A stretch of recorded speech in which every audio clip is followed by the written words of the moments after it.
Okay. Hello. Yeah. Hi.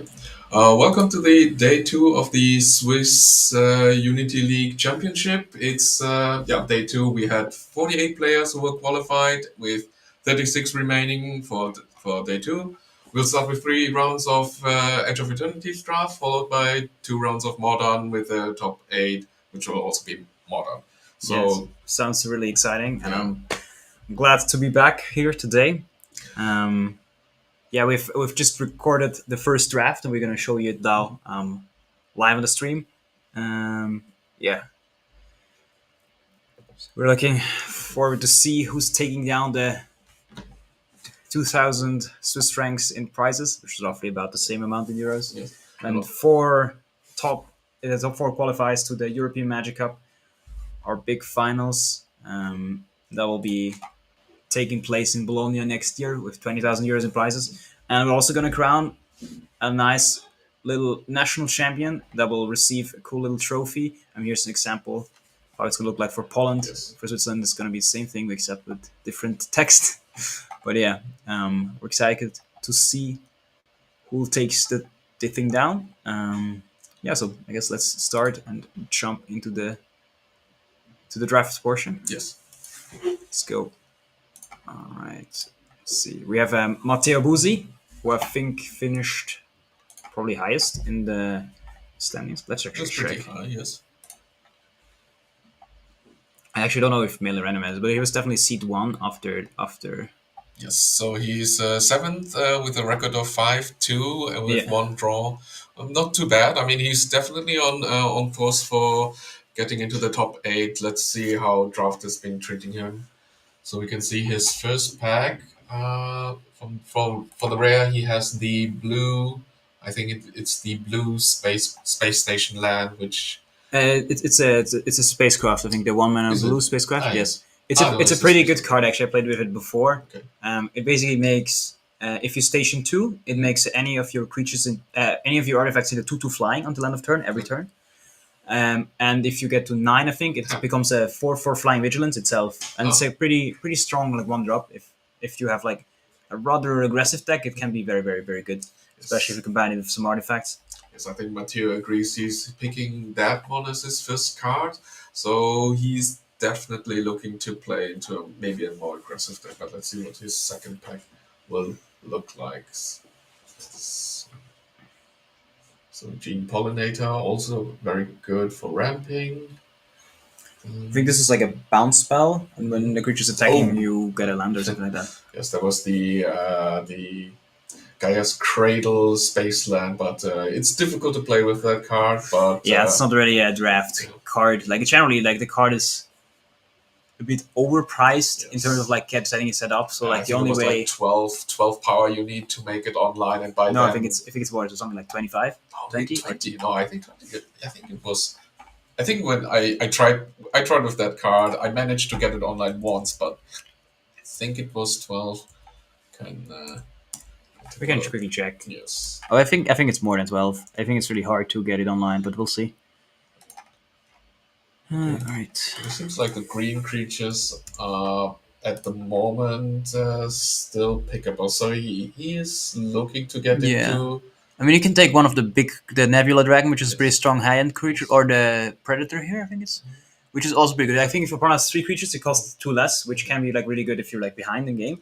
But both of them are a bit clunky, so I think I could like taking the Death Toucher here. Yeah. I think Matteo agrees Yes. because it's just a more efficient card. There's not much else in this pack. I think it was very good.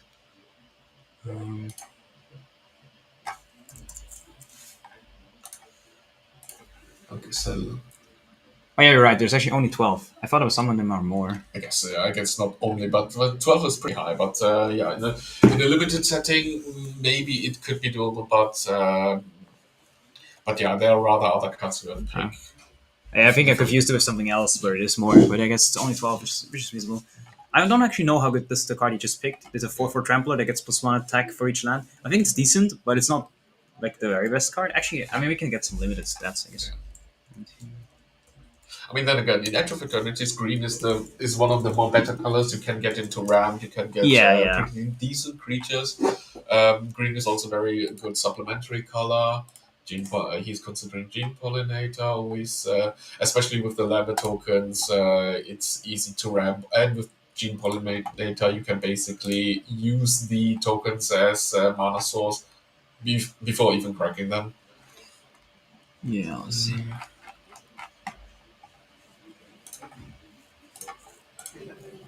So, Yeah, the Ice Cave Crasher, the 4 up, is actually quite okay card. It's a 55% win rate according to 17 lands. So it's one of the better-ish cards. yes, but from the look of the look. It looks like the blue cards are already picked a lot, so he's mainly going for green as his main column. Yeah, I was actually also like to peek into like the other players, and the both on the right Yeah. are both in blue, so that's why he Yeah. doesn't see that much blue in the Yes. first pack. Yeah, I did saw the person Matteo is sitting across. I think he got a Riddler on the first pick. He was leaning heavily onto blue. I think he also got like I think it one. unfortunately it was not the Riddler though. It was It the was another. it Okay, was like just one of those peeked into other the- blue rares that like allows you to play land artifacts, I think, from the top of your deck. Ah, I think it's not the best card. Um, let's see. I think it's called. Let's see if I can find it.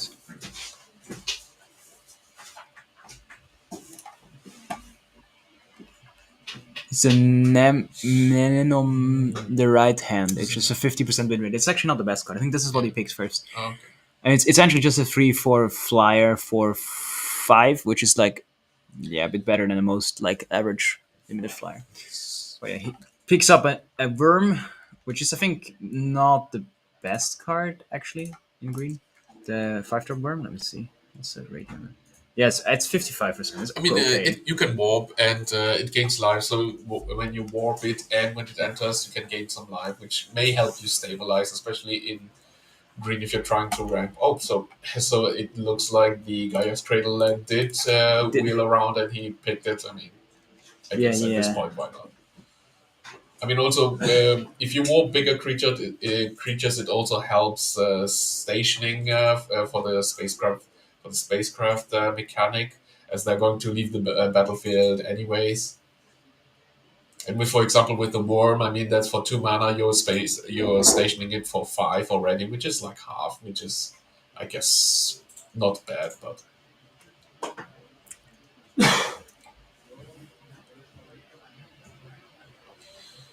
okay, let's look at his picks so far. Yeah, he's the Mainly into green, yeah. So red. Black has also some of the more better removals in Edge of Eternities, but doesn't look like he has any at this point. yeah. But yeah, but green is always a stable choice to go in Edge of Eternities. You can complement it with basically with any color, and you will have a decent limited deck.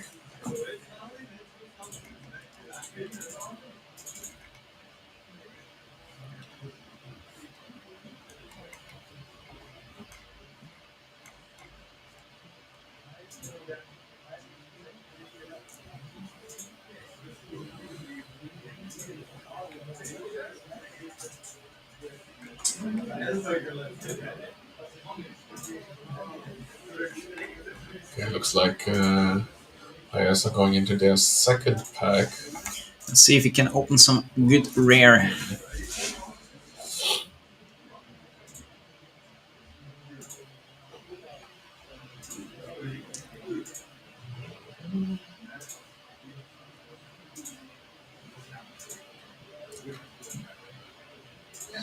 Ah, it's It's a Frenzied Bailoff. yeah, the 2 mana hasty creatures that makes the spells uncounterable, if I remember correctly.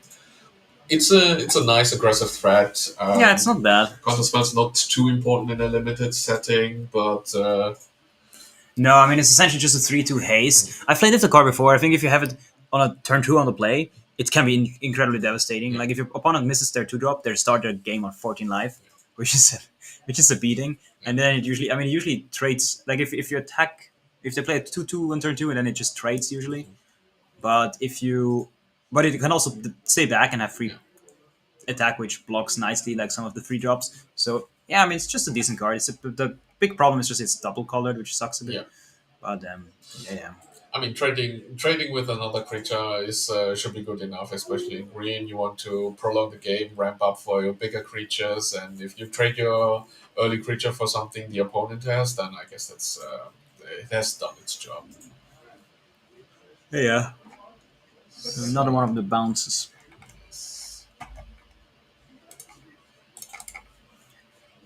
Let's see how the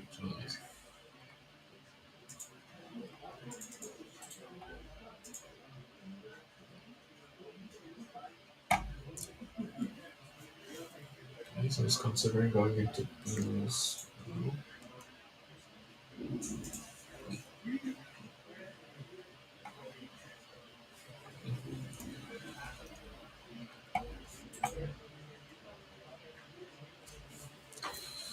So, oh, Ice Still Explorer. Unfortunately, not sure. I think it's not the best Yes. card in limited, Yes, I mean, but if you get a but strip the line the from the uncommon I think special he set, has is pretty good. oh, yeah, The mouth, the storm, I think it's pretty strong. Like it's a 7 mana yeah. 6/6 flyer that gives -3 attack until your next turn to all opposing creatures, which is Yes, pretty good yes. play.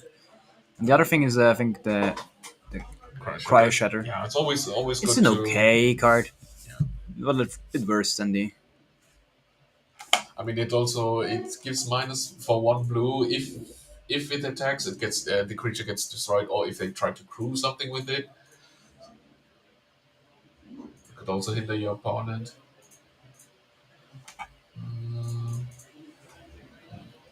God, so Godly Shrine is still like what's this like his fourth pack, so nobody seems to be in out of colors as of now.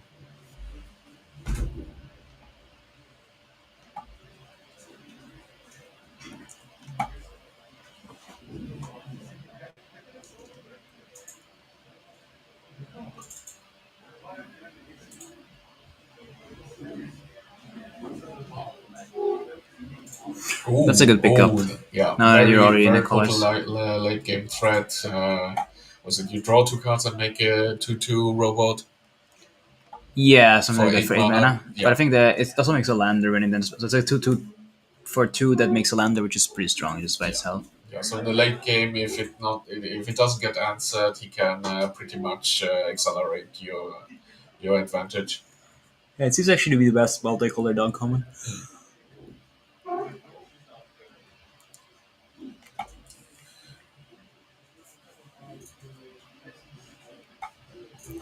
Okay.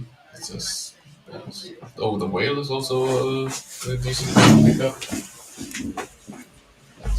When you want to make an announcement, And then, Okay, we'll just put someone on the okay, then you wanted the SUL announcement. No, it's fine. Nu draft je What was it? Weapons manufacturing. Always a fun card to see, but I guess not the best one in limited.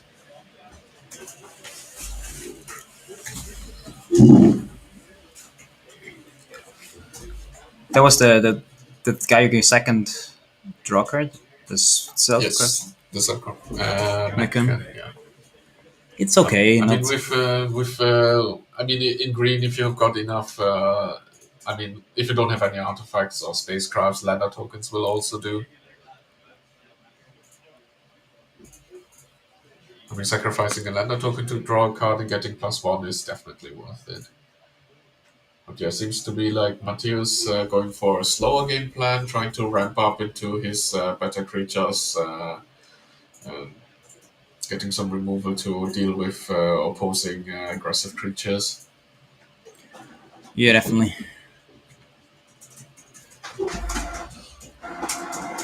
Yeah, Sky Stinger is I think not the best card, but it blocks the good. So it's like I mean, from the last 5 cards, I mean, it's definitely one of the better ones to pick.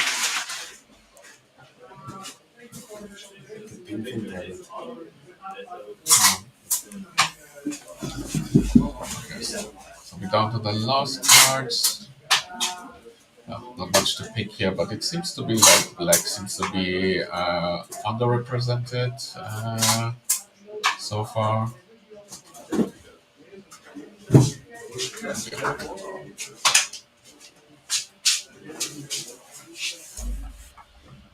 But at the moment, it seems like Matteo has a decent deck built together.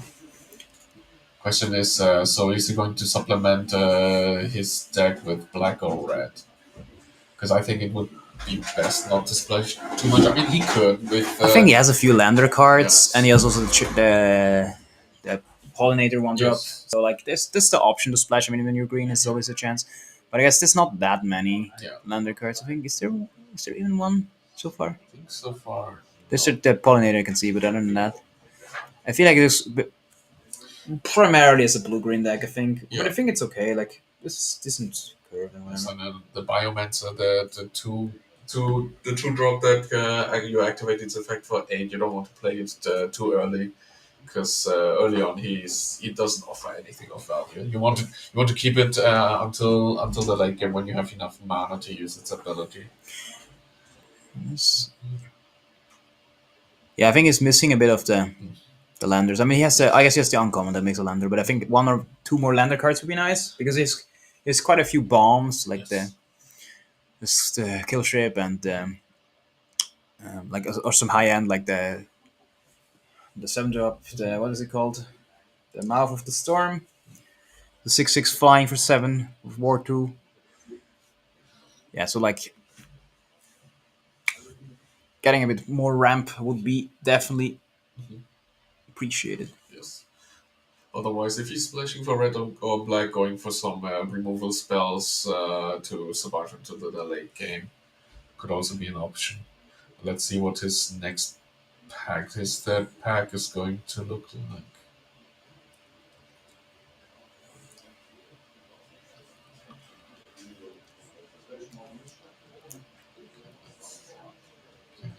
White spacecraft. That one is actually really good, but it's not. Oh, here's the.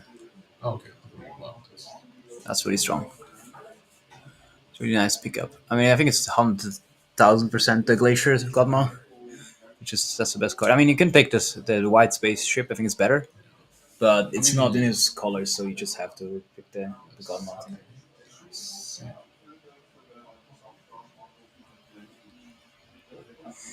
yeah, looks like it's a glacier. Yes.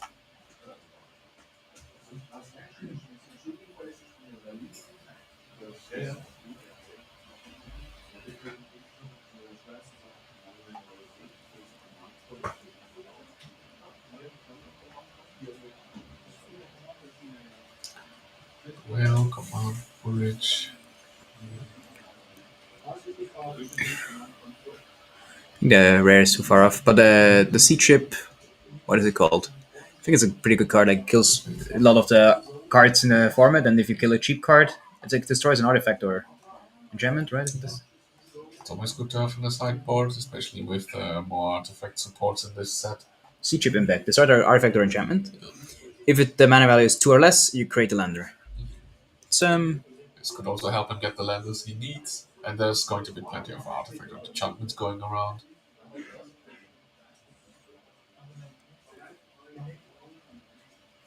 yeah. No, it's a pretty good card. Like especially if your opponent plays like a cheap artifact, the first 2 turns Oh you yeah, can kill it and then get a lander and then ramp the following turn. It's pretty strong. Colossus could also be an interesting pickup. Which Colossus? I think it's the one that gets reduced for. Yeah, the Fungal Colossus. Yes. Yeah. Yeah, I mean he doesn't have that many colors yet, so it doesn't reduce. So it's gonna be a 5/5 for 5 mostly, which is not the best. He seems to be considering the Cryo Shatter, another Cryo Shatter. I think Cry Shatter sounds good for his deck. I mean, he doesn't Yeah. have the greatest removal, so having something But yeah, will help. as I said before, it seems to be like with a lot of the black cards wheeling, it seems like black seems to be not to be. Yeah, what was that? Watery Grave? Was it? Well, because here he has another sea chip impact or a galactic wayfarer. So I think that's pretty clear. The wayfarer because you already have a sea chip Yeah. impact. And too many of them is Yeah, probably that also was not the best. always a I good just I card don't to know. pick up. Yeah. It's just a great card. Like 3 mana 3/3 that gets you a lander is Yeah. just great. Decent stats to block and a lander token that you can use to ramp or to sack for your other creatures, for your other effects. Always good. But yeah, seems like nobody's picking black. Apparently, yeah, a lot of black cards showing up. Okay, he gets Oh, starting to get the Cabo. removal. Cabo is also good one. Also good synergy. The Cabo's also has some good synergy with lander tokens. Could be, but Yeah, I mean you could splash. Then maybe I mean you have like 2 3 landers, so I think you could splash it. also has some red cards in his There's also like pool. another fungal colossus. So it's likely that maybe one of the fungal colossus might wheel. So you think you could take the Kabu and then splash at least one card later? That would also make it more Yeah, I feasible. mean, what's that like 5/5 for the? It's a 5/5 colossus. I mean, if you can reduce it by 3, Yeah, if that's already good. it's a yeah, you need basically need 3 lands, then it's a turn 4/5/5, which is pretty decent. But I say he's starting to get really good cards. This is Yeah. the fight spell for 1 mana. Like it's plus O+2 and can't be blocked by more than one creature. I think that's also a pretty strong card for green decks. But it seems like he has a pretty good deck put together. Yeah, it's like the third best green uncommon. Another worm. Yeah, I think here you just take the second pinnacle kill ship. Can you play 2 of those? I actually don't know like how the format is. Is it okay to play 2? Which one? The pinnacle kill ship, the 7-drop ship that deals 10 damage when it comes into play. Oh, It's actually like one of the better cards, I think. Yeah, yeah. I mean, it's also colorless, so I mean, it's easy to splash into all colors, and yeah, it's just 7 to get a 7/7 flyer, which yeah. is It's like a meteor golem. Do you know meteor golems? oh Like yeah, similar to definitely. like, it's like a 7-drop that you Always good. to play just kill something. Yeah. But then if you have like some creatures in play already, it just becomes like a 7/7 flying, which is extremely incredibly strong, right? Yeah, which is already much better than the Meteor Golem stats. I mean, 7 mana for 3/3. I mean, you get to destroy a permanent, but Which three is three. better, but the 3/3 is just a lot worse than Yes, 7/7 flying. definitely. But I mean, if you get the guaranteed 3/3, which is better. And also with in his deck, he has a lot of creatures with a lot of power and toughness, so it's easy to get to crew up to 7 power. What is it called? The command beacon? No, Command bridge. command bridge. Good to splash. Good to splash into other colors. Yeah, he doesn't have like that many cheap artifacts. Oh, the but yeah, Colossus did. yeah. See. I think it's possible that you play the Colossus, so I think we'll take it. Colossus. Oh, I forgot about that. We should have taken Matteo as the stream. But yeah, I guess then we'll feature him in the second round, I guess. Yes. We'll see how he does in the first round.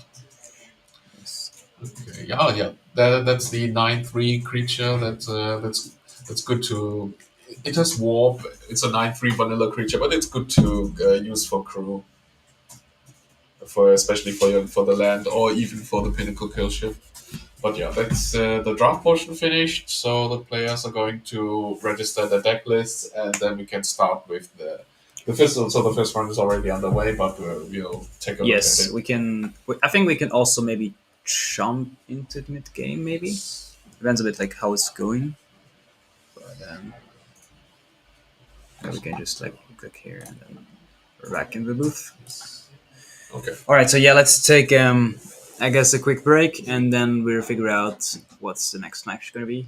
But I think we'll just yeah, probably show how halfway or something of the first round and then we can start round two with Matteo feature. Okay. Yeah. I think that's gonna be the plan. Cool. All right, then see you in a bit. Yeah. See you. Bye-bye. Bye. There was a time where Magic was all about weekly tournaments leading towards international gatherings. But in recent years, this legacy has been fading. Presenting the European Unity League, a continent-wide tournament circuit connecting all local events. Players earn points, climb national leaderboards, and qualify for their national championship. And ultimately, the European Magic Cup. But we're not stopping here. We want to improve our platform and ranking system.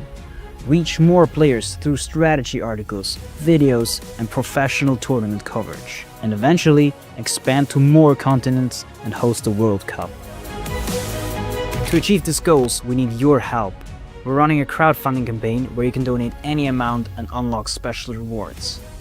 For example, you can join the Backers Cup, a unique fundraising event in Switzerland in March 2026. Many pro players will attend and you can even get coaching sessions from them. They will tune your deck, analyze your gameplay and prepare you for the big stage. Join us to strengthen local communities and promote larger tournaments. Support the European Unity League today or spread the word by sharing this video with a friend. Let's reignite competitive Magic together. There was a time where Magic was all about weekly tournaments leading towards international gatherings. But in recent years, this legacy has been fading. Presenting the European Unity League, a continent-wide tournament circuit connecting all local events. Players earn points, climb national leaderboards, and qualify for their national championship. And ultimately, the European Magic Cup. But we're not stopping here. We want to improve our platform and ranking system. Reach more players through strategy articles, videos, and professional tournament coverage. And eventually, expand to more continents and host a World Cup. To achieve these goals, we need your help. We're running a crowdfunding campaign where you can donate any amount and unlock special rewards. For example, you can join the Backers Cup, a unique fundraising event in Switzerland in March 2026. Many pro players will attend and you can even get coaching sessions from them. They will tune your deck, analyze your gameplay and prepare you for the big stage. Join us to strengthen local communities and promote larger tournaments. Support the European Unity League today or spread the word by sharing this video with a friend. Let's reignite competitive Magic together. There was a time where Magic was all about weekly tournaments leading towards international gatherings. But in recent years, this legacy has been fading. Presenting the European Unity League, a continent-wide tournament circuit connecting all local events. Players earn points, climb national leaderboards, and qualify for their national championship. And ultimately, the European Magic Cup. But we're not stopping here. We want to improve our platform and ranking system. Reach more players through strategy articles, videos, and professional tournament coverage. And eventually, expand to more continents and host a World Cup. To achieve these goals, we need your help. We're running a crowdfunding campaign where you can donate any amount and unlock special rewards. For example, you can join the Backers Cup, a unique fundraising event in Switzerland in March 2026.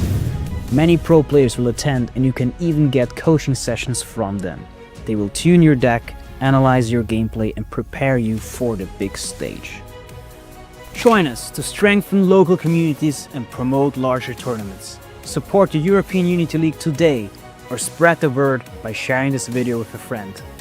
Let's reignite competitive Magic together. There was a time where Magic was all about weekly tournaments leading towards international gatherings. But in recent years, this legacy has been fading. Presenting the European Unity League, a continent-wide tournament circuit connecting all local events. Players earn points, climb national leaderboards, and qualify for their national championship, and ultimately, the European Magic Cup. But we're not stopping here. We want to improve our platform and ranking system, reach more players through strategy articles, videos, and professional tournament coverage, and eventually expand to more continents and host the World Cup. To achieve these goals, we need your help. We're running a crowdfunding campaign where you can donate any amount and unlock special rewards. For example, you can join the Backers Cup, a unique fundraising event in Switzerland in March 2026. Okay. Okay, good.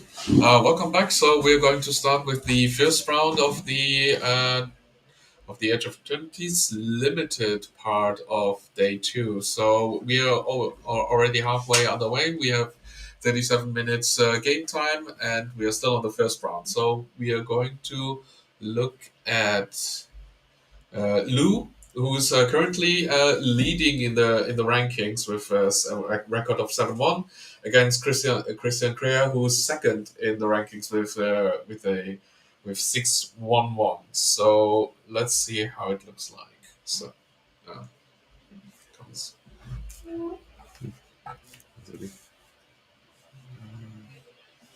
Jetzt wird gefragt, das wäre eigentlich das da, oder? Mhm.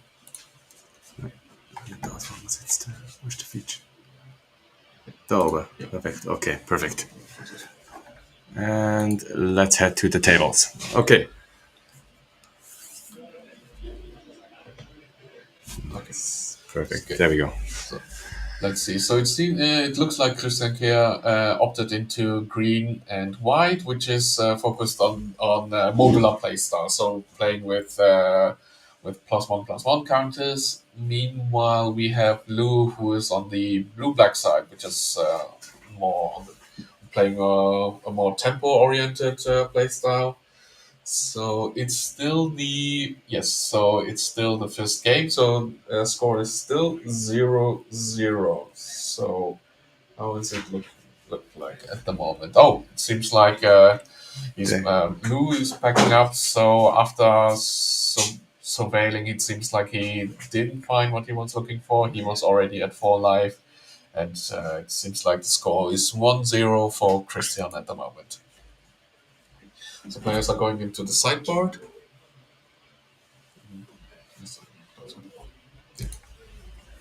Perfect. There we go. Yes, there we go. That took a while. So, looking at both matchups, obviously I have not too many clues about draft and limited format as being constructed player. But what would you say? Who has the edge over the other ones? It depends what the draft looks like. Both archetypes are pretty well represented in Edge of Eternities. So obviously it depends on what kind of cards they drafted. I'm not too familiar with that, but I mean, in limited, there's not much room for sideboarding.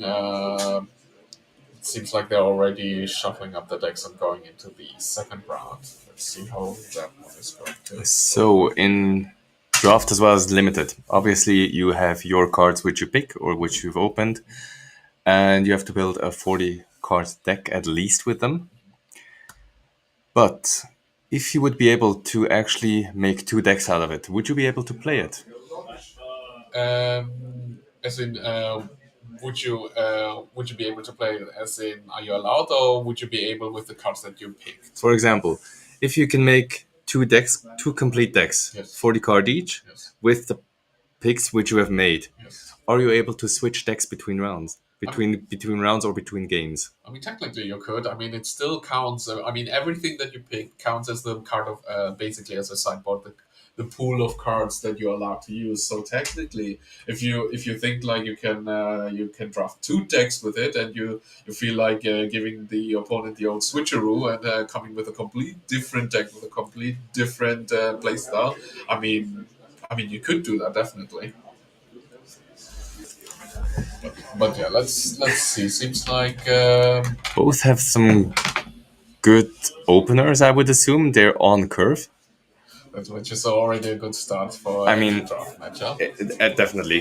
The one thing which you don't want to happen is first 2 or 3 couple of rounds you get stuck on 1 mana if you're multicolored or get mana screwed at worst. Yes, mana fixing. Of course, if you're green, it helps. You have an advantage over the opponent in terms of mana fixing. But oh, it seems like he had to discard a card to the attack. His creature. So Christian's creature has Death Touch, so he's able to attack freely. And it seems like he has the. So what is it good for 2 mana? Yes, it's the. Okay, that one I know. It's a warp creature that makes a +1/+1 token, so he can later on cast it again, get another token, and then put one +1/+1. Presumably put +1/+1 counters on the tokens to make them potent attackers.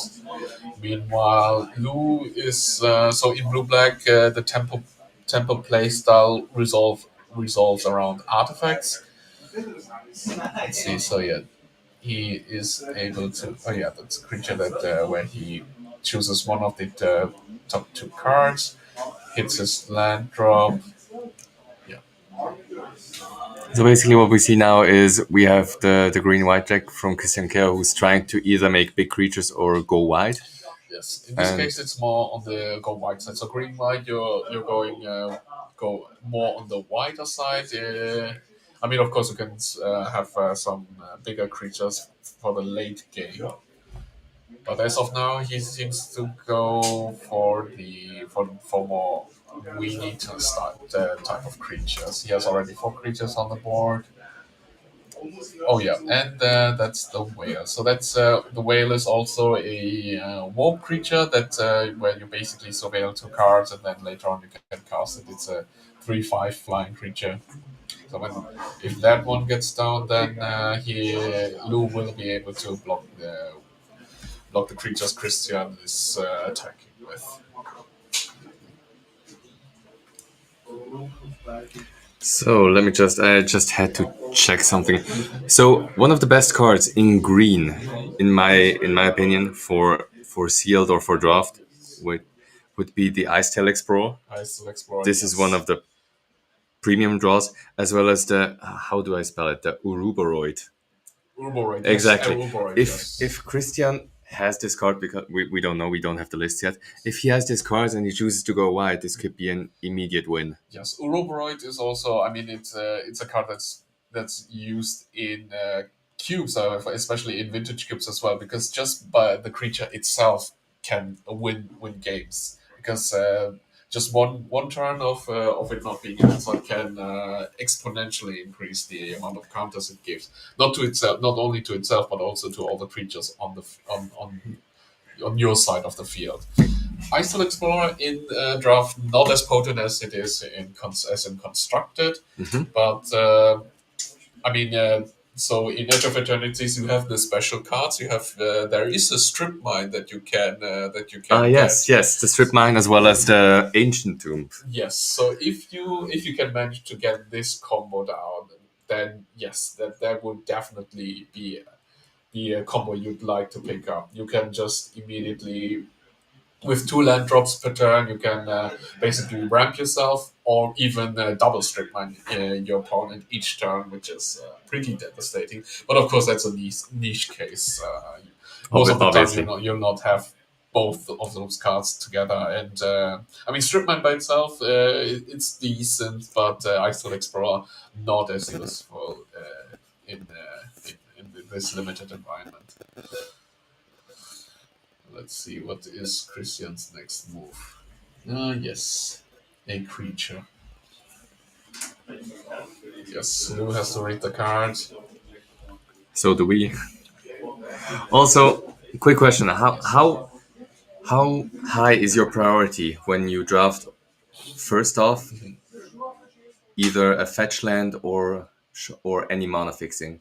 Um, Do you choose it first, or are you trying to get decent cards and then go for the mana fixing in the later portion of the draft or sealed or? Consulted Structure is also a very good card. That's a good card. Yes. So when we were looking at the draft section earlier on, we saw a lot of the shock lands getting wheeled. Surprisingly, in black especially. So the draft pool we had on camera. It seems like the players were not interested in drafting black cards. We saw a lot of good, even rares and bombs from black being wheeled around, and I mean even Godless Shrine and Watery Grave being wheeled around, and nobody seemed to pick it. But mana fixing, of course, in Edge of Eternities, you usually go for 2 colors, and I mean for 2 colors you don't necessarily need to prioritize mana fixing because you can manage just fine with basic lands, but. Even if you go for a third color in this set, you have the lander token mechanics where you create an artifact that you can tap for 2 mana to sack and get a basic land tapped into the play. So it's pretty easy. Not pretty easy, but it's doable to splash a third color without having to resort to shock lands. But of course, if you can, that's always a good option. But not as important as in other draft environments.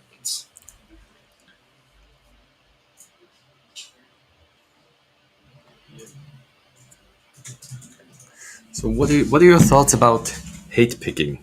Hate picking. Yes. For example, if you're in the same pod and you know you're in the same pod, if you don't have any good picks, do you opt to hate pick or just try to figure something out? I guess it depends on where your priorities lie. I mean, you can always be on the lookout for something that you could splash in, or even if you're considering going an alternative route, depending on what the pool is going to look like after a few picks. But hate picking is definitely a viable option. I mean, especially in a competitive environment, you're especially in an event like this where you're playing for a large amount of prize pool. Then, of course, picking cards that would be helpful to other players definitely is an option. Mm-hmm.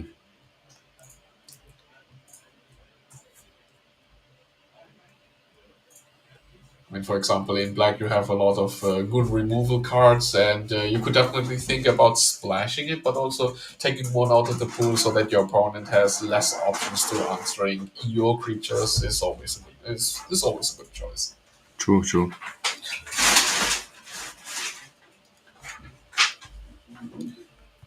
Oh, yeah, I think the Lou had played the creature. Oh yeah. He attacks, gets Christian to mill a few cards. So the spacecraft got its components together. Yes. It's always dangerous to have the bigger spacecraft online. Now Christian's board doesn't look as threatening as it used to, and he's still stuck on the same 2 creatures he had before. And Lou is getting, Lou is getting his board together, having being now on the on the more aggressive side. He's the aggro player now, and it's now on Christian to come back from this position.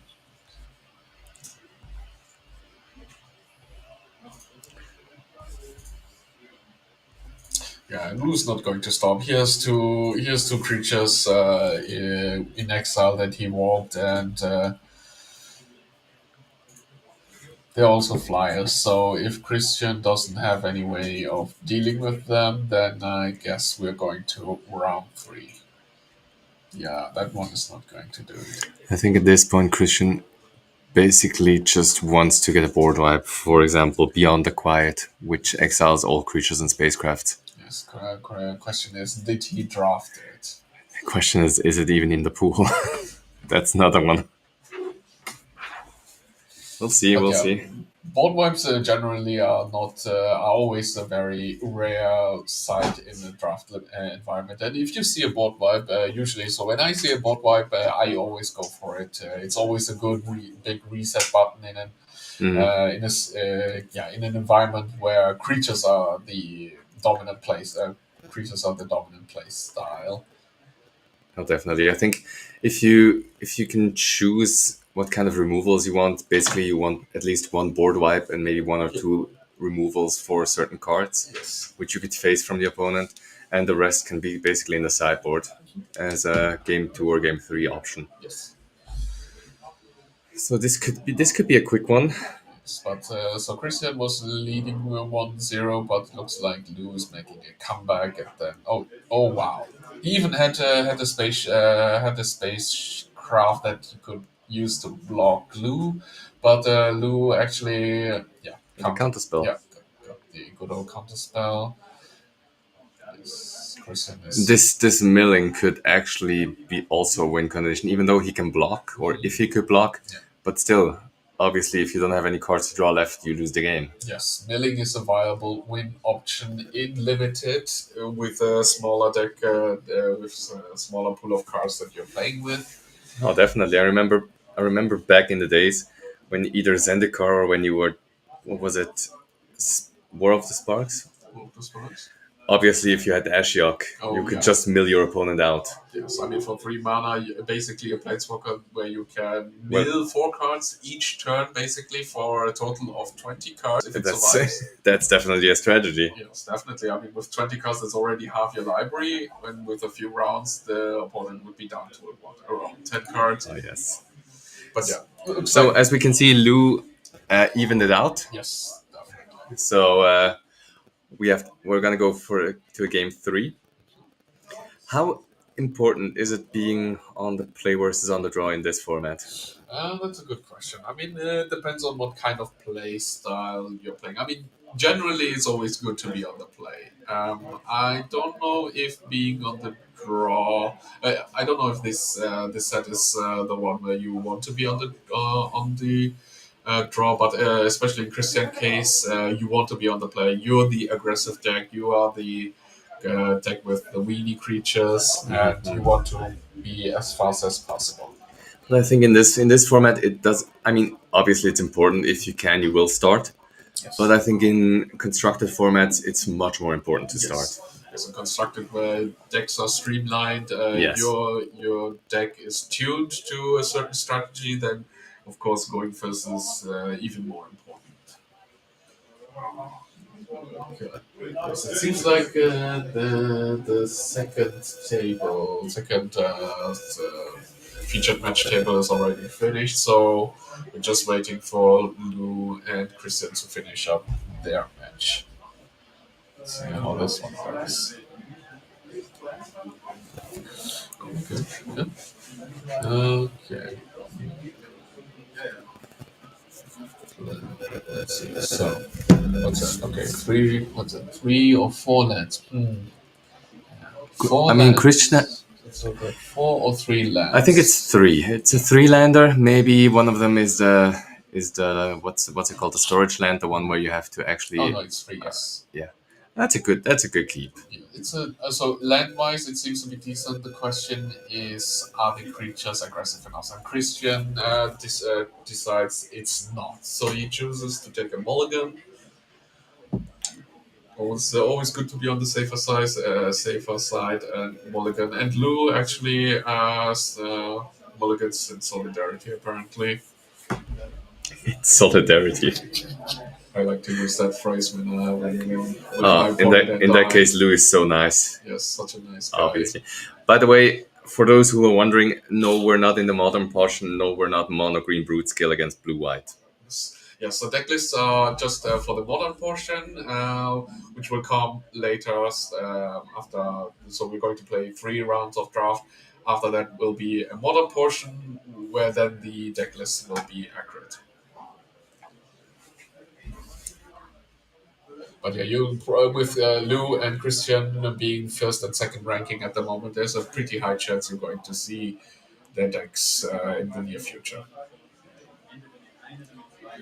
Okay, let's see. So, first mulligan for both players. Land, okay. I Good. mean, Okay, looks it's bad. still a 3-lander. I got Three-lander, but it seems to have better creatures. Here's the Pollinator. It's a 2-mana creature that you can tap with another permanent to use a land. Oh wait, it's a 1 mana. Okay, it was 1 mana. Sorry, my mistake. But yeah. Okay, he's attacking for 1. That's a good start.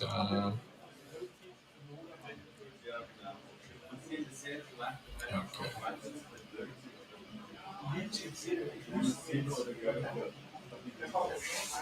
Okay, so with 60 minutes on the clock, it seems like yeah, they should be able to finish just fine. I don't think they will go into No, overtime. definitely. They're on a really good pace, pre-modded playing. Sky Piercer, 3 mana, 3/3 that can that has reach, That and gets destroyed. yes, Lou doesn't like that one. Okay. Interestingly, I would say the late game should be basically more on Christian's side Dude. due to his strategy. However, Oh, we don't know where it ends. yes. The thing is, it seems to be like that Christian is flooding a bit. So he has 3 cards in hand, one of them being a land, and five lands in a draft setting in a deck where you want to go wide. That's not a good sign. No, that's actually really rough. I think you just want to curve out most of the time just at 4 or 5 mana and then just stay at that and just draw action. That's the warp creature that gives basically an undying effect to another creature. So it's usually always a free attack. Isn't there like an infinite combo with that in its own set where you give another creature undying, the one which drains you, the aristocrat creature?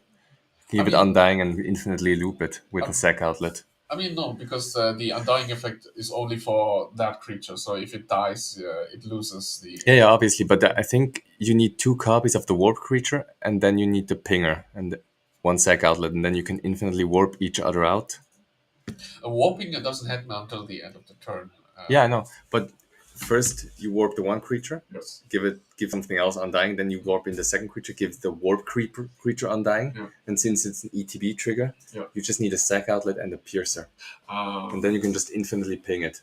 Oh, okay. There's actually an infinite combo in the set. Oh, okay, that's interesting. And fun fact is, all of them are uncommon. Okay. I mean that's like 2 of the undying creature that you need, but I mean definitely possible. Yeah, it's definitely feasible. Yeah.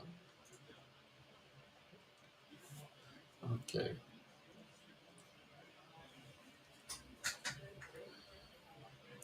Okay. Hmm.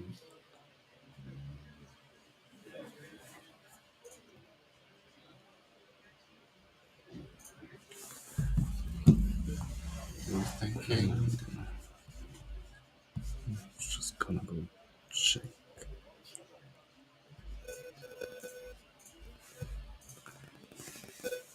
So, just checked. So, Christian has Halia Ascendant Cadet. What does it do? Whenever it enters or attacks, put a 1/1 counter on target creature you control, and whenever one or more creatures you control with a 1/1 counter on them deal combat damage to a player, you draw a card. Okay, yes, that's not bad to have in Christian's position. Now he just needs to get some attacks in with said creature. Yeah, if you can get through 1 or twice, there's definitely card advantage. Yes, but at the moment it seems like it will be difficult for. Oh yeah, and the Halia dies. So Yeah, he has needs the an bone immediate shatter answer. Effect. Yes, but yeah, and just like that, Christian is on the losing side. Who is calculating who will win the race? I mean, next turn he still has the warp creature that he can use. Yes, he's attacking with both. So, yes, that's 6 damage. Not looking good for Christian. Maybe he can top deck something. I mean, at least it's not a land, which you do. Or is it not? No, I don't think so. I think he had the planes in hand beforehand. But I don't like the spot where he's in. Yeah. Yeah, so the longer the game goes, it's usually favoring the blue-black player. He's attacking with 1 creature, holding the Gene Pollinator back for defense. At this point, he doesn't need any more mana, he needs creatures. And he has 1. That's nice, that comes back. That comes.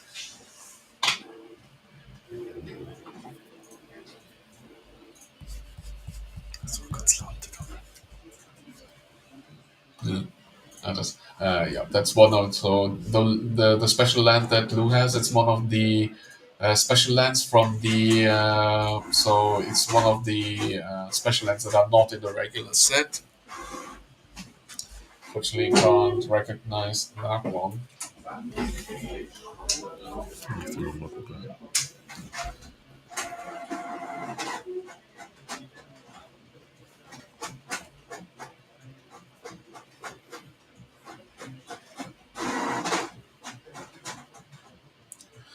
So he's attacking only with the death touch creature.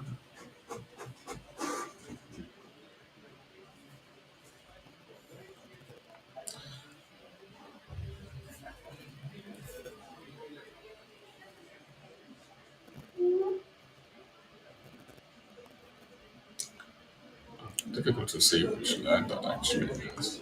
We're trying to get there. Yes.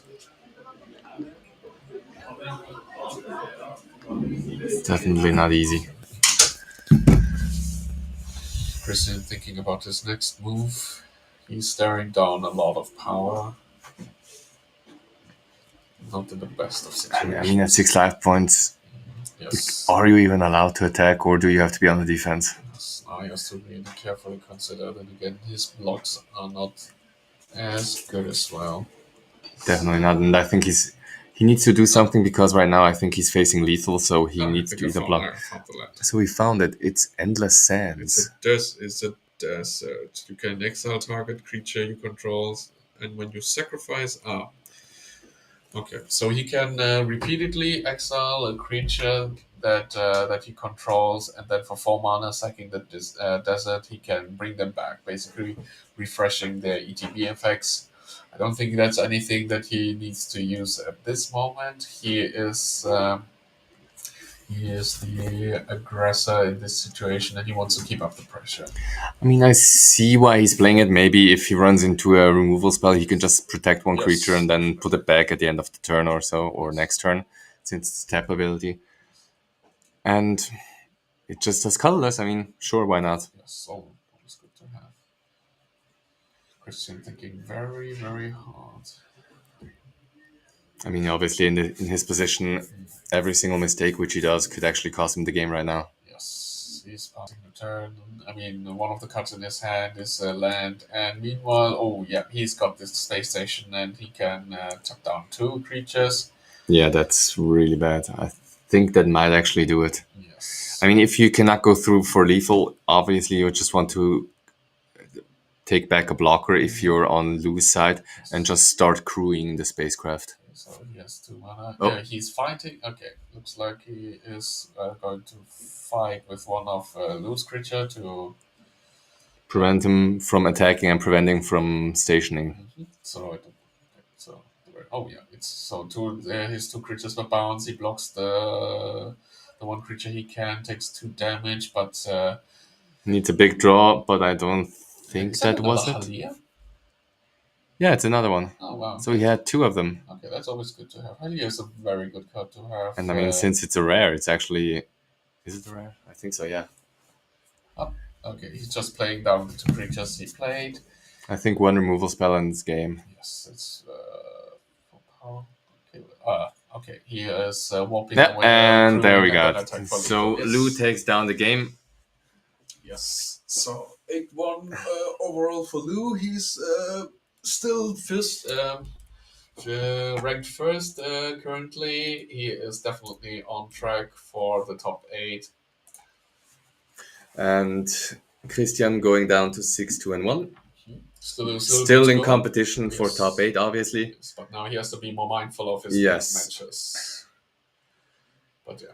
I think you want to at least have a 2-1 record or a 3-0 score during the draft portion. Yes. And Modern, if it's your forte, obviously you can get back into it. Yes, I think most players here specialize in constructed formats, so I think that's the format they feel much more comfortable in.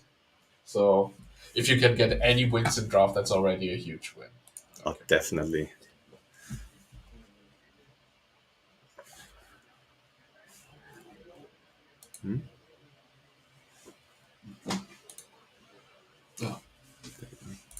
Okay. So, Back in business. Okay, so now we have the first round of the draft done. We will prepare for the second round, and yeah. We actually have a backup feature match that we could show a few minutes if you guys want. We still have Sure. a couple of minutes left. It's currently processing, Okay. but it should be ready in like 2-3 minutes. So I think we can go do a quick ad break and then We can definitely do that. Yes. and then we can bring you another round of draft.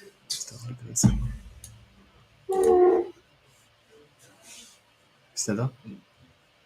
So, There was a time where Magic was all about weekly tournaments leading towards international gatherings. But in recent years, this legacy has been fading. Presenting the European Unity League, a continent-wide tournament circuit connecting all local events. Players earn points, climb national leaderboards, and qualify for their national championship. And ultimately, the European Magic Cup. But we're not stopping here. We want to improve our platform and ranking system, reach more players through strategy articles, videos, and professional tournament coverage, and eventually expand to more continents and host the World Cup. To achieve these goals, we need your help. We're running a crowdfunding campaign where you can donate any amount and unlock special rewards. For example, you can join the Backers Cup, a unique fundraising event in Switzerland in March 2026. Many pro players will attend, and you can even get coaching sessions from them. They will tune your deck, analyze your gameplay, and prepare you for the big stage.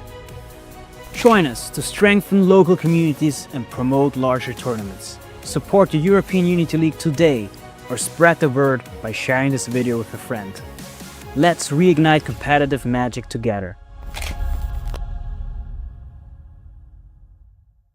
There was a time where Magic was all about weekly tournaments leading towards international gatherings. But in recent years, this legacy has been fading. Presenting the European Unity League, a continent-wide tournament circuit connecting all local events. Players earn points, climb national leaderboards, and qualify for their national championship. And ultimately, the European Magic Cup. But we're not stopping here. We want to improve our platform and ranking system, reach more players through strategy articles, videos, and professional tournament coverage, and eventually expand to more continents and host the World Cup. To achieve these goals, we need your help. We're running a crowdfunding campaign where you can donate any amount and unlock special rewards. For example, you can join the Backers Cup, a unique fundraising event in Switzerland in March 2026. Many pro players will attend, and you can even get coaching sessions from them. They will tune your deck, analyze your gameplay, and prepare you for the big stage. Join us to strengthen local communities and promote larger tournaments. Support the European Unity League today, or spread the word by sharing this video with a friend.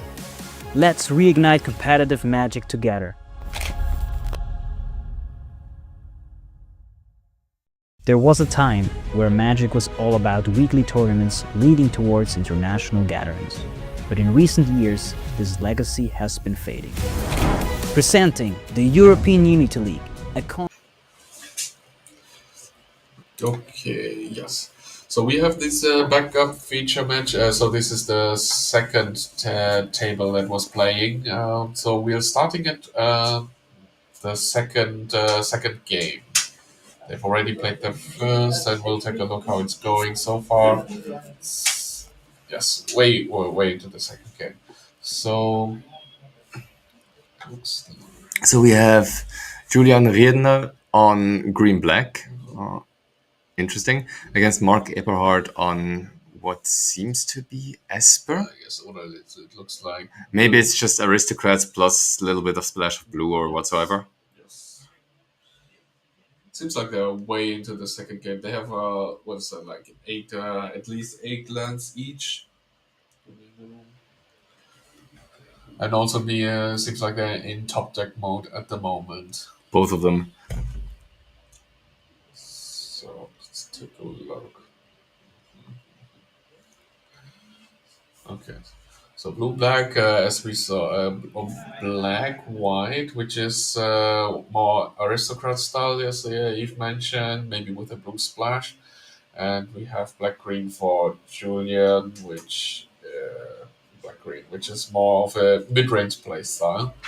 I mean, of course, with green and black being the better colors in the set, you have green, which is always good to splash for. You can go wide in green. You can ramp up in greens. So you have a lot of good creatures from both play styles. And black, of course, having the best removal spells. So you can just play basically a rock style, uh, play style like rock used to.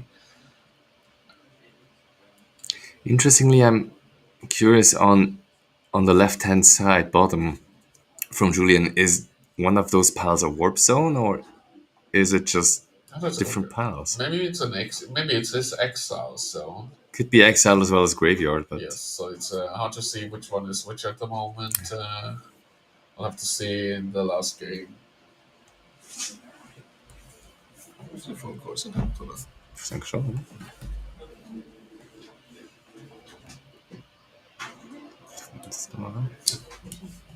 No, no. No. It just works. Okay, wait.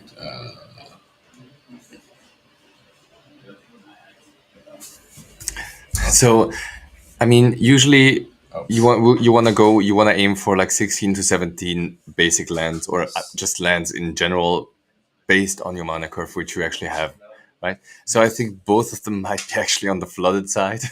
I mean, it seems to be like they've been trading resources. I mean, both players are playing black, so they will have probably a lot of removal spells. So it seems like they've been trading resources left and right. But yeah, now in top deck mode, the worm is always a good creature to have. With that one, definitely he's able to block Mark's creatures well. Okay. Of course, at this point, lands are the last thing you want to see.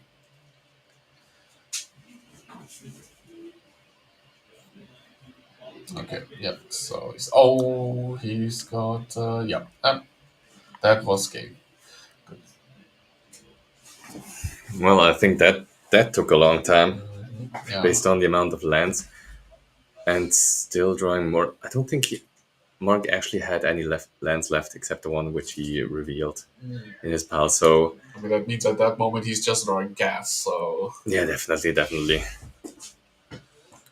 Although I wouldn't mind when you're having that amount of mana, if you actually have like Eldrazi or some Titans in the set, where you can just mana sink it into it. But I don't think this set actually has mana sinks. that's the only thing you can pretty much sink your mana into are the bigger spacecrafts, and of course to have them online you need other creatures as well to warp. There is also a 9/3 vanilla creature that you could also use. I mean, you can block it pretty easily, but I mean, if on an empty board, it can finish out the game real quick. True. But it seems like both players are not sideboarding. They're just going into the next round. Yeah, as I said, it depends. In limited, it depends on what you draft, but usually you don't have too many cards you want to sideboard in or out. Celtic.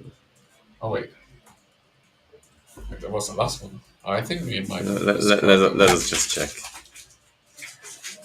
How does one do this?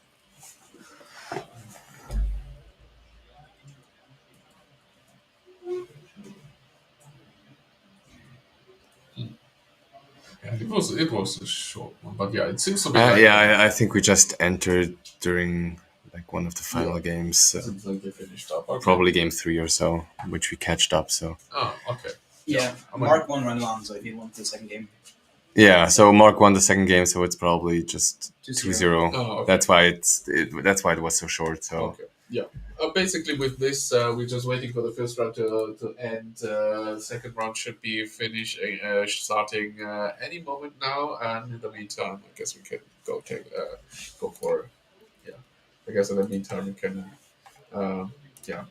go for a small break and then. yeah, we can go for a small app break, Yeah. And then, and we'll tune in for round 2, I guess. Yes. Good. Then. See you later then. There was a time where Magic was all about weekly tournaments leading towards international gatherings, but in recent years, this legacy has been fading.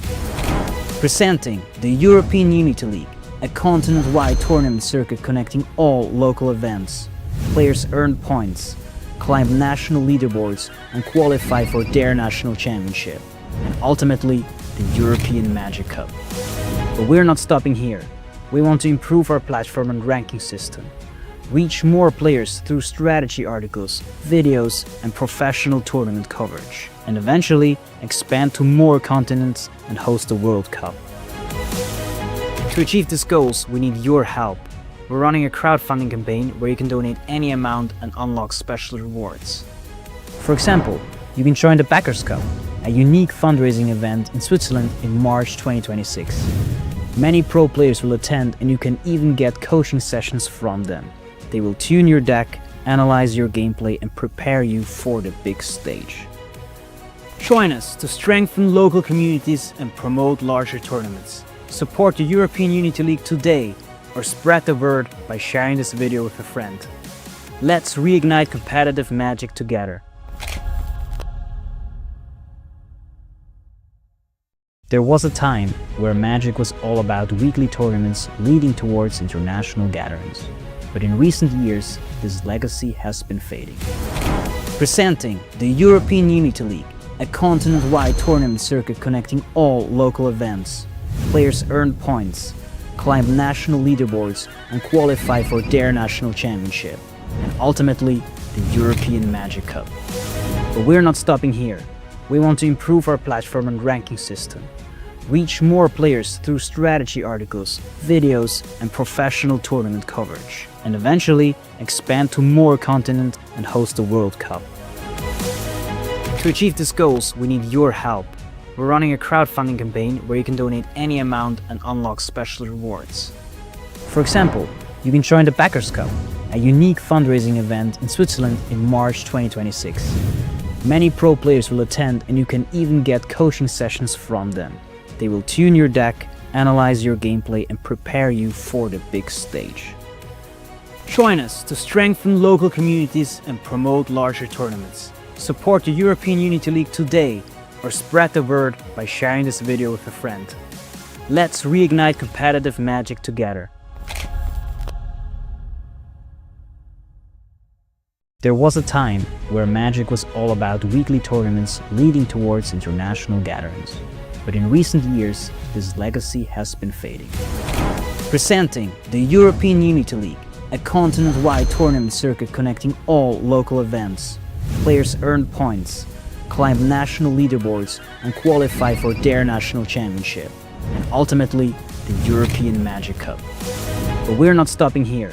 We want to improve our platform and ranking system, reach more players through strategy articles, videos, and professional tournament coverage, and eventually expand to more continents and host the World Cup. To achieve these goals, we need your help.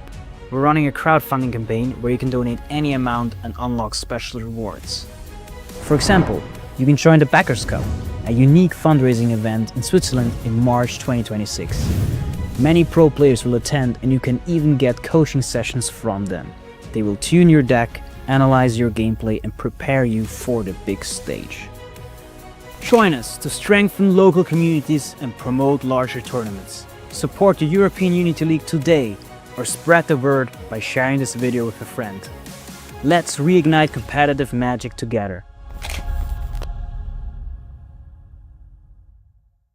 There was a time where Magic was all about weekly tournaments leading towards international gatherings, but in recent years, this legacy has been fading. Presenting the European Unity League, a continent-wide tournament circuit connecting all local events. Players earn points, climb national leaderboards, and qualify for their national championship, and ultimately, the European Magic Cup. But we're not stopping here. We want to improve our platform and ranking system, reach more players through strategy articles, videos, and professional tournament coverage, and eventually expand to more continents and host the World Cup. To achieve these goals, we need your help. We're running a crowdfunding campaign where you can donate any amount and unlock special rewards. For example, you can join the Backers Cup, a unique fundraising event in Switzerland in March 2026. Many pro players will attend and you can even get coaching sessions from them. They will tune your deck, analyze your gameplay and prepare you for the big stage. Join us to strengthen local communities and promote larger tournaments. Support the European Unity League today or spread the word by sharing this video with a friend. Let's reignite competitive Magic together. There was a time where Magic was all about weekly tournaments leading towards international gatherings. But in recent years, this legacy has been fading. Presenting the European Unity League, a continent-wide tournament circuit connecting all local events. Players earn points, climb national leaderboards and qualify for their national championship. And ultimately, the European Magic Cup. But we're not stopping here. We want to improve our platform and ranking system. Reach more players through strategy articles, videos and professional tournament coverage. And eventually expand to more continents and host the World Cup. To achieve these goals, we need your help. We're running a crowdfunding campaign where you can donate any amount and unlock special rewards. For example, you can join the Backers Cup, a unique fundraising event in Switzerland in March 2026. Many pro players will attend and you can even get coaching sessions from them. They will tune your deck, analyze your gameplay and prepare you for the big stage. Join us to strengthen local communities and promote larger tournaments. Support the European Unity League today or spread the word by sharing this video with a friend. Let's reignite competitive Magic together. There was a time where Magic was all about weekly tournaments leading towards international gatherings. But in recent years, this legacy has been fading. Presenting the European Unity League, a continent-wide tournament circuit connecting all local events. Players earn points, climb national leaderboards and qualify for their national championship. And ultimately, the European Magic Cup.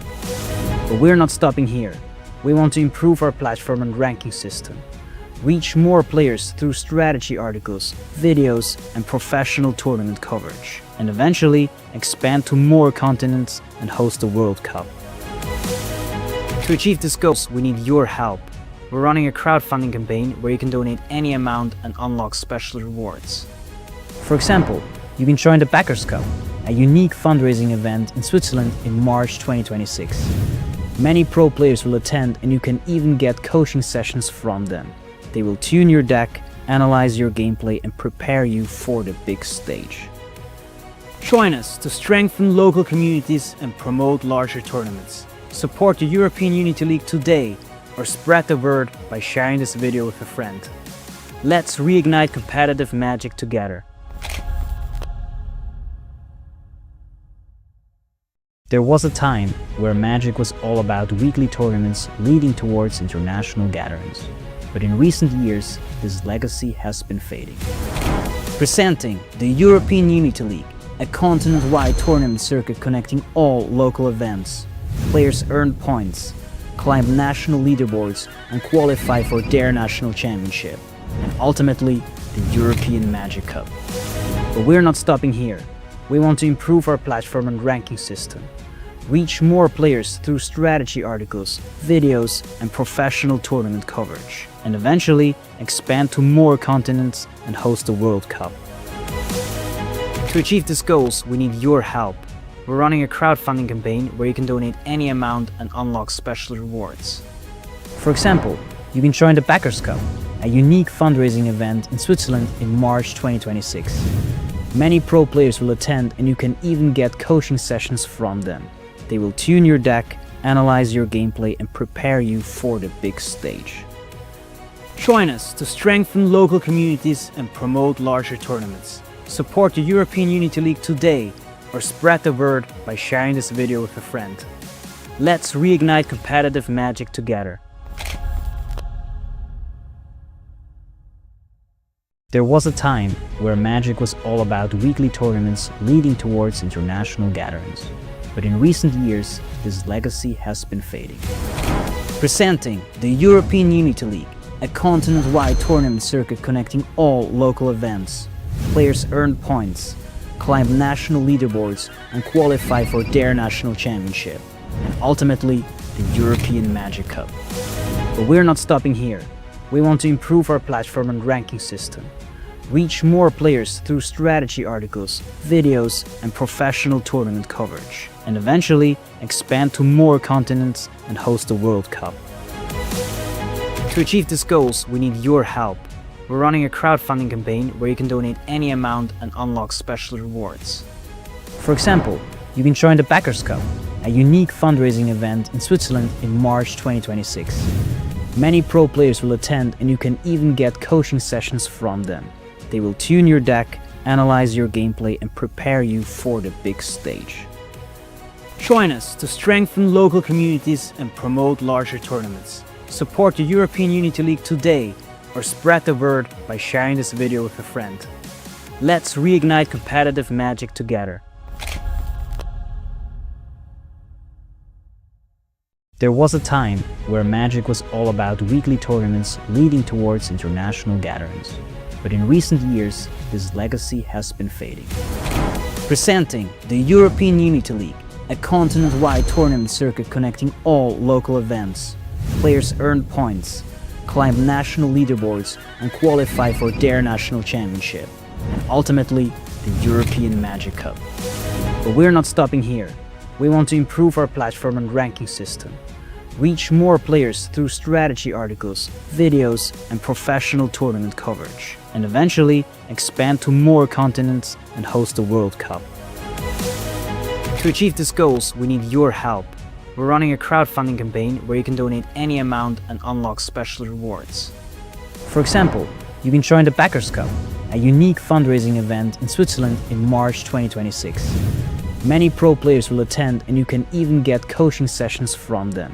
They will tune your deck, analyze your gameplay, and prepare you for the big stage. Join us to strengthen local communities and promote larger tournaments. Support the European Unity League today, or spread the word by sharing this video with a friend. Let's reignite competitive magic together. There was a time where Magic was all about weekly tournaments leading towards international gatherings. But in recent years, this legacy has been fading. Presenting the European Unity League, a continent-wide tournament circuit connecting all local events. Players earn points, climb national leaderboards, and qualify for their national championship, and ultimately the European Magic Cup. But we're not stopping here. We want to improve our platform and ranking system, reach more players through strategy articles, videos, and professional tournament coverage, and eventually expand to more continents and host the World Cup. To achieve these goals, we need your help. We're running a crowdfunding campaign where you can donate any amount and unlock special rewards. For example, you can join the Backers Cup, a unique fundraising event in Switzerland in March 2026. Many pro players will attend, and you can even get coaching sessions from them. They will tune your deck, analyze your gameplay, and prepare you for the big stage. Join us to strengthen local communities and promote larger tournaments. Support the European... Okay. So welcome back to round number, what was it? 10? Yeah. Round number 10. So second round in draft portion. We have Matteo Busi against Christian Crea. Christian, we've seen in the last round, playing his, oh god, what's the color pile called? Green, white, Celestia. Celestia pile, yes. Against Matteo Busi on blue-black, I assume? Blue-green. So He's on blue-green, yes, okay, we on had him in Simic. the draft portion where he was drafting a blue-green deck with bigger payoffs, and his first. So Christian started the game. He started with the Gene Pollinator, and Matteo Bussi actually cryo shattered on the Gene Pollinator, which means if he taps the Gene Pollinator for mana or even attacks, he's going to get destroyed, which is pretty sad for Christian. He will get the mana though, or no? Yes, he will get the mana for that instance, but yeah. at the cost of sacrificing his Dream Pollinator. Seems like Christian has a pretty good start. He's been pumping on creatures on curve at the moment. So Matteo's game plan will be to survive into the late game, where his bigger creatures and his payoff will allow him to win the game. So let's see how he will manage to do that. So, sonst kannst du ja Farben oder so sortieren. Komm. Oder? Ja. Okay, so. Sounds like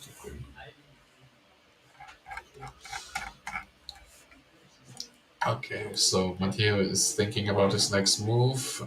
He's staring down a lot of power, so he has to consider how he's going to deal with them. And he's going to play, yes, the spider. Oh, yes, and the fight spell. So the plan, sorry, the plan which has death touch, and he is going to fight it with another creature, allowing the death touch creature, regardless of its power, to destroy its opponent. Yes, the blooming stinger. Yes. Okay. Meanwhile, so Christian now has to think what to do. So I think one of the misconceptions is usually during these sealed and draft type games and matches or events, you don't need to value the rarity of the card as much as the playability. Yes. So even if it's a rare, I mean, if it's, I mean, there are obviously a lot of rares that are not good as in limited as they're constructed, and vice versa. So you have to consider for your first pick, is the rare going to help me with any game plan that can help me win the game? And if the answer is no, then you look for the other cards. You see a lot of rares or mythics being wheeled around because they don't fit into the play style that you want to play or that is necessarily strong enough to play.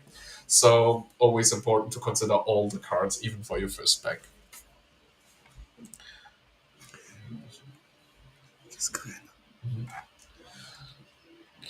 Okay, so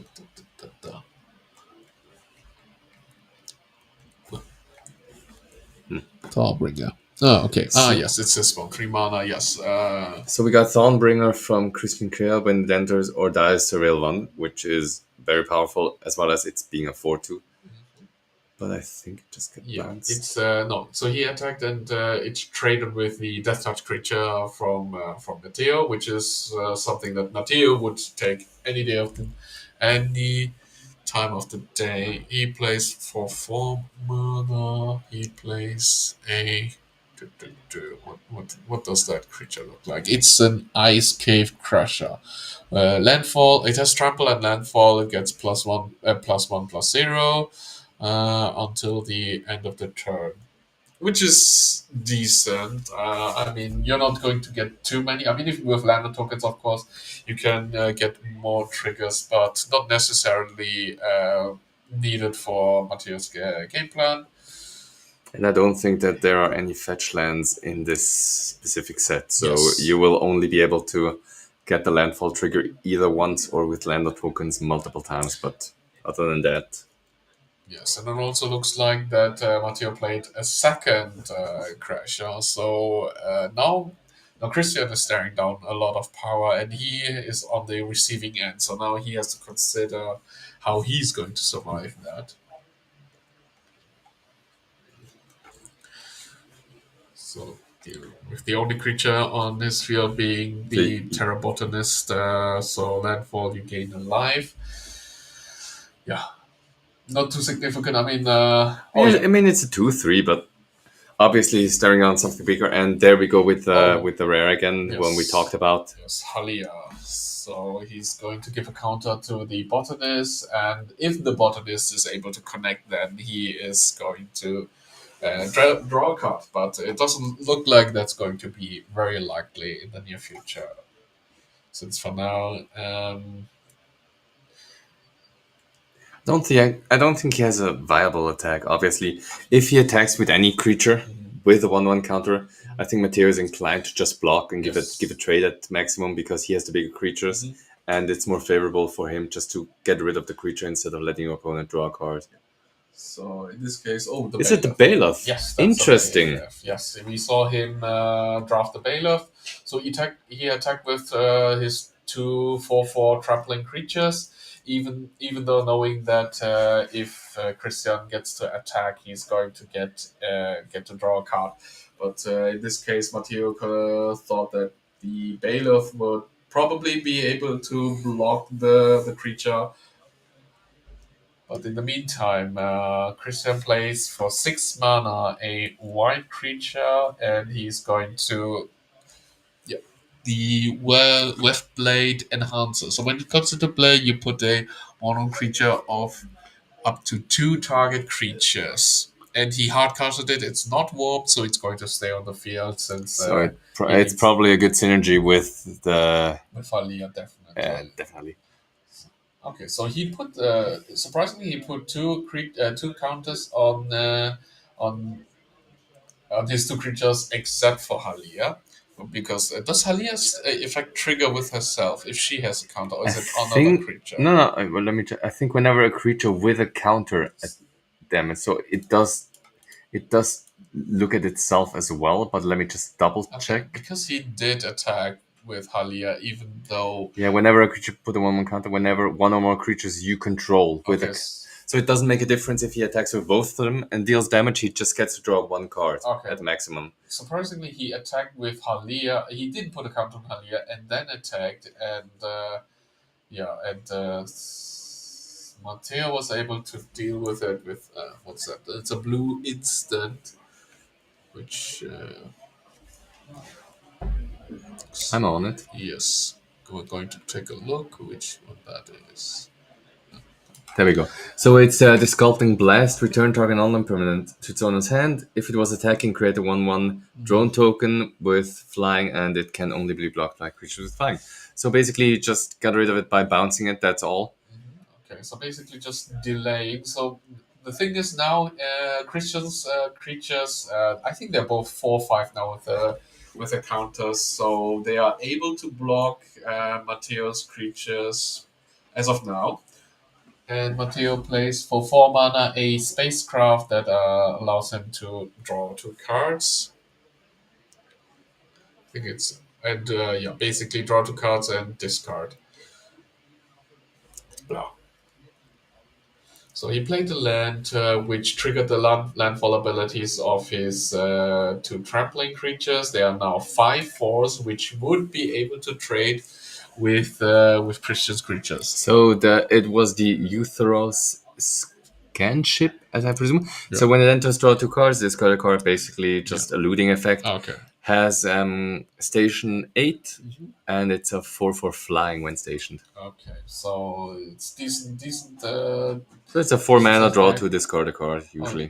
It looks like Matteo is considering stationing 2 of his creatures into the scan ship.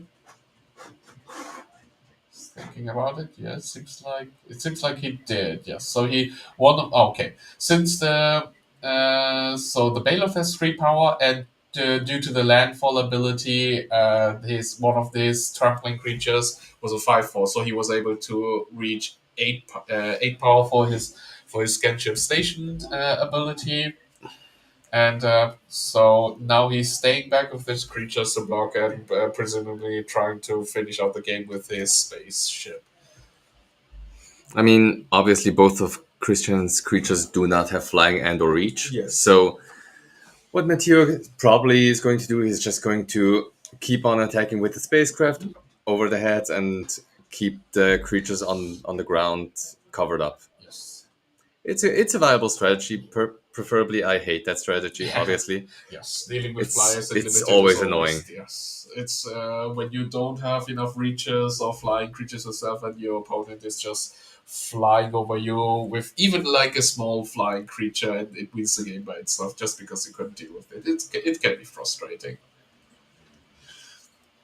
So now Christian's move. So one of the cards Christian has in its hand is the Halia that was bounced. So is it worth playing her again, I mean, yes, your creatures are going to get bigger, but it's not necessarily going to help you deal with the flying ship. And I mean, Halia also, she costs 5 mana, yes. which is a lot.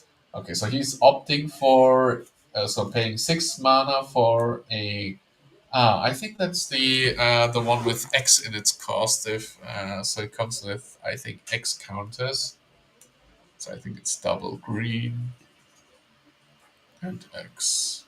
Yeah, There we go. So it's the Brood Guard Elite enters with X counters. When this creature leaves the battlefield, put its counters on target creature you control, which you can actually warp X as well. Which I think he no, he actually didn't. He just hard cast it. I mean, I can see warping it. I don't see an issue with not warping it because you stare down 2 creatures, obviously. So you won't, because you cannot block the spaceship at this point, and nothing has reach. So you might as well just warp it and get double counters on something. Yes, the problem is now that one turn has passed, Matteo has the flying spaceship and 4 creatures, which are still potent attackers. So now with Christian being at 4 life, he's potentially facing lethal within the next turn. So now it's on Christian to turn the table somehow. I mean, he's already facing lethal just by the spaceship alone, and it seems like he has. Yeah, I think Christian has seen enough. Yes, so he's packing up, and we're going to game 2. So it's That's done. yeah. So Matteo Buzzi takes game number 1 over Christian Crea. Yes, and that's even without going into his bigger creatures. I mean, he has even bigger creatures in his deck, and he has a huge payoff card. There's this one, I think, Space Pilot creature for 2 mana. It's a 2/2. When it comes into play, it makes a lander token. It's blue and green. And for 8 mana, you can activate its ability to draw 2 cards and make a 2/2 token. So in the late game, if it's not answered, it can. There we go. The biomechan engineer. Yes. Interesting. So obviously one of the cards which was spoiled during spoiler season for Edge of Eternity was Cosmogoyf, which had an uproar from many people saying, this could be the new Goyf for Sultai decks or whatsoever. Didn't have much of an impact. Yes, I mean, considering it's marginally better than the regular Tarmogoyf, and Tarmogoyf, as it is not seeing any play. Cosmogoyf is not solving the problems that Tarmogoyf was having. Definitely. It requires something like at the level of Pyrogoyf, which is an amazing creature by itself. Or even the Barogoyf. I mean, I've seen a lot of people also calling for potential soft ban on Barogoyf because it just slots into black sideboards and it's just a win condition by itself. That's fair enough. But of course there are more pressing cards that need to be banned in Legacy. But as of now, Tarmogoyf, Cosmogoyf, just basically vanilla creatures which have huge stats are just not enough for Modern. You know which card I would actually like to see? Hopefully we will get someone on stream during maybe next round during the draft. If someone actually drafted Space-Time Anomaly. Space-Time Anomaly. The newest addition to some mill decks, which just mills a play equal to the life total. This could be actually really interesting if you just do not attack, go for 20 mil for 4 mana, which is huge. Yes, so 20 a card that mills for 20 cards in a limited environment, and in this instance you don't want to attack, and would fit into a controlling deck pretty well, where you just have just removal spells and counter spells and just prolong game, and then the opponent just draws himself to death, basically. I mean, it could be viable. But also, another win the game card would be Mutinous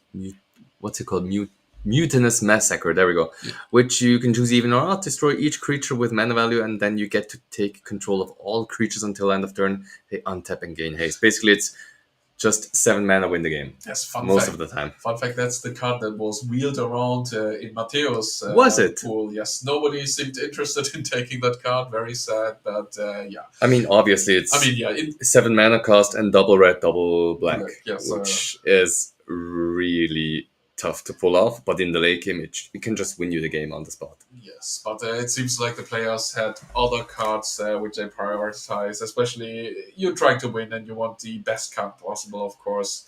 And yeah, not enough room for a 7 mana card like that. But we are in the second game now. So we have Matteo starting off with the Stinger, the Death Touching plant, and we have Christian starting off with the 3 mana. What's that? That insect creature that surveils when it enters and draws. Has decent The stats. Thawbringer. Thawbringer, yes. Yeah, exactly. Yes, 4/2, decent stats, very decent aggressive stats. But staring down the Stinger, it doesn't feel good to attack into it. It's just going to be a standoff again, I guess. Yes, as of now, but it's on Christian to make the first move since he's supposed to be the aggressive deck.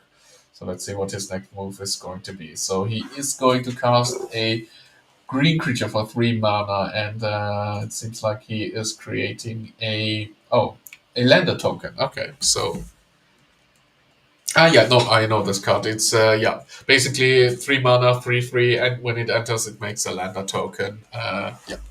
The Wayfarer. Yes, the Wayfarer, very good, a very good card to draft in green. Liner tokens helping you ramp or get or fix your mana, or even enable some artifact synergies. Which I don't know if Christian has any, but in Matteo's deck, he has a Wayfarer as well as artifact synergies. So always a good card to have. Yeah, I think in the big mana decks, definitely the lander mechanic was actually a really good point. Yes. Giving them the opportunity to just use their mana, ramp, get the lands out of the deck, and just draw into action.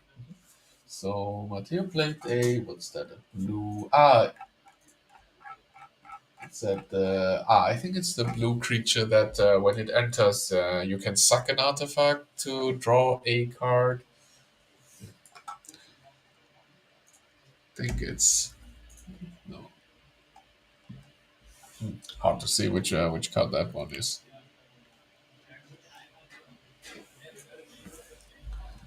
But yeah, in the meantime, so not much happening on the board. Both players just playing creatures, having a standoff. Let's see who's going to make the first move here. So Christian seems to be a bit flooded. It seems like, yeah, he seems to be flooded pretty well. That's not what you want to see. But he has a white creature that has an activated ability.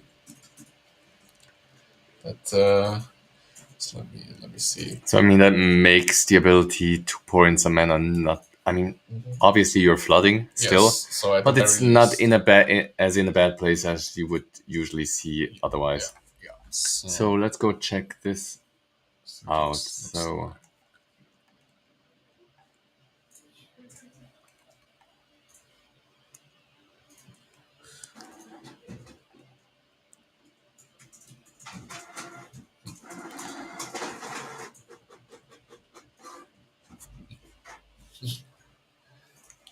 Hard to see. I think it was 3. It cost 3 mana.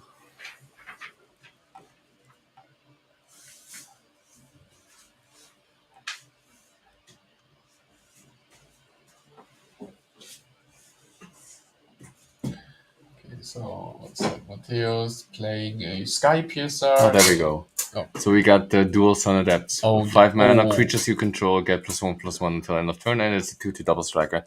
Yeah. So this could actually be a good addition to a mana sink. Yes. So he has the ability to activate it Yes. and still keep open 3 mana, but he's facing down 4 creatures. Yes, 4 creatures. I mean, double strike could help, but probably going to trade with at least 1 creature, maybe 2. Oh. But in this case, even having a smaller creature like the Gene Pollinator is not bad to have. But yeah, Christian has 9 mana. I mean, technically he could activate this ability twice if he gets 1 more land. It's just one off, and I think he does have the remaining land in hand. So And it seems like Matteo's playing his own Wayfarer, 3/3, which creates a lander token. But yeah, both players are just putting creatures on the board, having a stand down, and in this case, yeah. Yes, it's it's a creature. Ah, yeah, the green creature when it comes into play, you can put in counter. Oh, yeah, no, I think for 3 mana you put a counter on it. I think if I remember correctly. Yeah. Yeah, 3 mana, put a counter on this creature, activate only as a sorcery. Okay, that could also. So he's just trying to pump it up. Yes, I mean he has the mana. He definitely has the mana for it, and I mean they're both just staring down, having a standoff. So I mean, might as well. The thing is, I mean, do you prioritize making one creature big, or would you just keep open the mana to perhaps make it as a combat trick to pump each creature I for mean, one? I mean, as of now, both players are above 20 life, so they can take at least one hit. So it's not. Oh, yeah. So they could take the hit, but as of now, Matteo has played the what's that card called? Mar, I think, or Storm. It's a 7 mana blue creature. I think Yari has commented on that card before that it's a pretty good pickup. Yeah, the mouth of the storm. Oh yeah, It's like a ward 2. When it enters, creatures the opponent control get -3, -0 until your next turn, not even until end of turn. okay, that could have been an opportunity for Matteo to attack, but apparently he's with because as I said, Christian can take one hit, but for Christian it's leaving no blockers for Christian's creatures which can be pumped is not a good idea. Oh no, he is attacking. Okay. I can see it, but the issue is still he needs to block the other one who can pump each other no. creature because it has double strike, which he's reconsidering now. Yeah. Because he could easily be blown out if Christian has like a pump spell separately for the double striker. Yes. This could easily end in a second. Okay, so he's chump blocks with one creature, takes 3 damage, which is not a lot as of now, but now it's Christian's turn. So what is he going to do? Who was it who said? I think there was like one pro player who pretty much said it accurately. Life points don't matter until it's the last one. Yes, I mean you can win as long as you have at least one life point. Yeah, life points are basically another resource, Yes. just like mana. Yes, of course. So always good to if you are able to take some hits. I mean, opponent's creatures are tapped down, and maybe that's where you can make your move. So Christian is using 3 mana. He has another creature using his remaining 6 mana to pump his other insect twice. So that's 3 mana. Oh, that's an interesting one. Oh, okay. So, good point. So the creature says whenever a creature dies with a 1/1 counter, you draw a card. So, I mean, obviously, if you pump your creatures by 1, they don't get the counter, so you don't get the draw. Yeah, it's very But his other strategy is basically just to divide multiple counters on multiple creatures, which, in combination with what's the other one called, the gold card, The Halia. the Halia. So it's a good synergy. I can see that coming. Yes, that's the strength of this color combination. But unfortunately, Matteo has the Mouth of the Storm, which is a flyer, a potent flyer. It has 6 attack, and it doesn't seem like So Christian at the moment doesn't have any way of dealing with that. So basically, he's facing down a 2-turn clock. Oh, okay. So he is choosing to attack with the insect where he pumped a lot of counters into, hoping that the death touching creature would block it so he can draw a card. But it seems like Matteo is saying no and so bouncing it back to hand, and now Christian has to pump it all over again. So unfortunately, that delayed Christian by a whole turn, a turn that he doesn't seem to have, since now Matteo's going to attack with the mouth again, and he's going to. Oh yeah, and he also has a drone, so he's going down to 4. I think Matteo is just overrunning him with value. Yes, at this point, so the issue with the modular weenie style play style is if you don't have any potent attacks, you just have a board full of worthless creatures. Yeah, I think the green white color pilage in this set wants to be early, wants to go wide. As soon as it goes into the late game and the opponent deals with a couple of threats, you basically, if you try to defend yourself, you're on the back foot. Yes, it's important that especially when you go wide, you need an effect like the mythic, the Ouroboros, where you can pump. Of course, that's a bomb that wins the game by itself, but Yeah, definitely. something that can give multiple +1/+1 counters to your creatures. Because as of now, the only one with a +1/+1 counter is that one insect. But yeah, it seems like he's also Christian was flooding out. Yeah, and I so think that's a clean 2-0 swipe in favor of Matteo. Yes, it seems like Matteo now with a 7-2-1 record, he's on a very good track on making the top 8. And Christian going to a 6-3-1. Yes, it could be difficult for him, but still doable, depending on how he does, how he plays his last draft and his next 2 modern rounds. Okay. So we can take a look if we yes. Let's quickly take a look how the second table is doing. Yeah. So I'll take a look 1 second. Okay, so I'm back. Dejin is going outside. So we're going to take a look if we can get maybe a portion of the second feature mat going playing. Whilst they're on it, so we can give you some more magic, some more entertainment. So this is going to be the next round is going to be the last round of draft for the entirety of the event. Afterwards, we're just gonna have what's it called? I think it's 2 rounds in modern. Afterwards, we have the top 8 cut, and the top 8 will be held in modern format. Okay, so unfortunately the second round is being recorded, and we have to wait for them to finish. Otherwise, we won't have a conclusion to the second table's match. So I guess as of the time we can take a small ad break and then come back later for the second. Definitely, either way for the second table feature mat, or maybe for the next round, Yes, depending on how good and how fast the players are actually playing. Yeah. So let's just do some advertisement, and we'll be right back with the remainings. There was a time where Magic was all about weekly tournaments leading towards international gatherings. But in recent years, this legacy has been fading. Presenting the European Unity League, a continent-wide tournament circuit connecting all local events.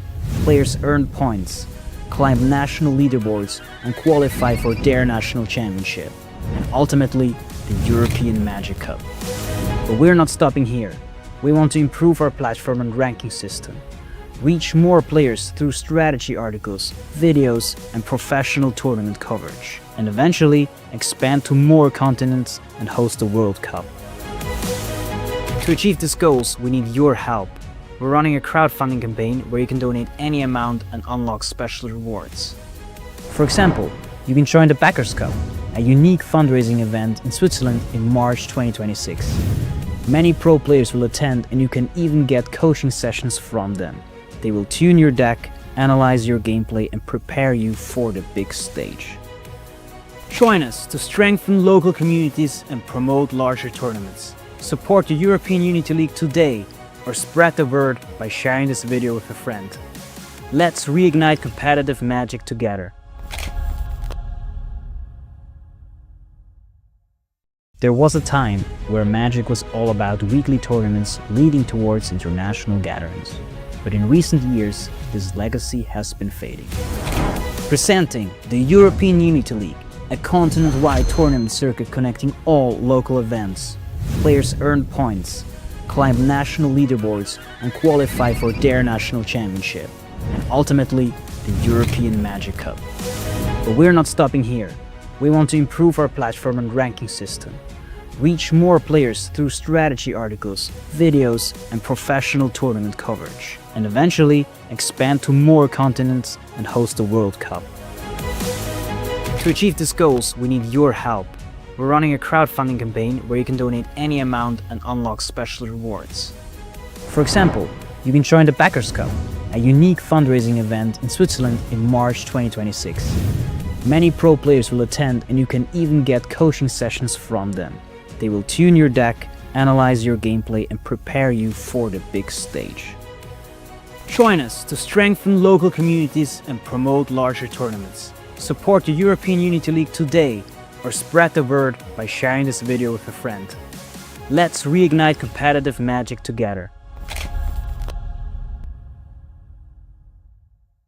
There was a time where Magic was all about weekly tournaments leading towards international gatherings.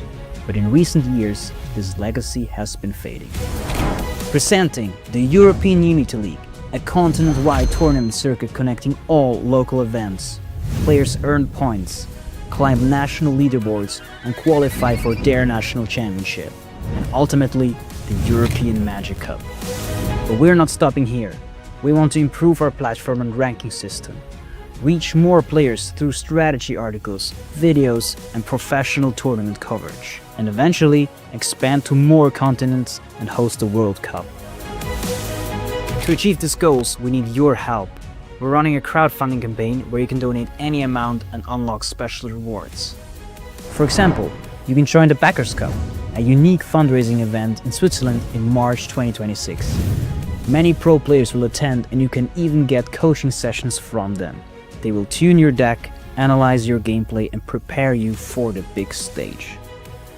Join us to strengthen local communities and promote larger tournaments. Support the European Unity League today, or spread the word by sharing this video with a friend. Let's reignite competitive magic together. There was a time where Magic was all about weekly tournaments leading towards international gatherings. But in recent years, this legacy has been fading. Presenting the European Unity League, a continent-wide tournament circuit connecting all local events. Players earn points, climb national leaderboards, and qualify for their national championship, and ultimately the European Magic Cup. But we're not stopping here. We want to improve our platform and ranking system, reach more players through strategy articles, videos, and professional tournament coverage, and eventually expand to more continents and host the World Cup. To achieve these goals, we need your help. We're running a crowdfunding campaign where you can donate any amount and unlock special rewards. For example, you can join the Backers Cup, a unique fundraising event in Switzerland in March 2026. Many pro players will attend, and you can even get coaching sessions from them. They will tune your deck, analyze your gameplay, and prepare you for the big stage. Join us to strengthen local communities and promote larger tournaments. Support the European Unity League today, or spread the word by sharing this video with a friend. Let's reignite competitive magic together. There was a time where Magic was all about weekly tournaments leading towards international gatherings. But in recent years, this legacy has been fading. Presenting the European Unity League, a continent-wide tournament circuit connecting all local events. Players earn points, climb national leaderboards, and qualify for their national championship, and ultimately the European Magic Cup. But we're not stopping here. We want to improve our platform and ranking system, reach more players through strategy articles, videos, and professional tournament coverage, and eventually expand to more continents and host the World Cup. To achieve these goals, we need your help. We're running a crowdfunding campaign where you can donate any amount and unlock special rewards. For example, you can join the Backers Cup, a unique fundraising event in Switzerland in March 2026. Many pro players will attend, and you can even get coaching sessions from them. They will tune your deck, analyze your gameplay, and prepare you for the big stage. Join us to strengthen local communities and promote larger tournaments. Support the European Unity League today, or spread the word by sharing this video with a friend. Let's reignite competitive Magic together. There was a time where Magic was all about weekly tournaments leading towards international gatherings. But in recent years, this legacy has been fading. Presenting the European Unity League, a continent-wide tournament circuit connecting all local events. Players earn points, climb national leaderboards, and qualify for their national championship, and ultimately the European Magic Cup. But we're not stopping here.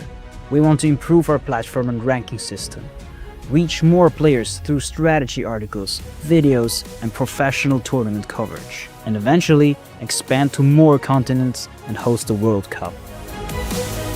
To achieve these goals, we need your help. We're running a crowdfunding campaign where you can donate any amount and unlock special rewards. For example, you can join the Backers Cup, a unique fundraising event in Switzerland in March 2026. Many pro players will attend, and you can even get coaching sessions from them. They will tune your deck, analyze your gameplay, and prepare you for the big stage. Join us to strengthen local communities and promote larger tournaments. Support the European Unity League today, or spread the word by sharing this video with a friend. Let's reignite competitive Magic together. There was a time where Magic was all about weekly tournaments leading towards international gatherings. But in recent years, this legacy has been fading. Presenting the European Unity League, a continent-wide tournament circuit connecting all local events.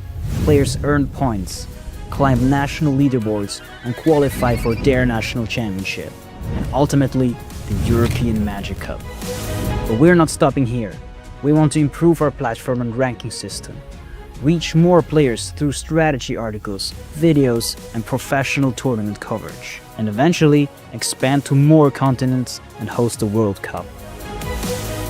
To achieve these goals, we need your help. We're running a crowdfunding campaign where you can donate any amount and unlock special rewards.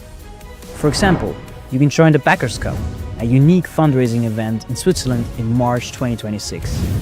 Many pro players will attend, and you can even get coaching sessions from them. They will tune your deck, analyze your gameplay, and prepare you for the big stage. Join us to strengthen local communities and promote larger tournaments. Support the European Unity League today, or spread the word by sharing this video with a friend. Let's reignite competitive Magic together. There was a time where Magic was all about weekly tournaments leading towards international gatherings. But in recent years, this legacy has been fading. Presenting the European Unity League, a continent-wide tournament circuit connecting all local events. Players earn points, climb national leaderboards, and qualify for their national championship, and ultimately the European Magic Cup. But we're not stopping here. We want to improve our platform and ranking system, reach more players through strategy articles, videos, and professional tournament coverage, and eventually expand to more continents and host the World Cup. To achieve these goals, we need your help. We're running a crowdfunding campaign where you can donate any amount and unlock special rewards. For example, you can join the Backers Cup, a unique fundraising event in Switzerland in March 2026. Many pro players will attend, and you can even get coaching sessions from them. They will tune your deck, analyze your gameplay, and prepare you for the big stage. Join us to strengthen local communities and promote larger tournaments. Support the European Unity League today, or spread the word by sharing this video with a friend. Let's reignite competitive Magic together. There was a time where Magic was all about weekly tournaments leading towards international gatherings. But in recent years, this legacy has been fading. Presenting the European Unity League, a continent-wide tournament circuit connecting all local events. Players earn points, climb national leaderboards, and qualify for their national championship, and ultimately the European Magic Cup. But we're not stopping here. We want to improve our platform and ranking system, reach more players through strategy articles, videos, and professional tournament coverage, and eventually expand to more continents and host the World Cup. To achieve these goals, we need your help. We're running a crowdfunding campaign where you can donate any amount and unlock special rewards. For example, you can join the Backers Cup, a unique fundraising event in Switzerland in March 2026. Many pro players will attend and you can even get coaching sessions from them. They will tune your deck, analyze your gameplay and prepare you for the big stage. Join us to strengthen local communities and promote larger tournaments. Support the European Unity League today or spread the word by sharing this video with a friend. Let's reignite competitive magic together. There was a time where Magic was all about weekly tournaments leading towards international gatherings. But in recent years, this legacy has been fading. Presenting the European Unity League, a continent-wide tournament circuit connecting all local events. Players earn points, climb national leaderboards and qualify for their national championship. And ultimately, the European Magic Cup. But we're not stopping here. We want to improve our platform and ranking system. Reach more players through strategy articles, videos and professional tournament coverage. And eventually expand to more continents and host the World Cup. To achieve these goals, we need your help. We're running a crowdfunding campaign where you can donate any amount and unlock special rewards. For example, you can join the Backers Cup, a unique fundraising event in Switzerland in March 2026. Many pro players will attend and you can even get coaching sessions from them. They will tune your deck, analyze your gameplay and prepare you for the big stage. Join us to strengthen local communities and promote larger tournaments. Support the European Unity League today or spread the word by sharing this video with a friend. Let's reignite competitive magic together. There was a time where Magic was all about weekly tournaments leading towards international gatherings. But in recent years, this legacy has been fading. Presenting the European Unity League, a continent-wide tournament circuit connecting all local events. Players earn points, climb national leaderboards and qualify for their national championship. And ultimately, the European Magic Cup. But we're not stopping here. We want to improve our platform and ranking system. Reach more players through strategy articles, videos and professional tournament coverage. And eventually expand to more continents and host the World Cup. To achieve these goals, we need your help. We're running a crowdfunding campaign where you can donate any amount and unlock special rewards. For example, you can join the Backers Cup, a unique fundraising event in Switzerland in March 2026. Many pro players will attend and you can even get coaching sessions from them. They will tune your deck, analyze your gameplay and prepare you for the big stage. Join us to strengthen local communities and promote larger tournaments. Support the European Unity League today or spread the word by sharing this video with a friend. Let's reignite competitive magic together. There was a time where Magic was all about weekly tournaments leading towards international gatherings. But in recent years, this legacy has been fading. Presenting the European Unity League, a continent-wide tournament circuit connecting all local events. Players earn points, climb national leaderboards and qualify for their national championship. And ultimately, the European Magic Cup. But we're not stopping here. We want to improve our platform and ranking system. Reach more players through strategy articles, videos and professional tournament coverage. And eventually expand to more continents and host the World Cup. To achieve these goals, we need your help. We're running a crowdfunding campaign where you can donate any amount and unlock special rewards. For example, you can join the Backers Cup. Welcome back. So we're still in round number 10. So we've got Lou Dumes, which we've seen in the last round against Gaetan Bussi. On the bottom, playing a Boros shell, and Lou obviously on Dimir. Yes, so Boros is very interesting. So in this set, Boros is more centered around spacecrafts. So you have a lot of pilots and you want to try to spacecraft them as fast as possible. Yes. It seems like Gaetan is having the upper hand, so he's here. He has a considerable board that Lou has to deal with. He has, he's basically casting what's it called? Consulted Structures, a very good card to try to find some answers for this board. Let's see if he can find something here. One of the rare cards which actually sees play in many constructive formats throughout. Yes. When Age of Eternities first came out, it was interesting to see it in blue shells. Now it's people tried foros, but now it's you don't want to have too many of them. Yeah, I think most of the time it's maybe a 2 or 3 off. So Yeah.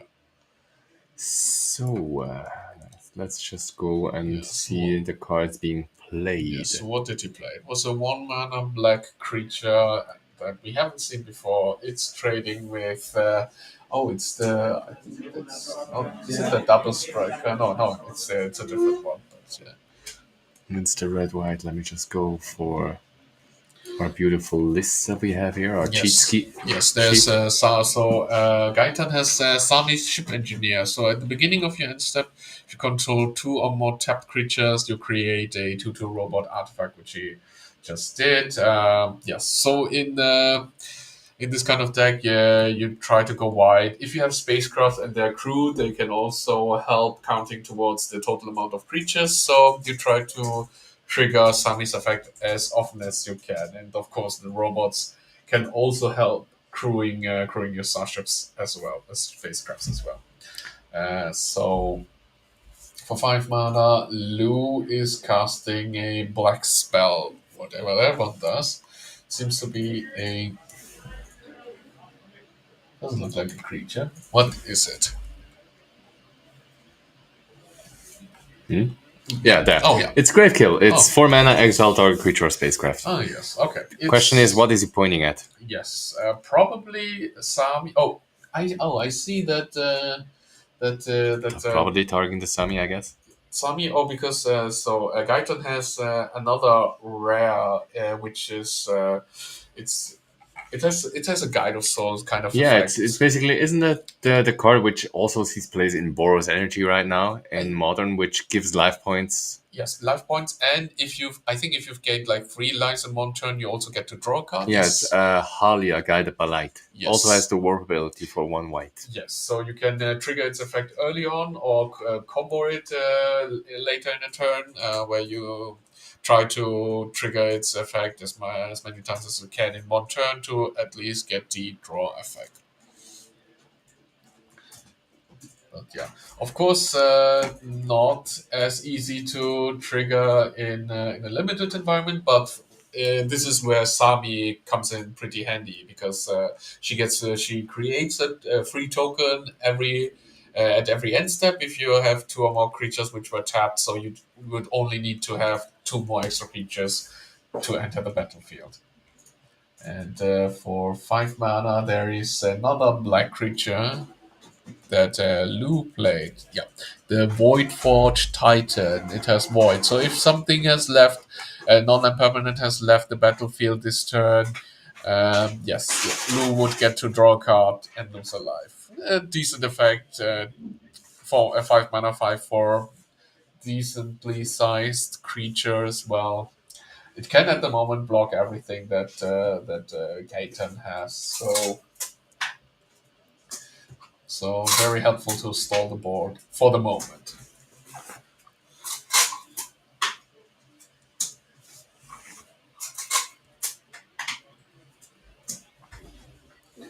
So let's see what Gaetan's response here is.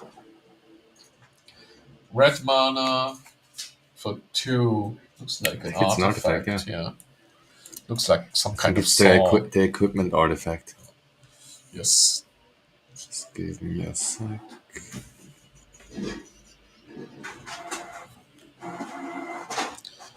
There we go. So one of the cards is also Keeper Mechen that you can use, but the saw in particular, what card is that one?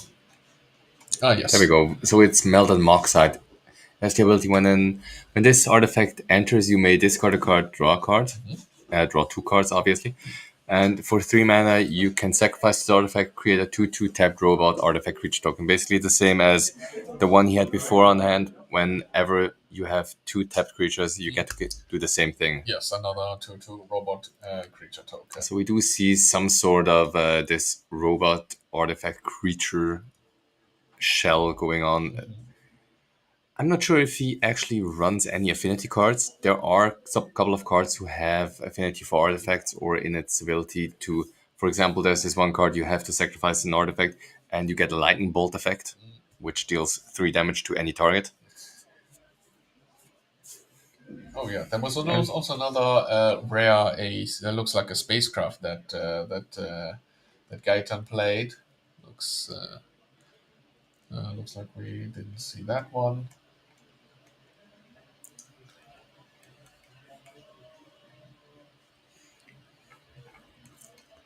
Trust us, chat, it's really hard to figure out which card it is because there's so many different artworks of those cards. But I think we got the Worm Maker Gunship. It's a 3 mana 4/3. When it enters, it deals damage equal to the number of artifacts you control. There we go. There we have the synergy with the artifact tokens. 2 target creature opponent controls, and it has station 6. And it's a flyer if he actually gets to it. So he did actually manage to make it a creature. So like you said before, there is the synergy where you want to station the creature, you want to station the spaceship.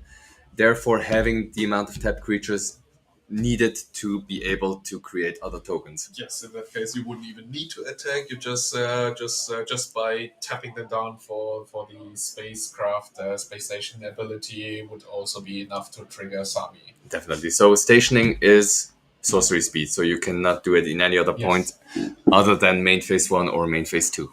So a recent trend in the new standard sets is reprinting the new mechanics that are basically watered down or nerfed version of older mechanics. For example, in this case, Space Station is very reminiscent of the crew mechanic from the Kaladesh block from a few years ago.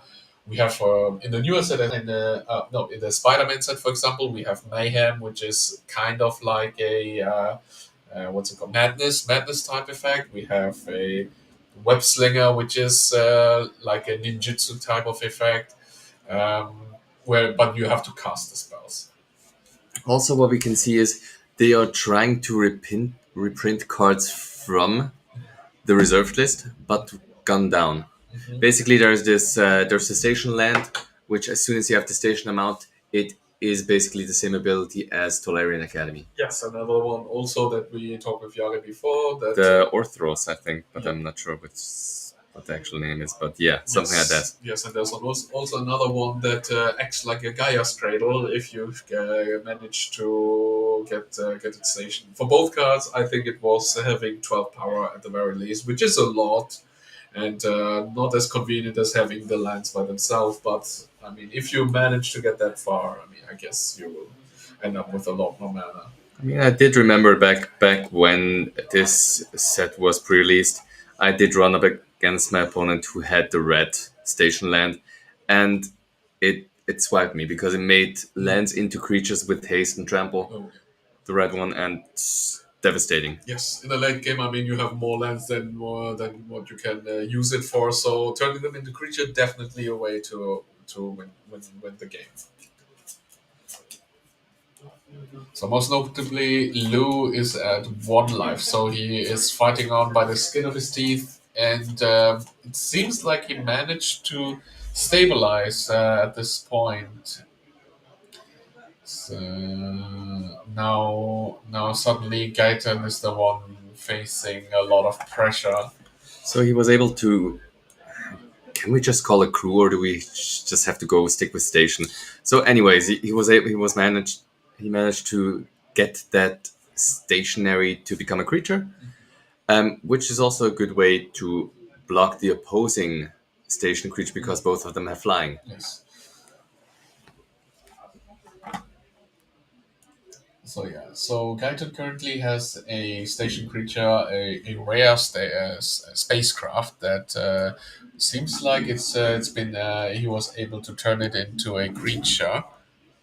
Yeah, it's the Lumen class frigate. So plus, so if you station it for Oh, 2, it okay, other creatures get +1/+1, okay, and if you get up to 12, it's actually a flying lifelink 3/4. okay. Yeah, it doesn't look like he managed to get it to a creature just yet, but And notable, it still keeps the +2 ability.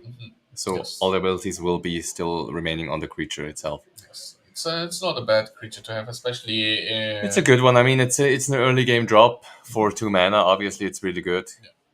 I mean, yeah, it has an anthem effect that you. I mean, you can. It just requires 2 power to station for the anthem effect, and then if you play a creature, it will have summoning sickness anyway, so might as well crew it. And in the late game, turns it into a 3/5. I think it was a life linking creature, but. The issue at the moment is that Gaitan doesn't have a proper way of dealing with Lu's board. But the good thing is that Lu can't really attack with his creatures as well because he's at 1 life. So he has to be very mindful of how he's approaching this situation. It seems like that Gaita was able to snag a few impressive rares. Like we see that he had the Sami, he had the Halia from before, he has a Lumen frigate spaceship, and it also seems like he had a Lightstall Inquisitor, which is a 1 mana white weenie creature that exiles a card from an opponent's hand, and the if it's a land, he can also. I think the card can also exile a land, and which then enters tapped if he tries to play it, and all every other card that he exiled with the Lifestyle Inquisitor costs 1 more to cast. But of course, in the late game, not as useful as having it early on.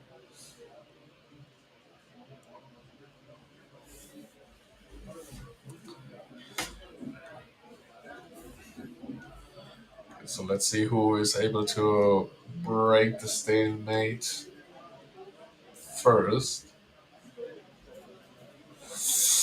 Gaijin thinking hard about his next move.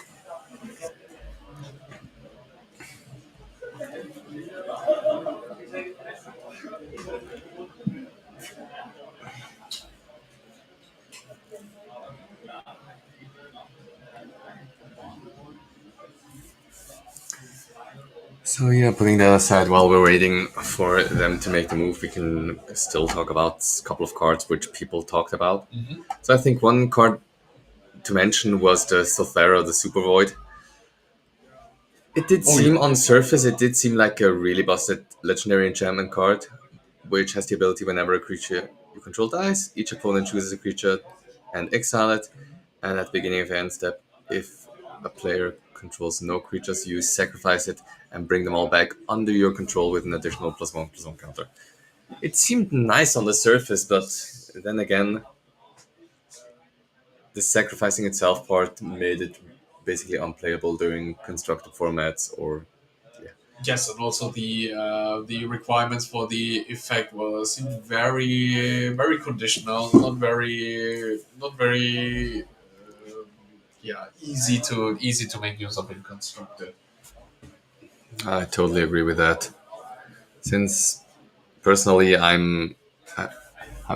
would say a connoisseur of enchantments, I looked at it and didn't see any possibility to actually run it consistently or run it in a good shell. Yes, and also the double black is also what makes it harder to Oh, use. agreed. But it does have a couple of nice artworks though. Yes, definitely. I mean, And it's one of the most expensive cards from the set if you have it in the yes, Galaxy treatment. yeah, Galaxy Treatment has this very special version where it's it does where it doesn't even have a text, and I've seen some people. Uh, See people who got that card. I mean, it seems to be going for a pretty high price. I think I actually saw yesterday or the day before yesterday. I did see like a scaling on it, and right now it's in the range of 600 to 800. Ooh, yeah, that's a decent card to pull. I mean, it's a nice card. I wouldn't mind saying getting that one though. So not much has changed on the game state as of now. Just an attack being delivered. So Gaetan at 29 live, sitting comfortably at the very least, but the board is not looking in his favor. I'm curious to see what was this red card again, because I The remember, red one. Let yeah, me just yeah, go check. because it had a tap effect that he could use in the late game. Pop, pop, pop, pop. I saw it. I think it's one of the last red cards. It was yes, There we this go. one. Yeah. The zookeeper McCann. Okay. At oh yeah, I did play that one as well. It's at Okay. one red.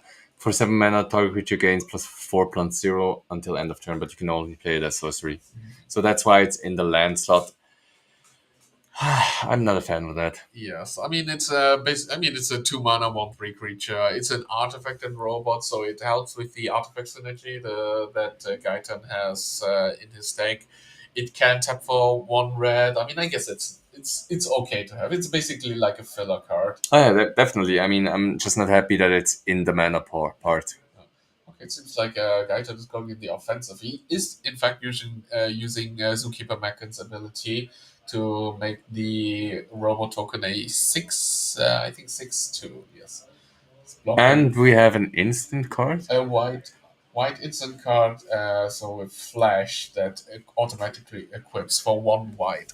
It was the So spoiler. attach target creature gains first strike until end of turn and +1/+0. Okay, I mean, So it's a 7/2 with first strike. I Interesting. guess I mean, that gets rid of anything. yes. So what Gaita can do is slowly attack each turn, and probably nothing that Lou at the moment has is able to block it properly. But what is his plan now?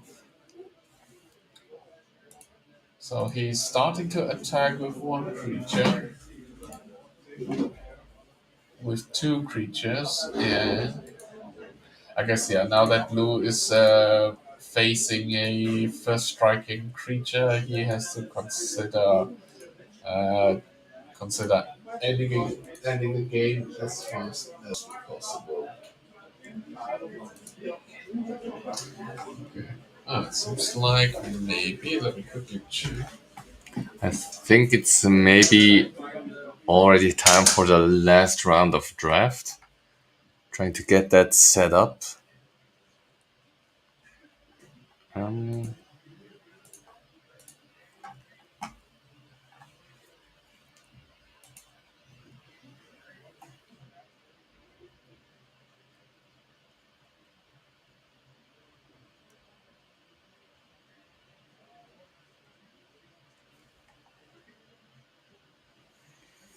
so whilst we're waiting for Dejin to confirm, I think he's coming back. So let's. He actually locked himself out.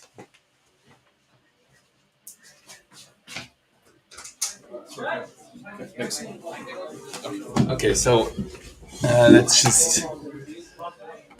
just probably stop it right there. Pour this up. Okay, yes. So just got word that the third round is about to start. So we are going to tune into that and see who is going to play today.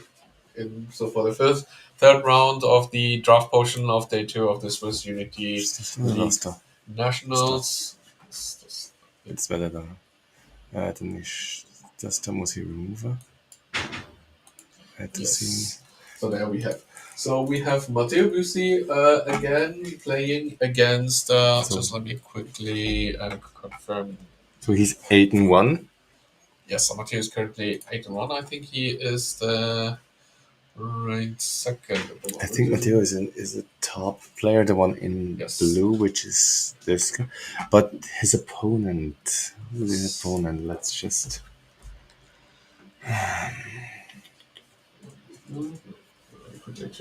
You the name? Yeah. It's Gaetan Bossi. That's Gaetan. It's Gaetan Boss. Okay. Yeah. So apparently it's Gaetan. So we know that. So apparently from the last match, it seems like Gaetan won his last match, which is able to play against Matteo. Gaetan. Hmm? Yeah. Sure, okay. Done. Yeah, It's an opposite of.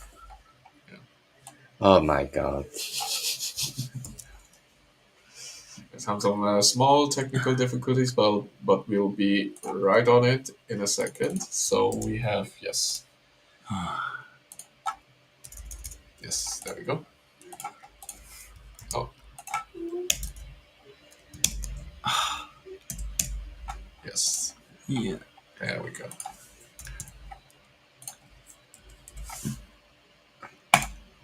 Let me just go check the record of Gaetan. Yes.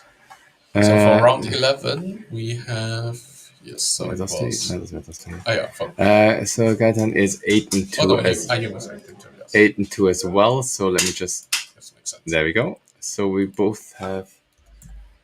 Nope. 8 and 2, and I think Matteo is 8 and 2 as well.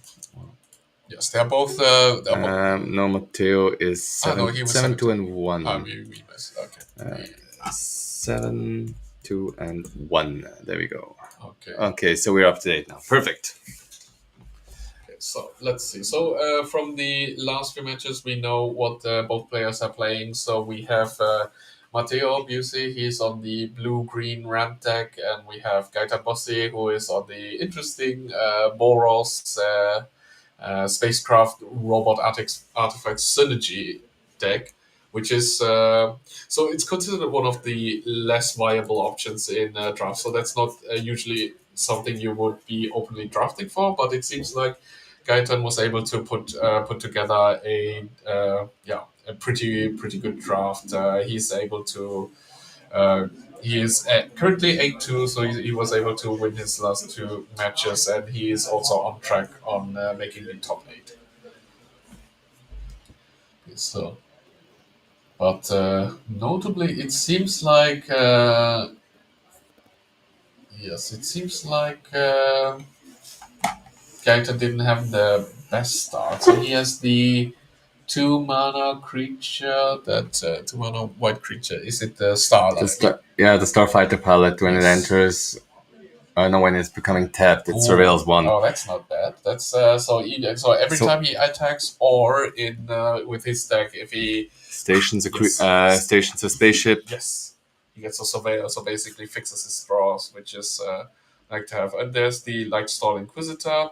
He gets to take a look at Mateo's hand, exile a card, and think it's going to cost 1 more, or if it's a land, it comes into play tapped. Oh no, I think it's just just a card, not a land he can take. I think it was a different card I was thinking of, but yeah. Yes, A card from their hand. yes. Although, And they get to choose themselves which card it exiles. yes. Okay, interesting. Okay, yes, and most notably, it can also be a land. It just enters tap when Matteo tries to play it. But yeah, in this case, he chose. I think it's a fight. It's a green fight, but I'm not too sure from that artwork. But yeah, at the moment, Matteo has the Wayfarer, 3 mana, 3/3. When it enters, it creates a lander token, and just played the 4/4 Trampler with landfall, where it gets +1/+0 until end of turn. And he's going to crew his spaceship that he at the moment has, the blue spaceship. Yeah, the green card taken was a seed ship impact. 2 mana card, destroy target artifact or enchantment. If its mana value was 2 or less, create lander token. Yes, very important to have in this matchup. We know that Gaetan is playing a lot of artifacts, and what is artifact or enchantment? Yes, so he plays a lot of artifacts. So and most notably, spaceships are artifacts as well.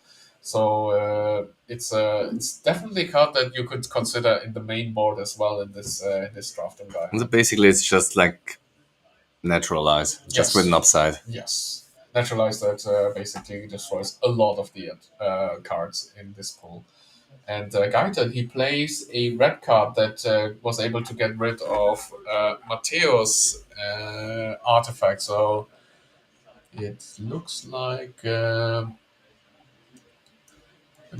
card that would also be good to have in the main board. The Bombard for 3 mana deals 4 damage to Oh, target creature. okay, it was just dealing for damage. But most notably, it's an instant. That's a very good card to have in limited. Okay, so Matteo played the 4 mana blue creature that when it comes into play, can sacrifice a creature or an artifact to draw a card and put a +1/+1 counter on something. And he chose to put one on his trampling creature, and now he's on the offensive. Yeah, thing is, Gaitan doesn't have. So Gaitan is at 5 life already, and he doesn't have. He needs to find a way to deal with the board that Matteo is presenting at the moment. Still opts to attack though. Okay, so he wants to surveil and take a look what his options are, and Matteo considering if there's a combat trick waiting or it's just a desperate attack from Gaitan. I mean, what also is notably, he's stuck on 3 lands. Yes. Which is could be devastating. Yes, you don't want to be stuck on lands in a. I mean, in any case, but I mean, if you're on the weenie strategy, you can be stuck on lands, but then again, you need to. you don't want to. Yeah. Yes. So it seems like when attacking, Matteo tried to block the Luxstall Inquisitor. The thing is, Gaitan had the white instant spell that deals damage to a blocking or attacking creature, so he was able to deal with one of the creatures at the very least. Another backswing he has to block and does a comeback trick. Yep, there's another red card for 2 mana, and so he was able to deal with yet another creature, the trample creature. But unfortunately, Matteo did have another one ready, so.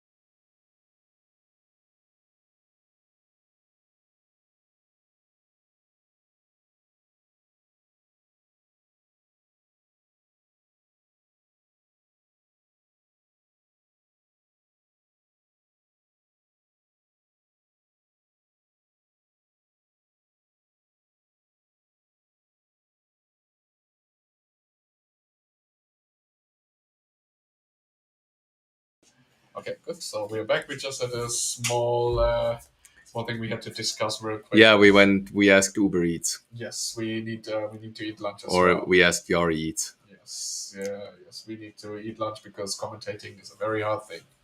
In the meantime, Gaitan is at 2 life, and let's see how the board has changed so far. So he has, so he still has a Lightstone Inquisitor. He has the pilot that surveils, and most notably played another creature.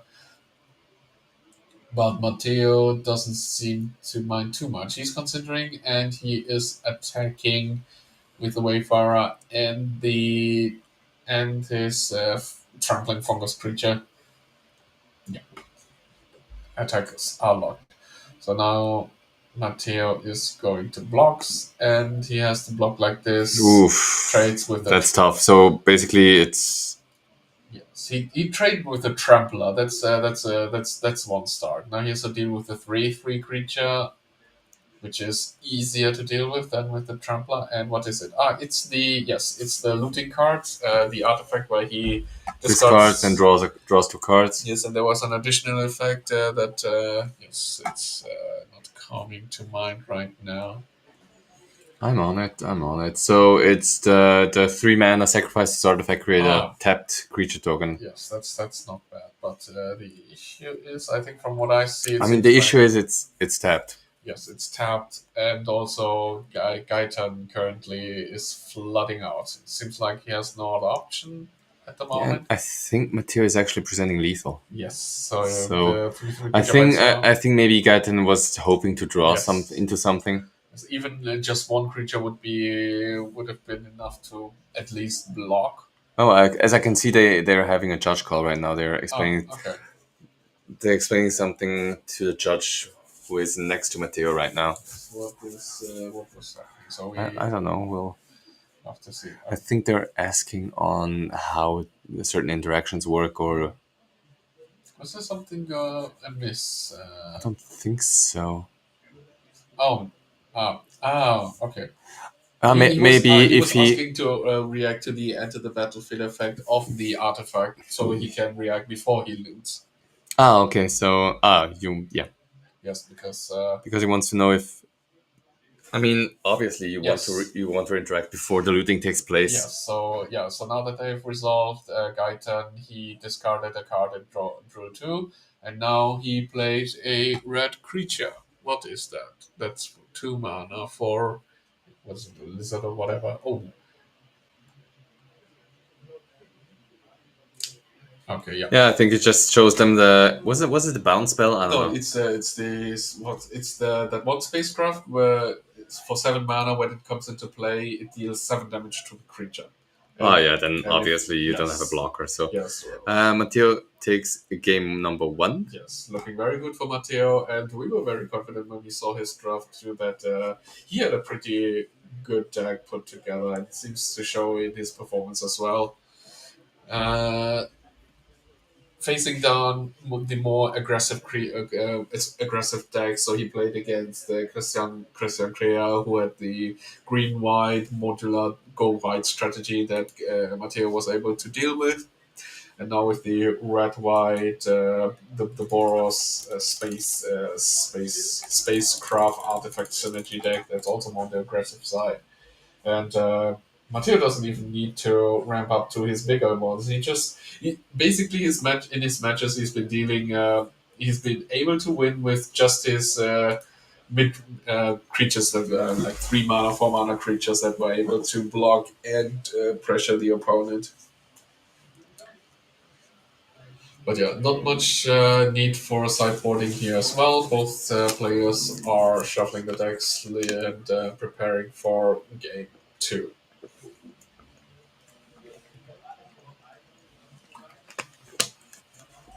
So once again, this is the last round of draft.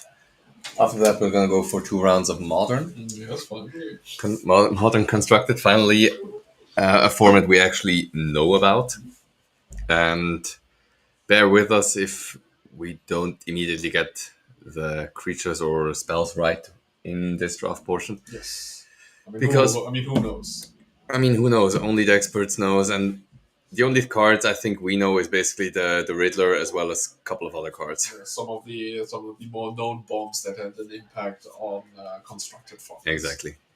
Good. So Okay. Matteo taking a mulligan, Okay. interestingly, So, I mean, and I think Gaetan actually kept. yes, since Gaetan is on the play, he has to choose first if he wants to keep or mulligan, and it seems to look like that he chose to keep it. And being on the play is not as bad. Oh, look at him. He seems to be rather occupied with his phone. Is he going to text us or? I hope not. But yeah.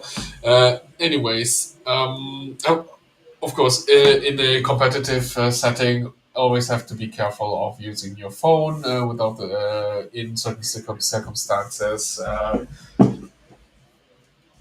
So just to be on the safer side, best not to use your phone in front of The opponent or the judge without asking them firsthand. or on camera. Yeah, definitely.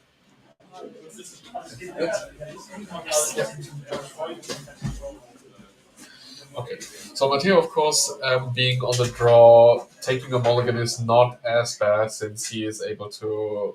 I mean, he's drawing the first card of the game, so taking a mulligan doesn't hurt him too much.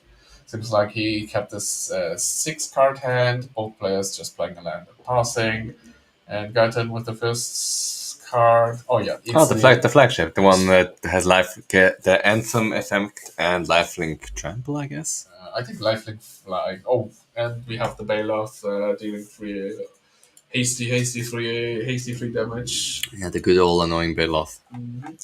Not as annoying in limited as it is constructed. Oh, definitely. There's not much room for counter spells in a limited setting, but free damage, hasty free damage is always good to have. So we have the creature that Gaitan played last in the last game. We still don't know which one that is, but he was able to crew his Lumen battleship.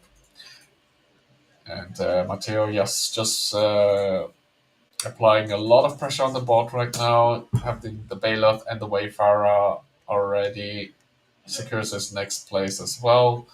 So what is Gaitan going to do? So that we have that. Nine. No, that, 9. Jesus. Okay. In the meantime,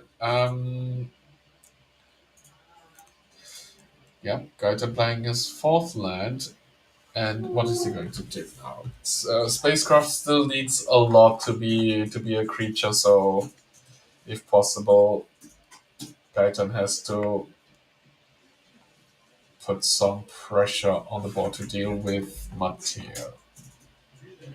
I think Matteo showed us his hand. Seems like a lot of lands, and I think for the next turn, Matteo's play will be to play the 4/4 trampling fungus creature again.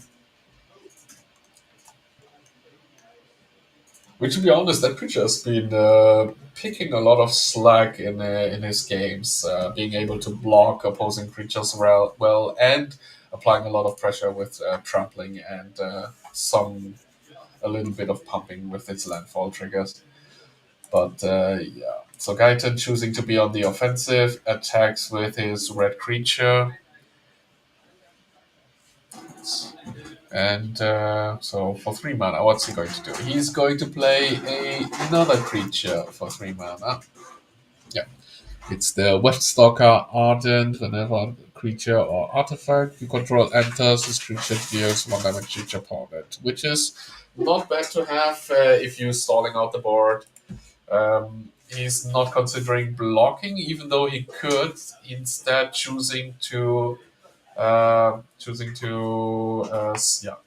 not crew. I was about to say crew. No, here about to.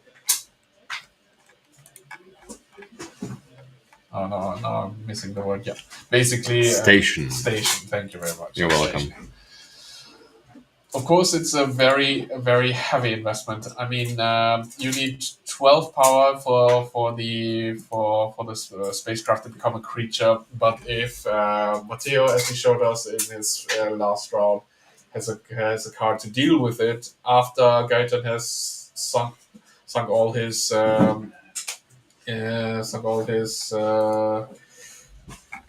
basically his resources into that artifact, and it's going to get destroyed, and it's going to be a heavy blow for Gaitan. So instead, Matteo is going to cast the 4-mana blue creature where you second artifact on creature and put a +1 counter and draw a card. And he's still on the offensive. Gaitan already down to 7, and he's supposed to be the late game deck. So instead, Gaitan now has to see how he can come back from this, because it doesn't look too good for him.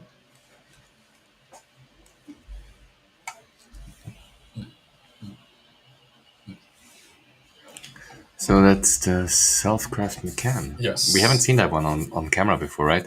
I think we Did we? have. It's been flying under the radar a bit. So it's when it enters, you may sacrifice an artifact. If you do, put a 1/1 counter on target creature and draw a card. Yes.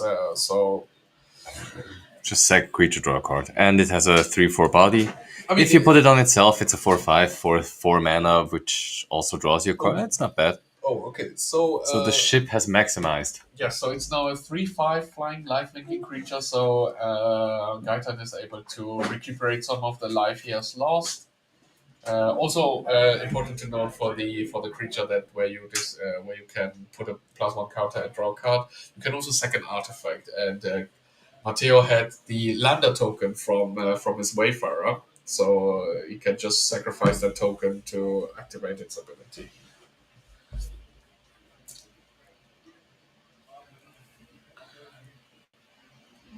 Okay, so now suddenly Matteo is has to find a way to deal with the flying life linking threat, which Gaitan was surprisingly able to get online.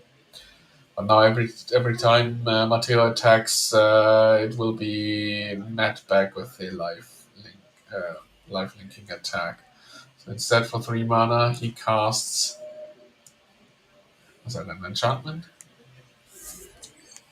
So a green enchantment. I think it's. Give me a second.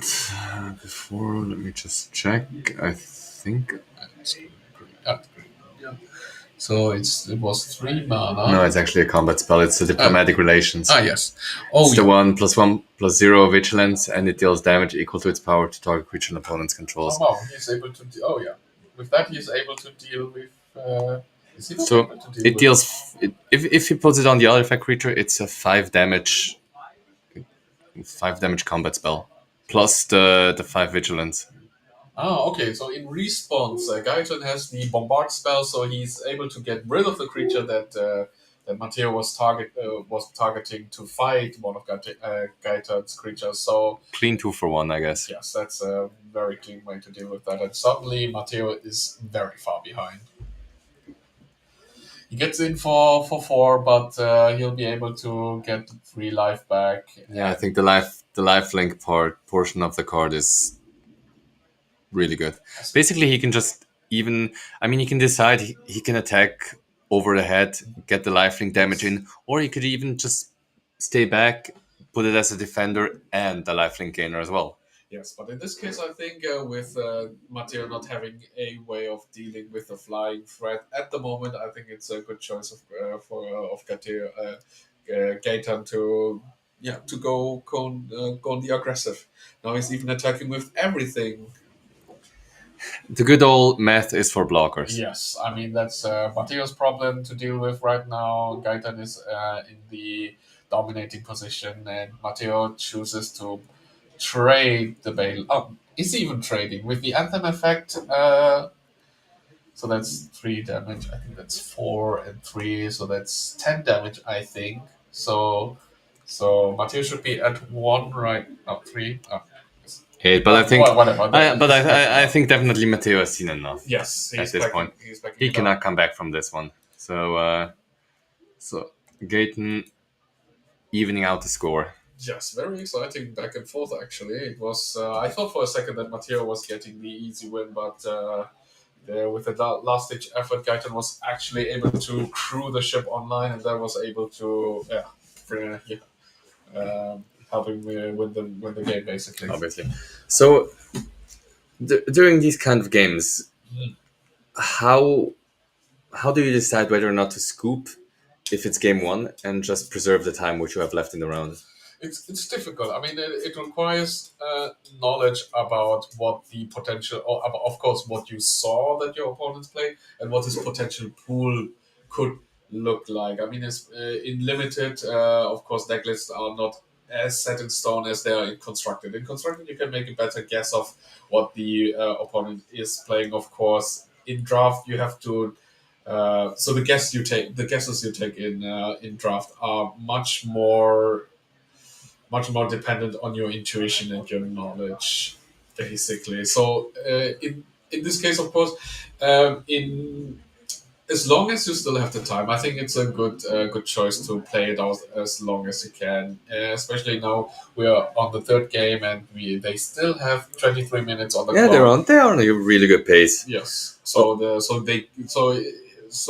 playing it as, I mean, in the last game, Matteo still had a way. I mean, he still had a way of winning. If he had, yes, definitely. like he had this instant or sorcery spell that where you destroy an artifact on enchantment, that would have turned the game around in an instant. Oh, you mean the one that makes a lander token as well? Yes, if it's cost 2 or less. But unfortunately, he didn't draw it, so yeah, and he didn't have a way of dealing with it in any other way. So of course, Matteo was not able to deal with it.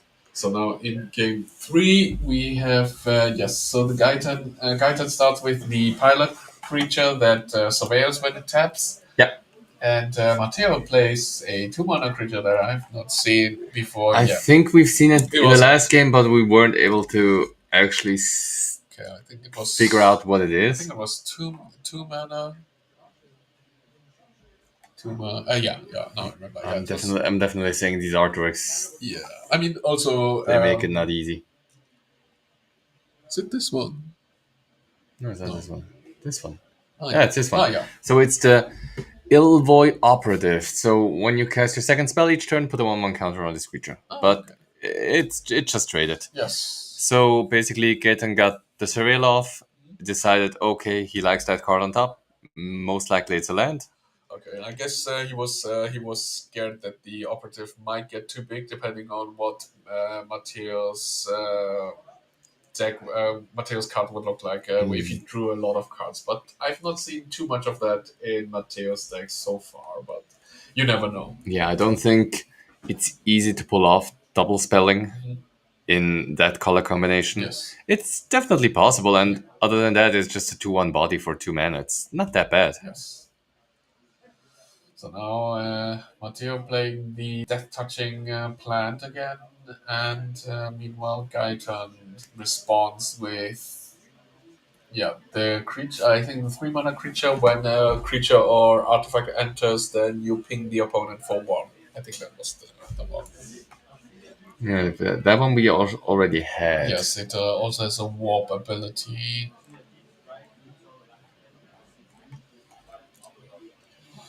So Gaetan hoping to trade, attacks with the Death Toucher. Gaetan lets it go. Yeah, takes it the Weft Stalker Ardent. Yes. So with the Weft Stalker Ardent, Gaetan could potentially just try to stall out the board, try to win with that creature. See how that one goes. Now Matteo for 4 mana playing his favorite trampling fungus creature again. How is Gaetan going to respond?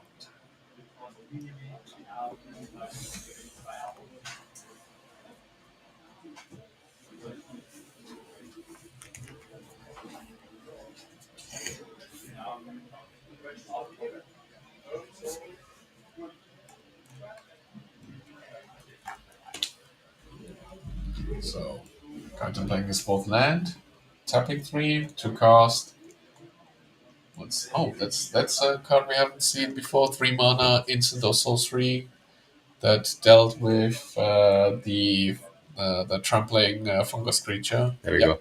go. Cut Propulsion. Yes. Target creature deals damage to itself equal to its power. Yeah, okay. If that creature is flying, it deals twice as much damage. Oh, okay. So basically, this is a good answer for most of the spaceships. Yes. A lot of the spaceship having more toughness than power. I would actually love to see a slight change on the cut propulsion. For example, if it targets a spaceship, it costs 1 less. That would, I think that It would be feasible. Yeah, but I think with 3 mana being able to deal with a spacecraft is already a good trade-off. I mean, it doesn't always kill spacecraft. Obviously, if it's a 1/5, for example, like Debris Field Crusher. I mean, then again, the debris field crusher is not. I mean, it's not as potent of a threat as other cards are. Of course not, but it's still there. Okay, let's see. Oh, okay. So Gaetan have played his Halia and another creature. I think we've seen it before, but I don't remember what the name was. I think it was for 3 mana. It's the Yeah. Exosuit Savior, a flying creature. When this creature enters, return up to 1 target permanent you control to its owner's hand, and it's a 3 mana 2/2. Up to so it So I seems. think we do have a judge call going on. Oh, yeah. Judge call Yeah. on the actually on the table that Yeah, exactly. we're watching. Okay, so what is a judge call? I mean, what's the problem here? So what he wants to. Oh, because I guess he forgot to ping, or what was the issue? Maybe you forgot the life gain trigger. I mean, Yeah, so there's going to be a lot of triggers happening. We have one where you ping the opponent for 1. With Halia, you gain 1 life. not gonna lie. If I was In Matthias' position, I would obviously debate whether or not the opponent gaining the life, just because it does have the additional ability of when he gains 3 life, he draws a card, Question is, and it's his trigger to miss. is it a trigger you can miss? Is it I think it's an ETB trigger. Likely to miss. Let me just check. Halia? Are we talking about the Holly or the burner? There we go. Whenever another creature artifact control enters, you gain 1 life. Okay. If I recall correctly, these kinds of triggers are not. I mean, within a reasonable time, if you respond, if you recognize that you have missed it, it's technically something that you're not supposed or you can't miss. And if you notice it within reasonable time, which it seems to be in this case, then it shouldn't. Then you should be able. They should be able to reverse it. And maybe give a warning, but that should be. Yeah, I think they've noticed this in a reasonable time frame. They haven't moved onwards, as in search the deck or any other information has got leaked. Yes. So I think it's fair to say, obviously, it's the owner's card's information to be reminded of, Yeah. but don't forget that even the opponent needs to be able to stay on a clear game state. Yeah. So if they both would miss it, both would be viable for an infraction. Yes, of course. But in this case, it seems like it was noticed. So I think it's an easy fix. Yeah, easy fix with an infraction, maybe going towards the owner of the triggered ability. Oh, maybe they are talking about the red something card else, as well. Because the red If card they was... missed it as well or not. I mean, let's just look up the card text of that burner card. if the ping effect was forgotten. Whenever a creature and you control enters, this creature Yeah, deals. So it's both need to be resolving. I Yeah. think both are mandatory effects. Yeah. So It's understandable that you should just call a judge. Judges are here for clarification, Of not course. always the bad guys. Yeah. And you rather just call a judge once or twice too many instead of having a missed game state or an illegal game state. Yes, especially in an event with stakes as high as this, you want to be sure that you get all manners of advantages that you can get over your opponent. Within, of course, the legality of the rules of the game. So that's why always people should remember communication is key. Yes. Keep a clear communication with your opponent. Keep a clear counter on life points, which you can keep on track, and you're good to go. Yes. Most important to let your opponents know in any way possible that's understandable what you're doing or what you intend on doing. And always double check. Yes. For you and for your opponent. Because, for example, I do this the same time when I do play Storm or play big mana decks. It's hard to keep track on the mana. Yes. So it's good to sometimes just ask your opponent, hey, we're clear that I have, for example, I've still remaining 3 or 5 red mana in pool. Yes. And if they agree, so it's going to be turned to an accepted game state at that point. Yes. So it's also on your opponent to keep track of what of the game states, be it how much mana. Oh, yeah. Okay. Seems like the ping effect has resolved. Yeah. Okay. So now they are going. So they still have the life gain effect, right? Yeah. They didn't gain a life until now. Yes. So it seems like they're going through the triggers one by one. So since when Talia enters, the ping happens first, and then Gaetan is able to cast the other creature, which then triggers the Ardent and Talia again.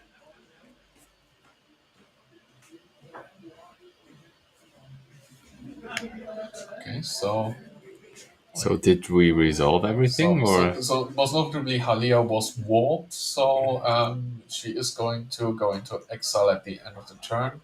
was it this turn or last turn? This turn, because Gaetan had 4 mana, he needed 3 to cast the other creature. Yeah, and then he tapped out. Okay, perfect. Okay, so instead of okay, now I understand. So instead of sending Halia, who was warped into exile, the other white creature that he cast, allowed him to bounce one of his permanents back to hand. So he chose to get, yeah, for whatever. Yeah, so I think it was it up to one creature, or did he have No, to? I think. Let me just double check. I think it's just up to one. It doesn't have the Okay, downside, but okay, I'm just gonna double check okay. real quick because we've already seen that card. Mhm. So it's return up to. Okay, so the notable difference is he was able to bounce Halia back to hand. Gaiten had another land, so he warped Halia again, triggering the Arden's ping effect. So basically, pinging Matteo for one again, which can make a difference. I mean, every point of damage matters. And so now he's casting Halia from exile, and for 2 mana casts another white creature. The Honored Knight Captain, Yes. which is Oh. it creates a 1/1 white human soldier token, and for 6 mana he can sacrifice this creature itself. Yeah. Search your library for an equipment card and put it onto battlefield. Okay. And as we've seen before, he does have the equipment card which equips itself when entering. So basically, he does have a 6 mana sort of combat trick where it gives first strike and +1/+0. Yes. So and also Ooh, now we see a big tap out. So this is the Oh, one that that's it. returns, right? no, that's the one where he gives -3, Ah, -0. yeah, it's the to combat both. trick on a creature. Yes, also flying one. So now Gaiten has to be mindful of that. But it's also not looking too bad for Gaiten since so by casting Halia and then casting the other creature where he creates another token, he was able to gain 2 life and ping the opponent for 2, which is great value. Unfortunately, he wasn't able to get the third one, but as we said, without proper setup, it's hard to trigger Halia in a limited environment. But now, but now Gaita is facing the Mouth of the Storm, a huge flying 6 power creature, which is presenting a 3-turn clock by itself.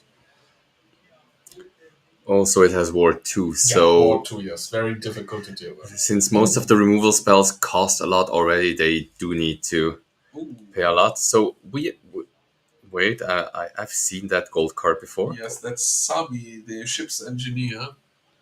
Yes, so it's the Is one. it the ships? Yes, No, it's the Wildcat Captain. this one. No. Is it the ships? No, it's the ships engineer. Yeah, you're right. You're right. Yeah, so it's They look pretty identical. Yeah, so it's the one where you have 2 or more tapped creatures. By the end of the turn, you create another tapped colorless robot token. So the important part is to keep up the pressure while also gaining life. Each point of life that Gaiten is able to get is going to help him survive the onslaught of from Mouth of the Storm's attack.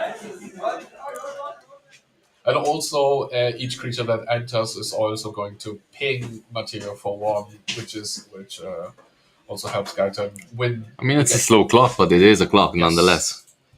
So most notably, Gaiten did not opt to attack with any creatures to trigger Sami's effect.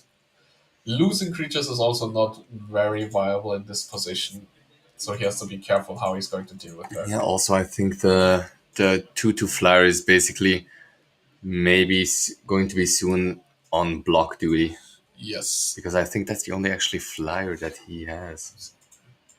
Oh, so there's the card that I've been. I haven't seen that card played yet. So it's Which the one? Bioengineer. For 2 mana, he creates a lander token, and for 8 mana, Matteo's going to can draw 2 cards and create a 2/2 token.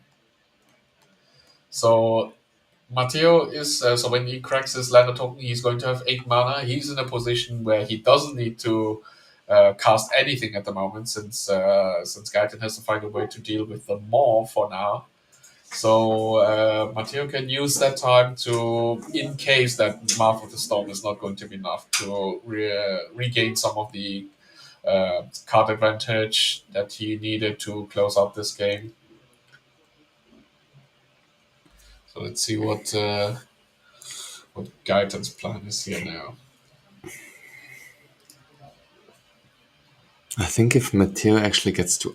well, does he have 8 mana open? No. So But he does have 8 mana, so if he Yes. gets... No, he doesn't. So he He has a lander token, which he Yes. would need to crack. Yes. Yes, he can. But he does have it open. Question is, do you want to pour in that amount just to get a 2-2 and draw 2 cards The at this thing game? is, at the moment, Matteo only has one card, and I think when he flipped the card open, I was able to see that it was actually a land. Sorry, excuse me. That it was actually a land. So Matteo is running out of gas at the moment. So, so that so the bioengineers effect could help in the long run. Oh wait, is Halia, does it trigger with the artifacts as well? I th- Oh no, no, I it's know. only creatures, I Yeah, think. no, it was the Worth, the Ardent that triggers with artifact. So, Yeah, I thought so. so yeah, he Gaiten played the artifact for 2 mana, where he can discard a card to draw 2 cards and sacrifice it to create a token. Ooh, no, I'm just gonna take it back. It also triggers when an artifact that's enters. huge. Yeah, I thought because The silent mode nobody knows. yes, creating. So if it triggers with artifacts, so that means that. If you can make a couple of lander tokens, and if you can make like 1 or 2 of these golem tokens, you're good to go. Yes. You get to draw additional cards. Yes, I think in these colors you don't get to create lambda tokens, but if you can create the robots, that would be that would definitely help. So Swinging in with a flyer for 2? Gaetan is basically Is going on the offensive. He's trying to whittle down Matteo as much as possible and trying to close out with the Ardent's ability of pinging every time when. So for the Ardent, it also triggers with. Oh, combat trick. Yep. Oh. So, which one is this one? It's a 2 mana red one. Matteo confirming how many cards Gaiten has. And so what's it? It's a 2 mana somewhat combat trick.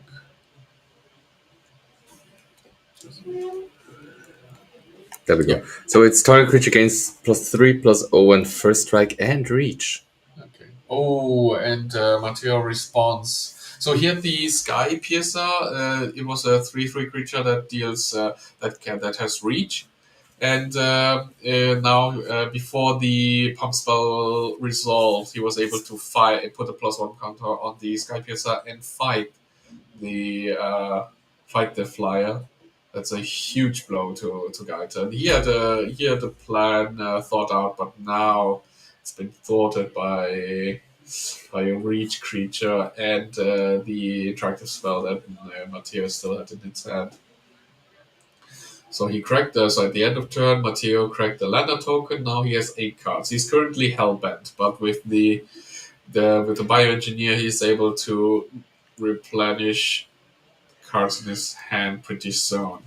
I mean, Gaiten still has to deal with the flyer, so yes, going in for 6. It's still 6, so it's a 2-turn clock. Yeah. So But obviously, if he just plays 1 creature card or 1 artifact card, he goes up to 7. yes, So and now there we go. He activated in the second main phase. 8 mana, create a 2/2 robot token and draw 2 cards. And now, what is Gaiten going to do?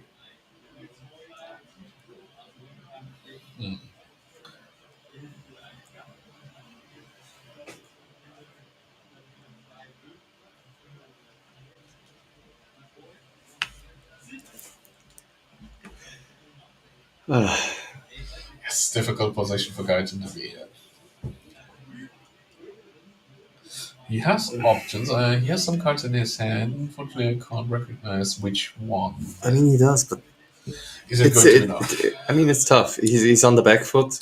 He stares down a 6/6 flyer, which can insta kill him. Yes. And I mean, he needs to have a blocker or at least play something to get out of the damage range. Yes. However, problem is if Matteo has a combat trick or anything pumping the flying creature, this thing's in the bag. Yes. So, and unfortunately for spacecraft, it's going to be a bit too late since if Gaiten taps down his creatures to station a spacecraft, then Matteo has enough creatures to finish the game on the ground as well.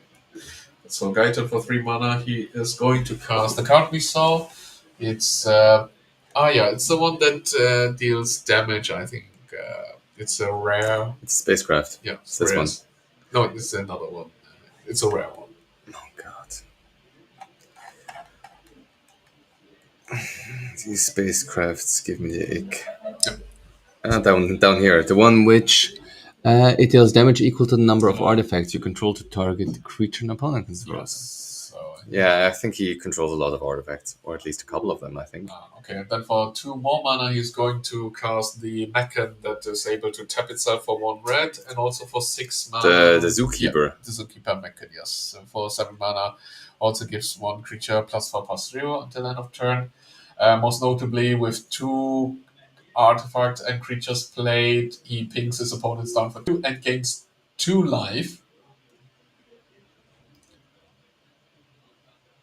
And he crews his ship. So, oh yeah, that very okay, nicely played. So he crews his ship up to 6. So now his Waymaker gunship is a flying 4/3 that can block the storm of the what's it called? Mouth of the storm. And with his tapped creatures, Sami triggers, which gives him a tapped 2/2 robot Token, giving him a life point and pinging the opponent because of the other ability. This game Interesting. This game could be actually close. You think so? It could go both ways. I mean, we have no idea what Matteo drew Yes. off of the 2 cards from Biotech. Yes, and these 2 cards can make all the difference, especially since he is at 8 mana, so he most likely can play his larger creatures as well, which we haven't seen too many of. But yeah, it seems like Halia and the Arden is doing a lot of the heavy lifting for Gaetan, keeping him alive and giving him a road to victory.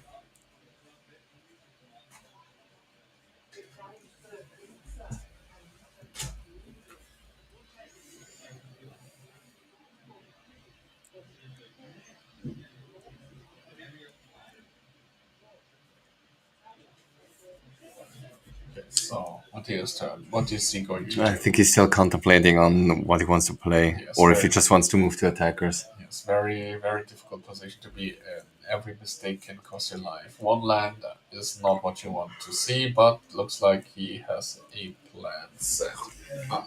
And still reminding he's on 7-2-1, whereas Gaetan is on 8-2. So I think Matteo doesn't want to lose, obviously. Definitely not. Not sure if he's out of the contention with 7-3-1 or X3-1, but it's close. It's close. Yeah.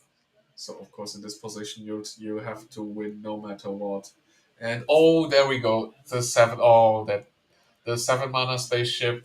So when the kill ship, it's colorless 7 mana. When it comes into play, it deals 7 damage to a creature, and you can crew it for 7. You mean the Extinguisher battleship?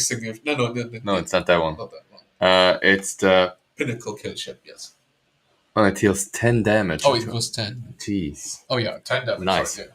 But you can also crew it for 7, make it a 7/7 flyer, putting. I mean, additional technically, he could just crew it with the other flyer, the 6 flyer, and the creature token, obviously, because he's not staring down that much pressure. Yes.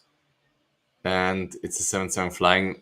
And then afterwards, he would have 13 power flying, which needs to be answered. But there are a lot of small things. Yes. So Matteo has also been mindful with the Ardent. You can face down more damage than you thought, especially in combination with Sami.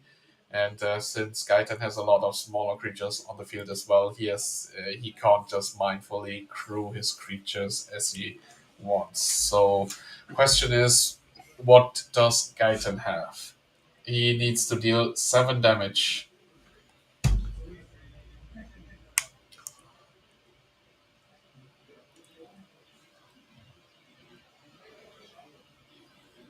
This is getting very close.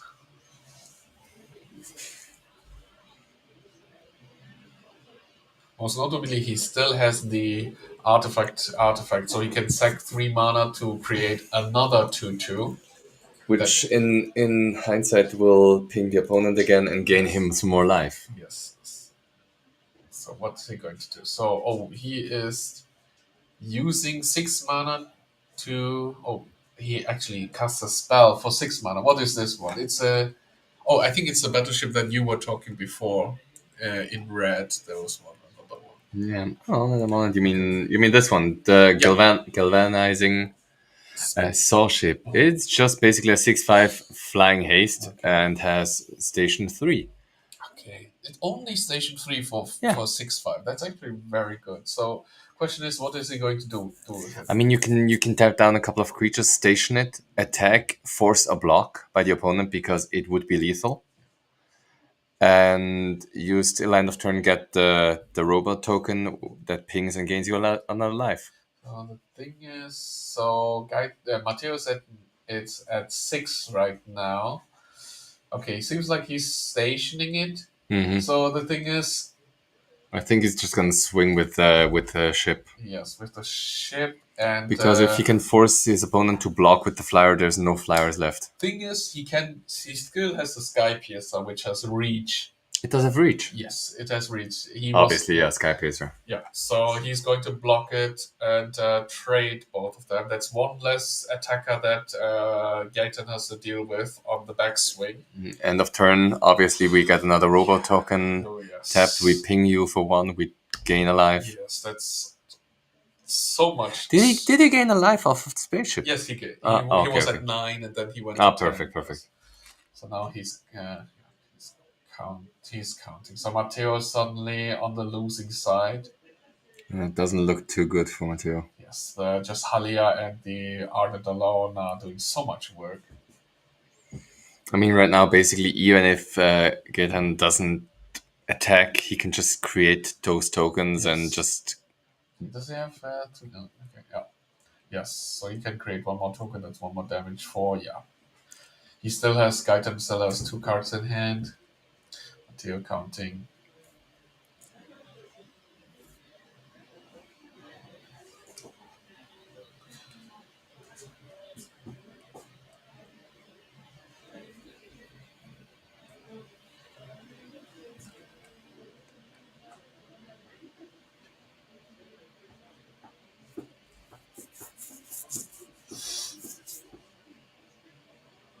Yes, that's a lot of creatures. I guess in the next turn, Gaetan could consider attacking with his creatures as well. I mean, something needs to be done on Matteo's side, but Yes, definitely. what can he do? Yes, he has the Maw, but attacking with the Maw is not viable anymore. He has 1 Death Touching plant. He has 1 2/2 token. Pinnacle kill ship, which is not a creature at the moment.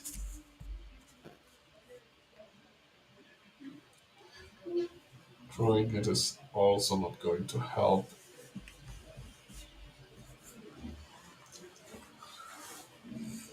Yeah, he's in the tank right now. Yes. Understandably. Yes, he has considered all his options. I mean, he does have attackers, but the problem is, If he could attack, if I mean, Gaetan can just let the 6/6 flyer through. It Yeah. doesn't bother him Yes. anymore. He needs And to- on the backswing, Matteo would be most likely dead. Yes, Matteo needs to be able to attack with the Mouth of the Storm and the Pinnacle kill ship. I mean, next turn, basically, Okay, Cruel Torpedoes. Gaetan can just attack with all the tokens with a couple of creatures and keep the ones that ping and gain life back. So, Oh, 4 mana, we have the... okay, no, okay, yes. So we have the creature where he sacks an artifact or creature, draws a card, and put a +1/+1 counter on another creature, putting 1 on the Mar. He is going to sacrifice the token, draw a card. He can crew the Pinnacle Kill Ship, or Pinnacle Kill Ship, going to 7. And now he has 2 attackers, which would be lethal if Gaeta doesn't have anything. So this is the... is there any combat trick that gets a creature of you trample? What's that? Oh, the blocker. Oh, 1 mana to deal damage to a blocking creature, where X is 2 plus, I think, the amount of creatures you control. Yeah, I'm on it. I've seen that spell before. Yeah, the focus fire, yes. To a targeted creature where X is plus 2 number of creatures and spacecraft you control. Wow. So it's basically oh my god, it's Yeah. like 1, 2, 3, 4, 5, 6, Yeah, 7. that's more than It's enough. like 10. It's like 12 damage onto That, the creature. that was Matteo's best option at the moment. So now question is he just dead on the backswing? Yeah, he's because he doesn't have even he Has cards in hand, but I think I don't think any card can help him here.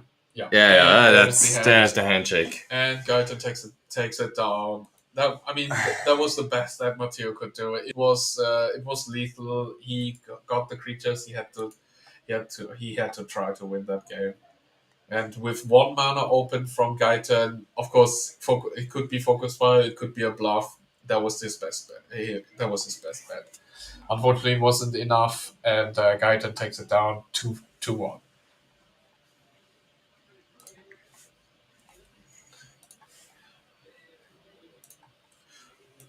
Okay, yes.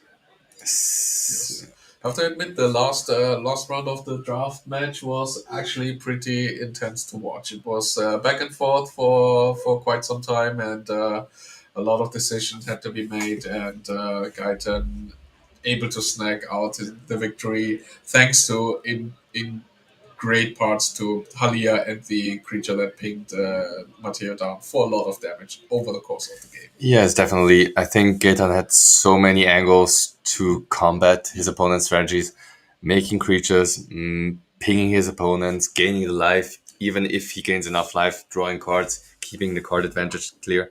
I think it's a really good deck which he drafted. Yes, definitely. I mean, the life gain alone without the life gain, I don't think there are any other good life gain option in Edge of Eternities. But the life he gained from Halia alone was able to help him survive the mouth of the storm. I think otherwise he would have been dead 1 swing before.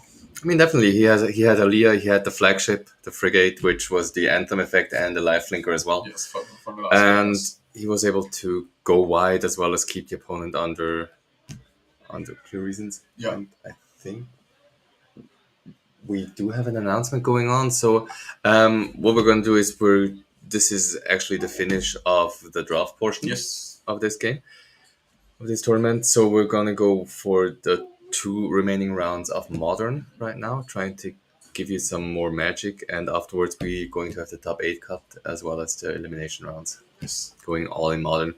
So we're going to just run 1 or 2 ads, and then we'll be back with the Modern portion of this whole thing. Yes.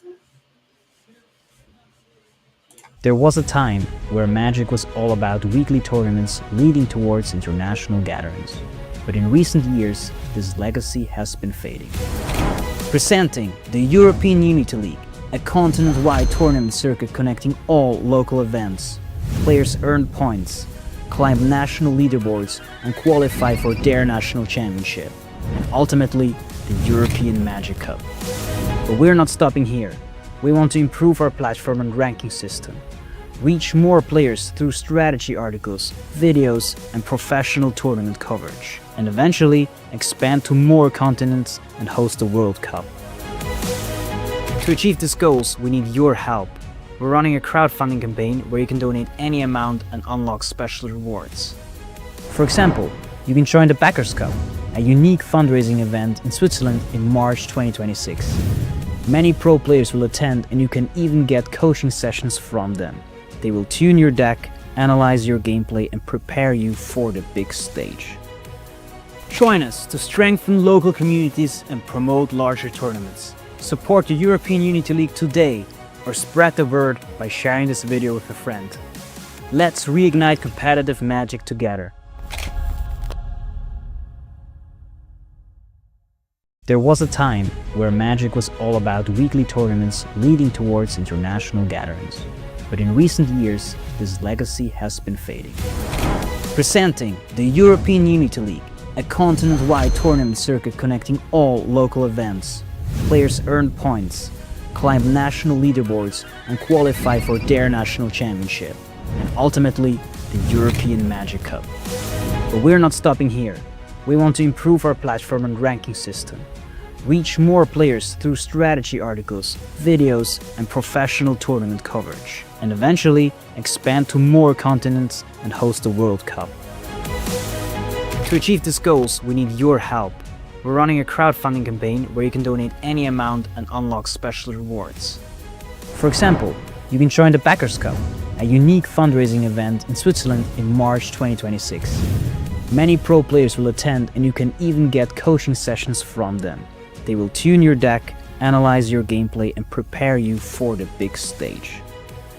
Join us to strengthen local communities and promote larger tournaments. Support the European Unity League today or spread the word by sharing this video with a friend. Let's reignite competitive magic together.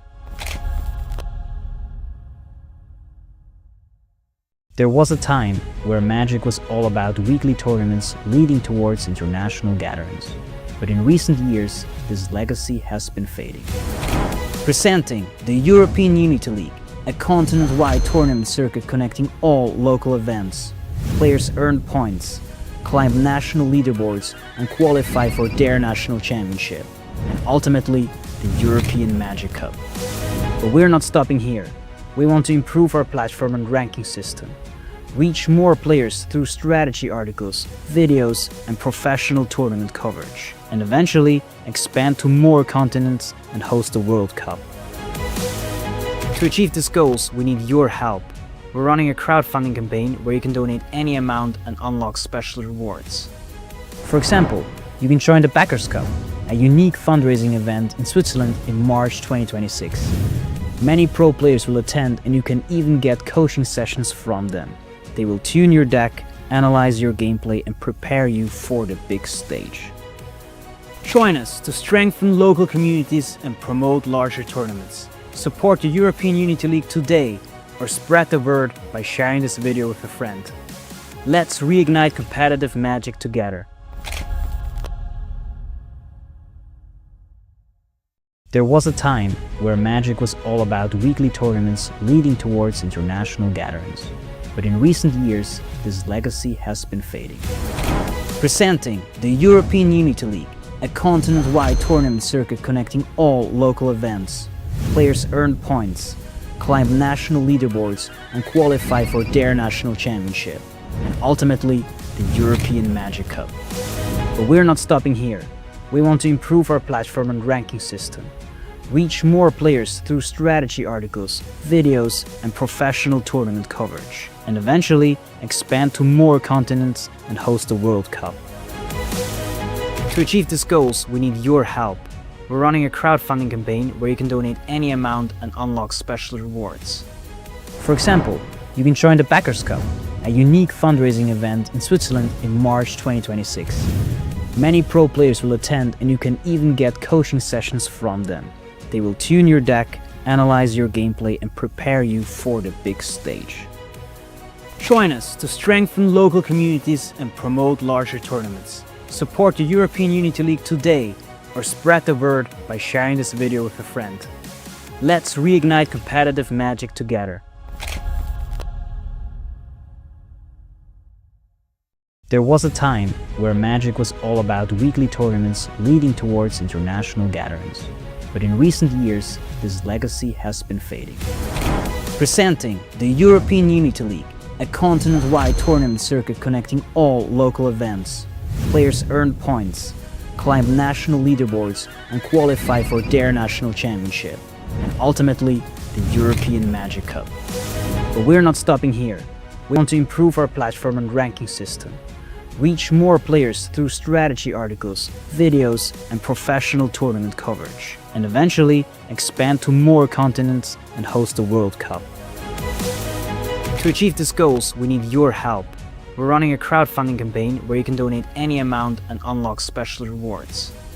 For example, you can join the Backers Cup, a unique fundraising event in Switzerland in March 2026. Many pro players will attend and you can even get coaching sessions from them. They will tune your deck, analyze your gameplay and prepare you for the big stage.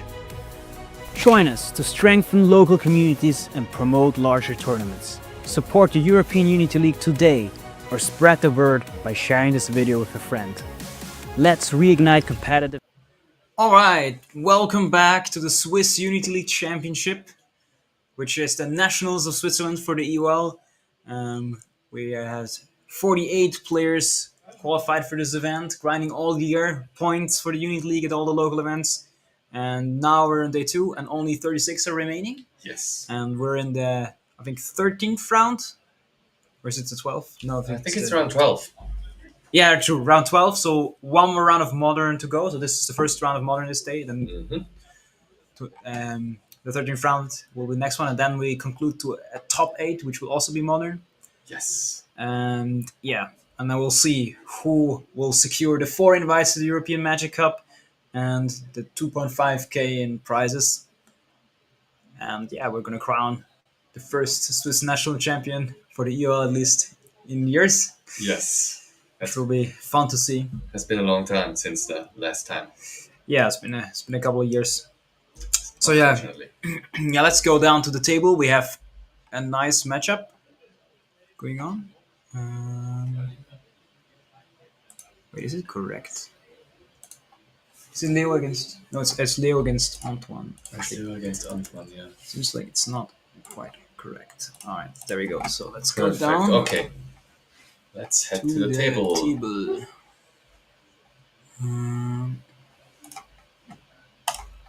Let's go down to the table. Yeah, so we have Leo TMR on the top corner. He is the number 1 of the EUL leaderboard, I think, as well. Is Yeah, he? yeah. Oh no, actually it's just number 1 of Switzerland actually, Yeah, number but one. number I think 3 or so in the EU. Is he? I think so. Nice. Well done. He's a really good record. Yeah, and he's up against Antoine Renogou, who's one of the best players in Switzerland as well. He plays a lot of control style decks today, also with Jeskai Chan. And yeah, I think he top 8 the last Swiss Unity League champion. Yeah, At least one of them? Yeah, he actually did, yeah. I'm not sure if he did both, but at least At the least one in one of them, 2013, yeah. I think. So yeah, it's definitely also one of the best players. And Leo decided this time to play Esper Gorios, one of the recently increased in popularity since the printing of the Quantum Riddler. Obviously, because first of all, you just had the target. You had a Grizzlebrand as well as an Atraxa beforehand, and now you have the Riddler, which gives you a lot of... Yeah, also Right. draws cards, which helps a lot with the combo deck. It's a good interaction with the Ephemerate. Psychic Frog as well. Oh yeah, that's Whereas when the trigger is on the stack, you just dump your hand and immediately draw 2 cards, and every time you don't have a hand, Frog actually draws you 2 cards as well. true. Yeah. No, 3. Yeah, it's pretty good just to draw like a lot of cards and like filter through the deck. Mhm. No, definitely, it's very strong.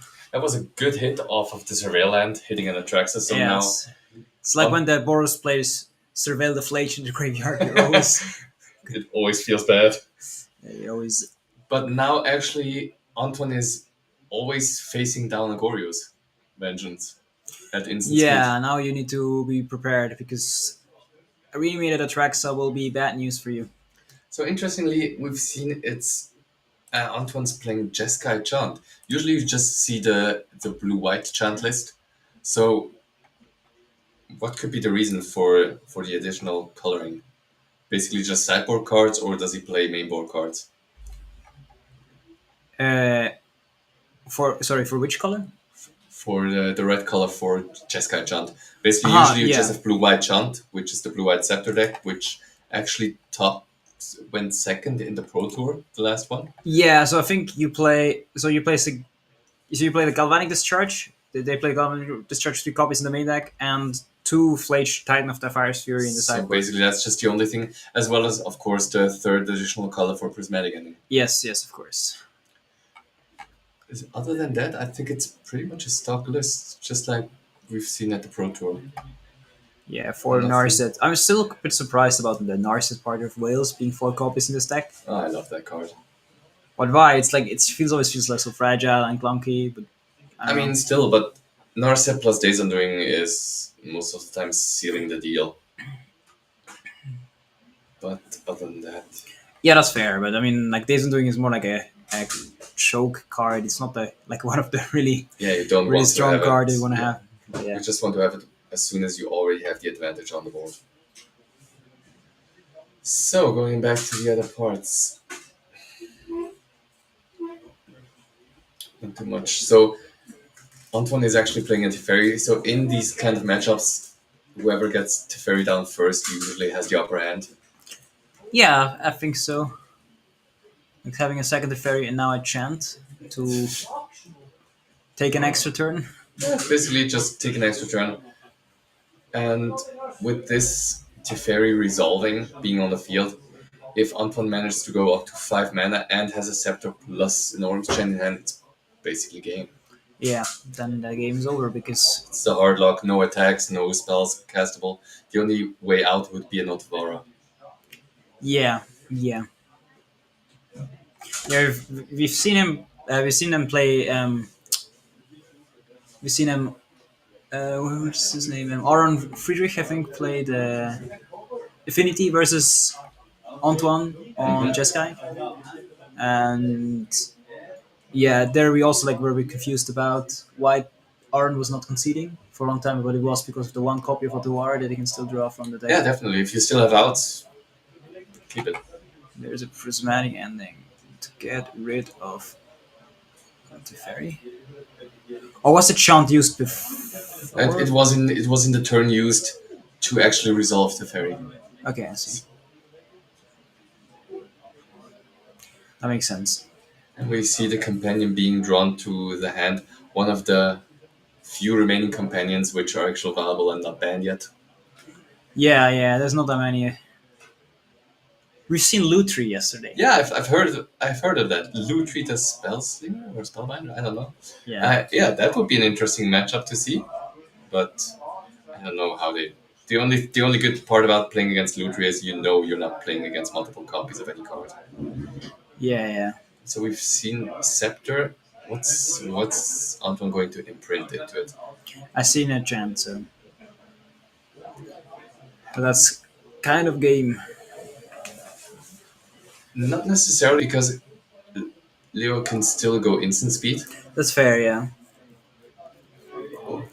But Question, Carl, question is that Atraxia is that exiled? I think so, right? Yeah, I think so. Because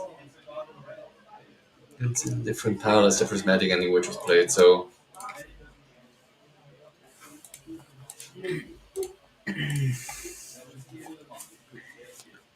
yeah, there are a couple of things that Leo actually could draw. I mean, I guess you can also find the Goryo's Vengeance. Yeah, but I don't think that Atraxia is still in the grave. Was it exiled? I think so. With what? I have no clue. I don't think there was anything exiled. The one that this exiled was from the Forces Negation. Ah, so he still has one copy in the graveyard, but one copy got exiled by 4 force. Yeah, I think so. Oh yeah, in that case, he definitely still has the out. Would you crack that fetch at the end step? I think for deck cleaning purposes. Yeah, I'm a bit surprised. I guess he only like Leo only plays 3 surveillance, I think.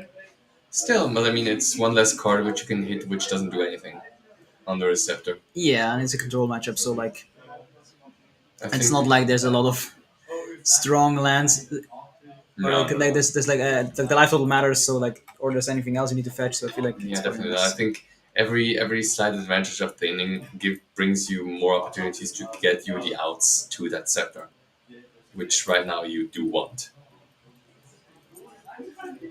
Also, Leo also has enough lands, I think. But if this goes on, we will be able to see maybe a hardcast Atraxa. 3 mana, flashing back the Fateful Landing, gaining 2 draw to discard 2. And we could see I don't know, maybe a Atraxa hit in the grave plus drawing into a Glorious Vengeance. I mean there is still an attraction in the graveyard, right? Second one is So- always good. That's fair. Discarding some sorceries. It's all season prismatic ending, I think. That's a pending, yeah. On another mending. Yeah, I think now he's just trying to get to probably the Glorious Vengeance, I assume. Yeah. Or any. But is maybe- there like a way to get rid of? I mean, Yeah, there's he no- does have the March of Otherworldly Light. one copy. Okay. It's fair enough. Which is yeah, if it gets countered, it's a problem. But you can guess get forced negation and end of turn kill it. Yeah, definitely. You just untap end of turn, kill it. But yeah, it's probably gonna be hard to get back in this game.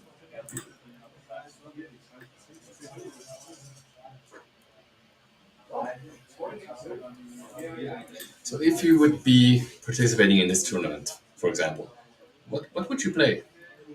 What would you be your No choice? idea. No idea. Would it be control or? I know you like to play combo. Yeah, I mean, probably Amulet or Brute Scale. I played Brute Scale at the Swiss Magic Masters. Oh, okay.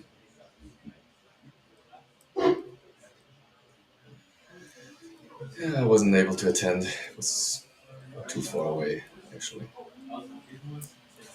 So yeah, as we can see, Antoine always upkeeps chanting the opponent, and so dress downing.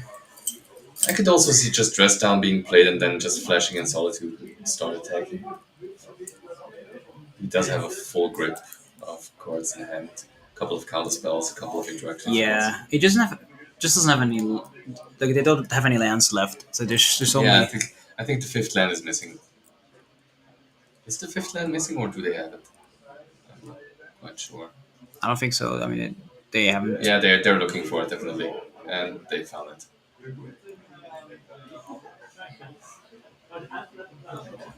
What? Oh, they're just playing it immediately, I guess. Is it end of turn? I think it's end of turn. Yeah, it's end of turn. True, but you don't need to reveal it with consult. I guess that's true. Also, one nice thing about Scepter is you can put any instant underneath it. So, what I've also done is putting the consult underneath it and kicking it. It's pretty good. That's a nice way of doing things. Dig for time each turn. Obviously, Not an bad. expensive dig through time, but sure. So it costs 4.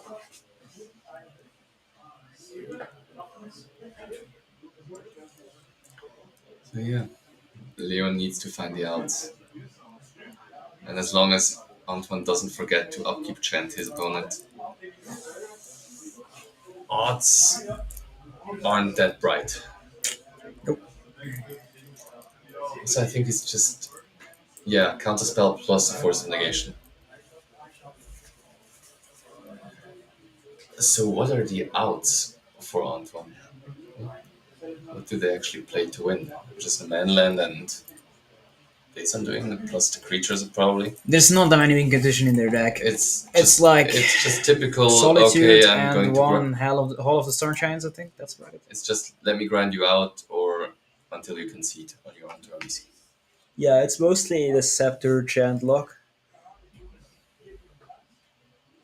I mean, if you're up a game, you wouldn't. There's a ever Glorious concede Vengeance. to it. So there's the attempt. The problem is still there's counterspell open as well as force of negation. But it is on, I think, Antoine's end step. Yeah, I assume so.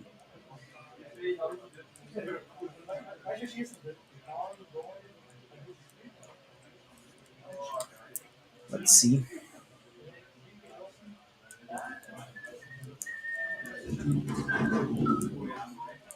Wait, it resolves? I mean, to be fair, it's not that strong. Like it allows you to look at 10 cards, but apart from instance, nothing is relevant, right? The rest cannot be played. I mean, okay, we do find the ephemerate. We have like 4 cards out of it. Most notably the ephemerate, I guess. Probably, I guess. Yeah, I guess you want the Ataraxa because the only thing you can cast is Ephemerate. Would you take a second copy of Atraxa, or would you just go for the Quantum Riddler? No, I think the Ataraxa makes sense because the Riddler, you cannot cast the Riddler anyway, but the Ataraxa can be discarded and reanimated. So I think that's why you take the Ataraxa. True, but I mean, right now you basically could still warp it in, I guess. But Keep it in for the late game. But you cannot warp it in, can you? No, I think warp is also cast, right? You cannot cast anything with the chant. Yeah, but he didn't get chanted. Oh no, it's still the end step. Yeah, it's still the instant. But I think I would counter. Right? And I think now there's just a Solitude. Fair enough. Solitude and it's a clear answer. Yes, and then now there's probably another Ephemerate. Casually having 2, but long now he doesn't know that there's still another counterspell.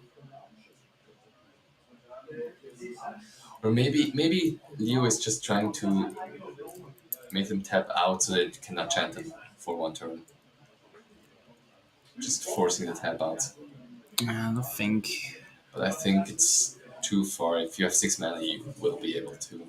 Yeah, I mean you can cast. Like, Antoine is unable to hard cast the Solitude. I don't think he does not have another white card in hand. So, or they do not have another white card in hand. So that's like it's not gonna be enough to Solitude. So you need to counter something.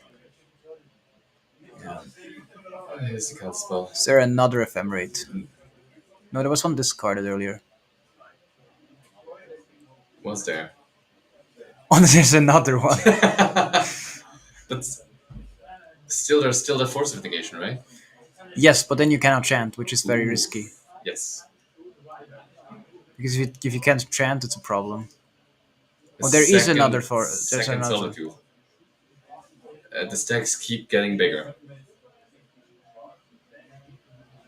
Must be frustrating, I think, being on the receiving end of this whole chain. I mean, it's not that bad of a trade for Leo. Like, he was able to trade a lot of cards. Obviously, yeah, it's not that bad, but this might take a while in that case. But if Leo has like another, does he have another Attrax in the graveyard? I actually don't know. No, I think that's the only tracks. The other one got exiled for force, and the third copy is in hand. Maybe. What's Oh, happening now?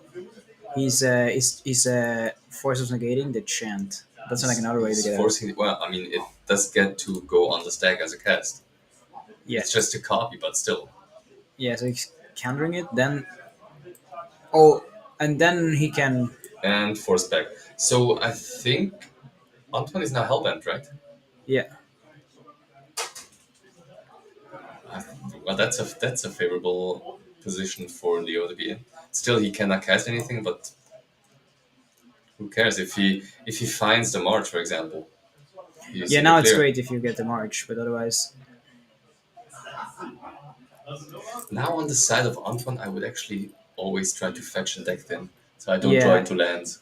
yeah, yeah. It's a bit weird. They didn't fetch end of turn, and then they drew the survey land immediately, which was not great. So it might be a smaller step. You should have fetched a survey land end of turn, then you can surveil into a card that actually does something because you're out of cards, so you need to find something good. Not another scepter. I think one of the best cards for Antoine now would be another Consult the Star Charts. Yeah, yeah, or just a counter spell or something. Just something that interacts. Yeah, I can see that. And as we can see, Leo is slowly building up towards the point where he actually can hardcast the Atraxa. Minding he can get rid of the Isochron Scepter. He also Leo had the force, but it just shows not to force the. Ah, but he let the counter spell already resolve. Maybe that was a mistake. Because if he waited, he could have. Yeah, never mind. Another land. That doesn't. Prismatic, Yeah, I that doesn't guess. do much. So we'll still upkeep. Don't need to pay the extra mana for keeping it because there's no creature actually able being Yeah. able to attack. So still, I think Antoine not paying the kicker cause implies that there probably isn't any copy of Atraxa in the graveyard still. Otherwise, you would just pay one more in case there would be a Goer's Vengeance. Yeah, that's actually true. That's actually a mistake. Because you don't really need the mana anyways. We might Yeah, you as well don't need just the mana, you can just spend it. because if you And get you're not running. yeah no Did you just discard to hand size? yeah That's a way to get Atraxa into the graveyard, I guess. So now at this point, I would always chant plus kicker, just to make sure.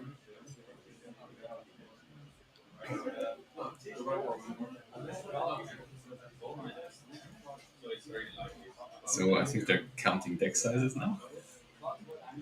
Have we gone to that point? yeah. But it's really cool to see that they play so fast. Yeah, they're actually really fast paced considering their control decks. I mean, one's a control deck and the other one's a combo deck.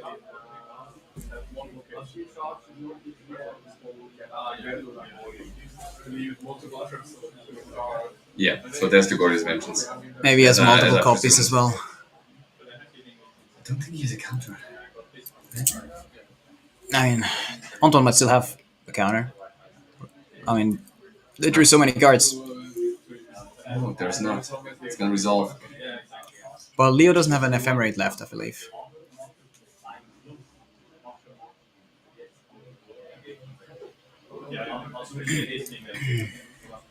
So I mean, you're going to pay 2 for Azakron Scepter, right? And then you get to copy the spell underneath it. It still gets on the stack, and at what point do you need to pay the kicker cost When you cast it. when you cast a copy of it? Yeah, so I think So you tap the scepter and then when the scepter ability resolves, you get to cast the card. Exactly, and then at that point you need to pay the kicker cost. So he could still react to Antoine not paying the kicker cost with the Glorious Vengeance. Sorry? So he could technically react to Antoine not paying the kicker cost with his Glorious Vengeance because the spell hasn't resolved yet. Yes. But that's a really bad top 10, I guess. No, it's not. We do have the March. We do see the March. Yeah, the March is there. So I think take a March, take a... Do you even take... Oh, he doesn't each? take more because... Yeah, he doesn't want to deck out. I see. I think March is fine enough, maybe March and the Thoughtseize. Yeah. Yeah, basically, I think the plan is to march the scepter if it resolves, which is not clear yet. So, whose turn is it? Is it It's still the end step? I think it's still the end step. Yeah. I think in the end step I would still snap off the March. Yeah, it also means the force would need to be hard cast. Yeah, going for it. You can cast more, you can just pitch a card, but it actually gets rid of Oh wow. the lock. So, untapping with a 7/7 lifelink vigilance first striker. Yeah. If Leo wins this game, it's insane. Because now I think now he's gonna just Thoughtseize away the hand and then play 2 threats. Yeah, and I've seen a Supreme Verdict in Antoine's hand, which probably is going to be gone in a second. Yeah, that's the And first with thing. 36 life points to spare, you just start to rip apart the opponent's hand. So this one probably take the Verdict, and maybe the other one Yeah, the will take verdict the is definitely the Galvanic. worst cards.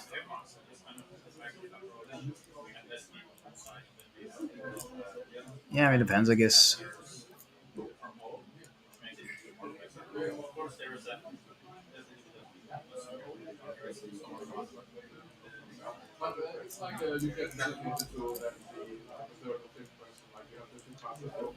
Actually didn't see this outcome coming since the scepter lock was established. Sorry? Didn't see that outcome coming. Yeah, it was a bit crazy. But yeah, I mean, the hand where he played the Goris Vengeance just forced so much action. So, like, a lot of the resources had to be spent. Just waiting for the crucial moment where he knew the Glorious Vengeance would resolve. Such an important ability.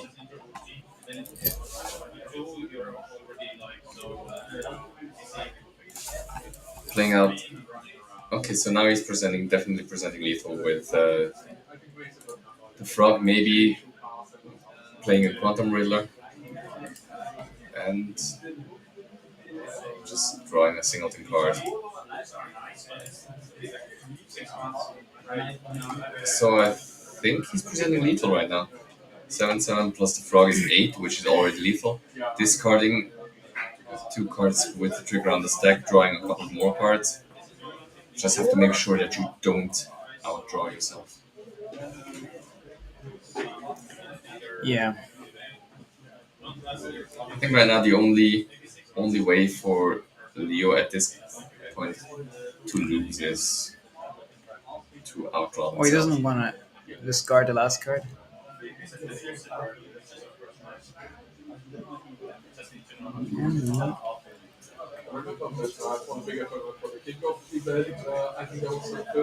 And he found the second frog.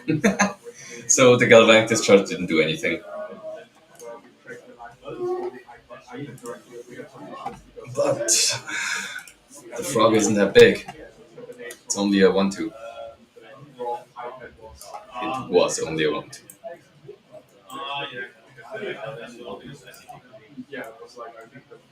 So maybe there's a chance we could actually see Leo losing because of decking. Get rid of all the threats, and the only card right now playable is the Quantum Riddler, which draws them a card. Yeah, but I think there's still a few cards left, so I think it will be okay. Oh, sure, sure. I'm curious on how many cards Leo has left.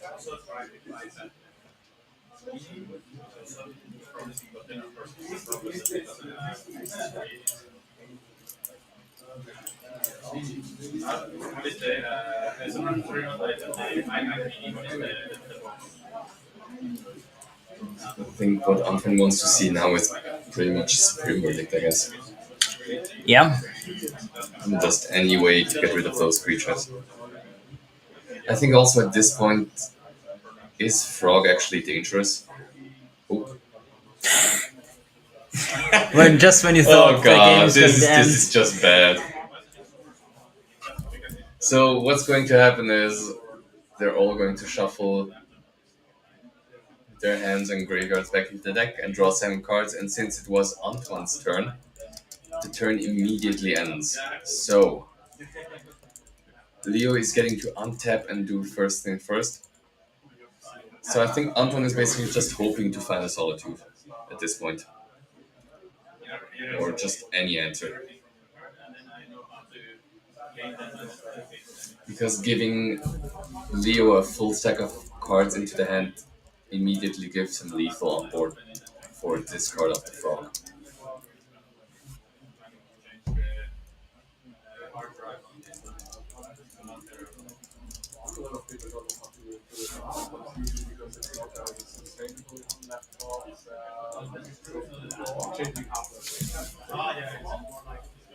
So, Untap with a full grip. Let's see if Antoine actually drew a Solitude.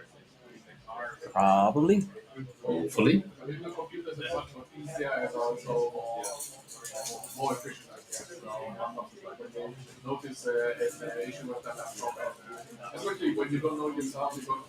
Okay, we've got a consult. I mean, if you had a counter, would you counter it? Probably, right? I don't think so in this position. The life total is really low. You have 2 threats, so you only need to survive this turn. Like they need to have an answer, right? So if you can counter something, you counter something. I guess. I mean, they can also find a Solitude.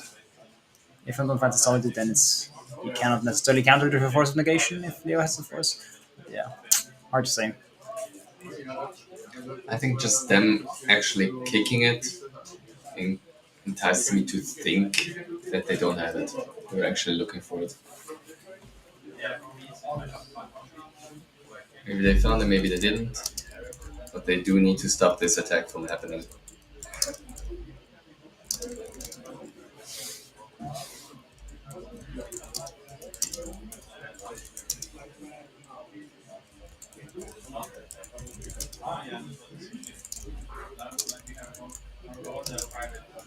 So in for the lethal attack, so they do need to have the answer, which they did find a Solitude. They actually have 2 Solitudes, but I don't think they have 2 white cards. So the Solitude pitch. But I think 1 is enough. No, you just take 3 damage and then draft the next turn. Or is that too risky? I mean, no, I don't think it's too risky. I mean, I'm not sure if they have another Supreme Verdict. Might be. No, they actually pitched it, but they do have a Solitude in hand. Not sure. Maybe I would have kept the Supreme Verdict because now what happens if Leo plays another frog or something? Yeah, I mean, Solitude pitch Solitude, definitely viable. But I don't think there's. Is there another white card? I'm not sure. We shall see.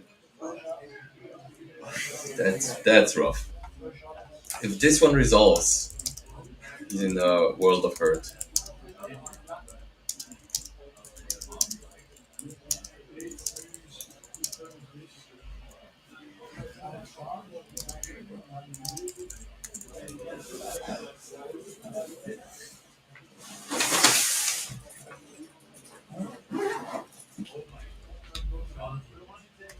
Yeah, he cannot let that resolve. Yeah. I think if it resolves, it's pretty much game because he cannot interact anymore.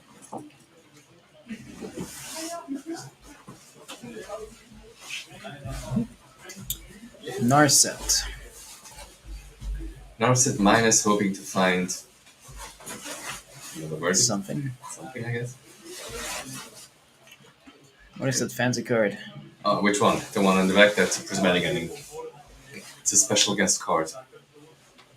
Let's see. I still prefer the old border.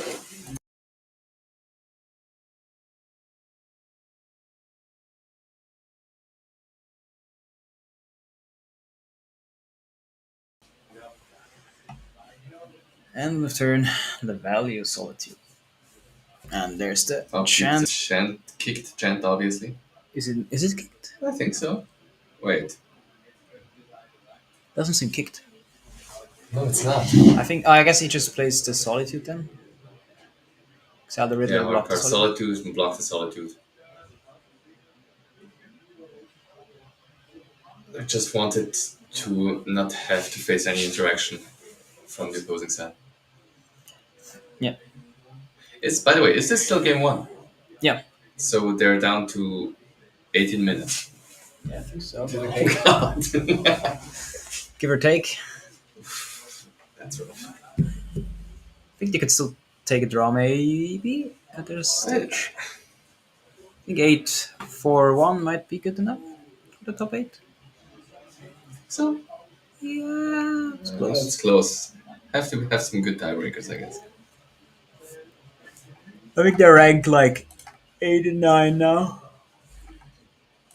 Both of them, something like that.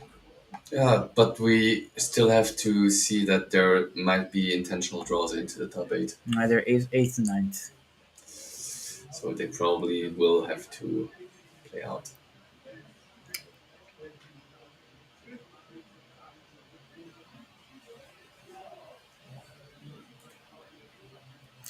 Arms challenge instant card. What?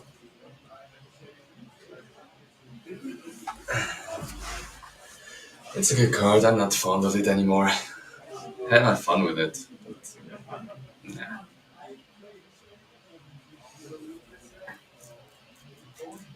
I think the only two decks which you can see the Orms chant is basically the Scepter control deck as well as Boros. No, wait, what's called Ruby Storm. I don't see it in any other list. Sorry, which card? Orms chant. Yeah, Ruby the Storm sideboard. sideboard card and mainboard Scepter control.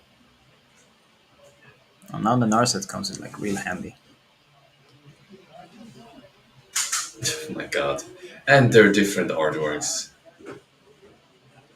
Different kind of spell artworks? Yep. That triggers so bad.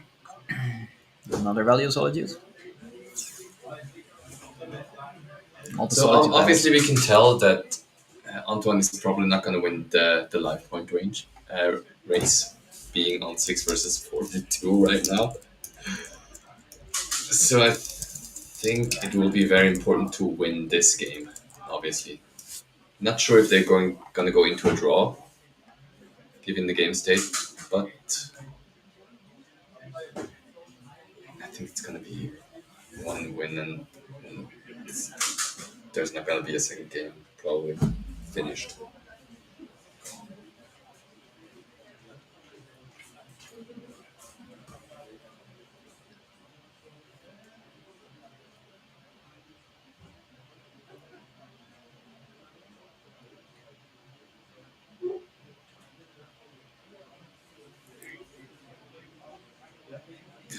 I think that's Riddler number 2 or 3. Again, hard to keep track on so many Riddlers. This card has seen so much play in many different decks. Still And he got rid of Narset. So Kind of insane. now he does have the ability to draw cards again, additionally. And here we have the Hardcast Atraxa, which needs an answer or no? Think, Not immediately. I think Anton seems to be out of cards. I think, It's starting to get tough. yeah. And with so many cards to choose from, he can secure himself pretty good position.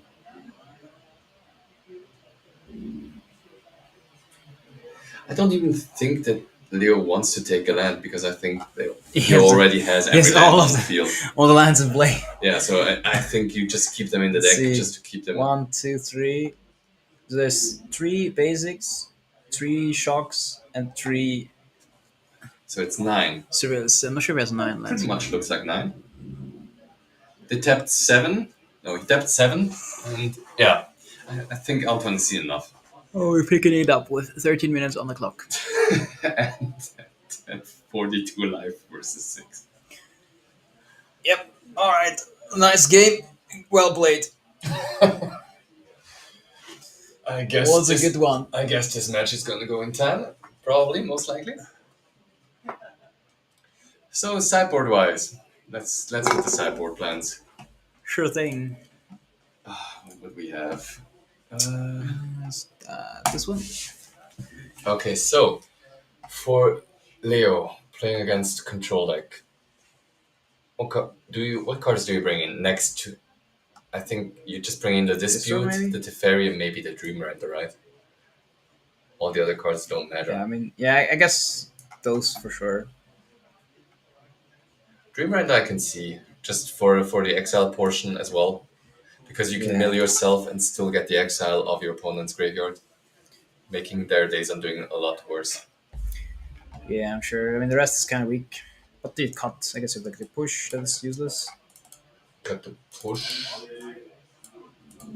Would you cut the singleton copy of Grizzlebrand?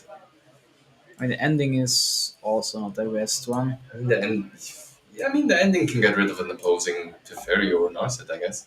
I think Grizzlebrand is pretty strong in a match where there's no life lost. Mm-hmm. Solitude is a bit worse, I think, but maybe you still play it because it's a value card.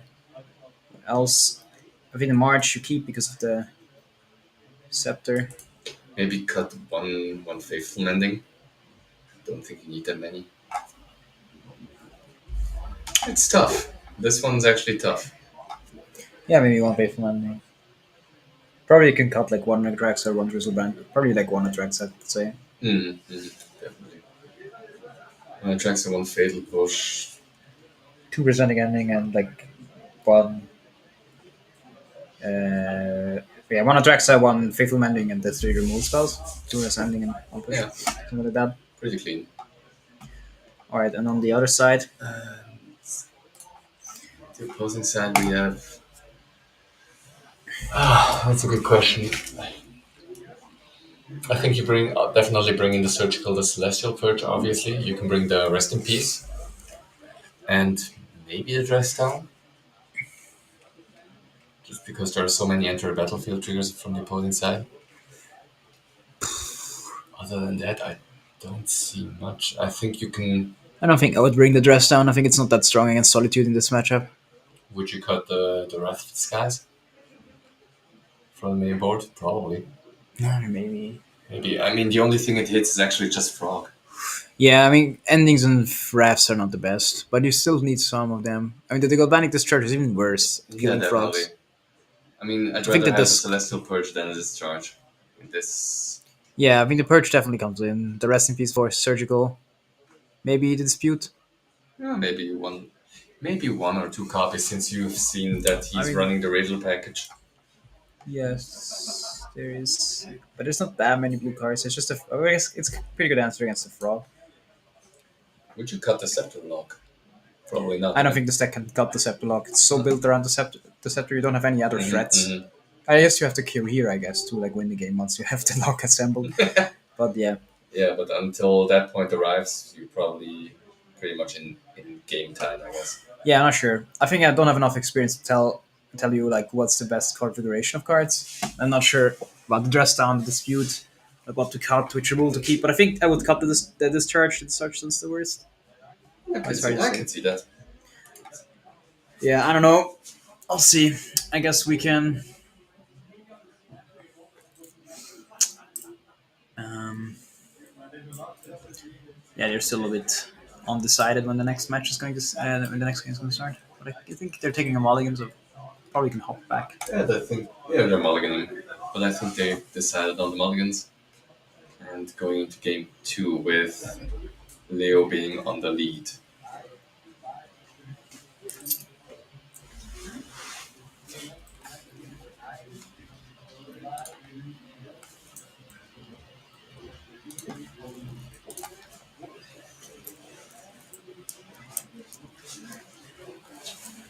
That's a good start. Turn one Falsies. Almost as annoying as turn one Ragavan. Yeah, Or turn one Gadasols? Yeah, comes to think of it.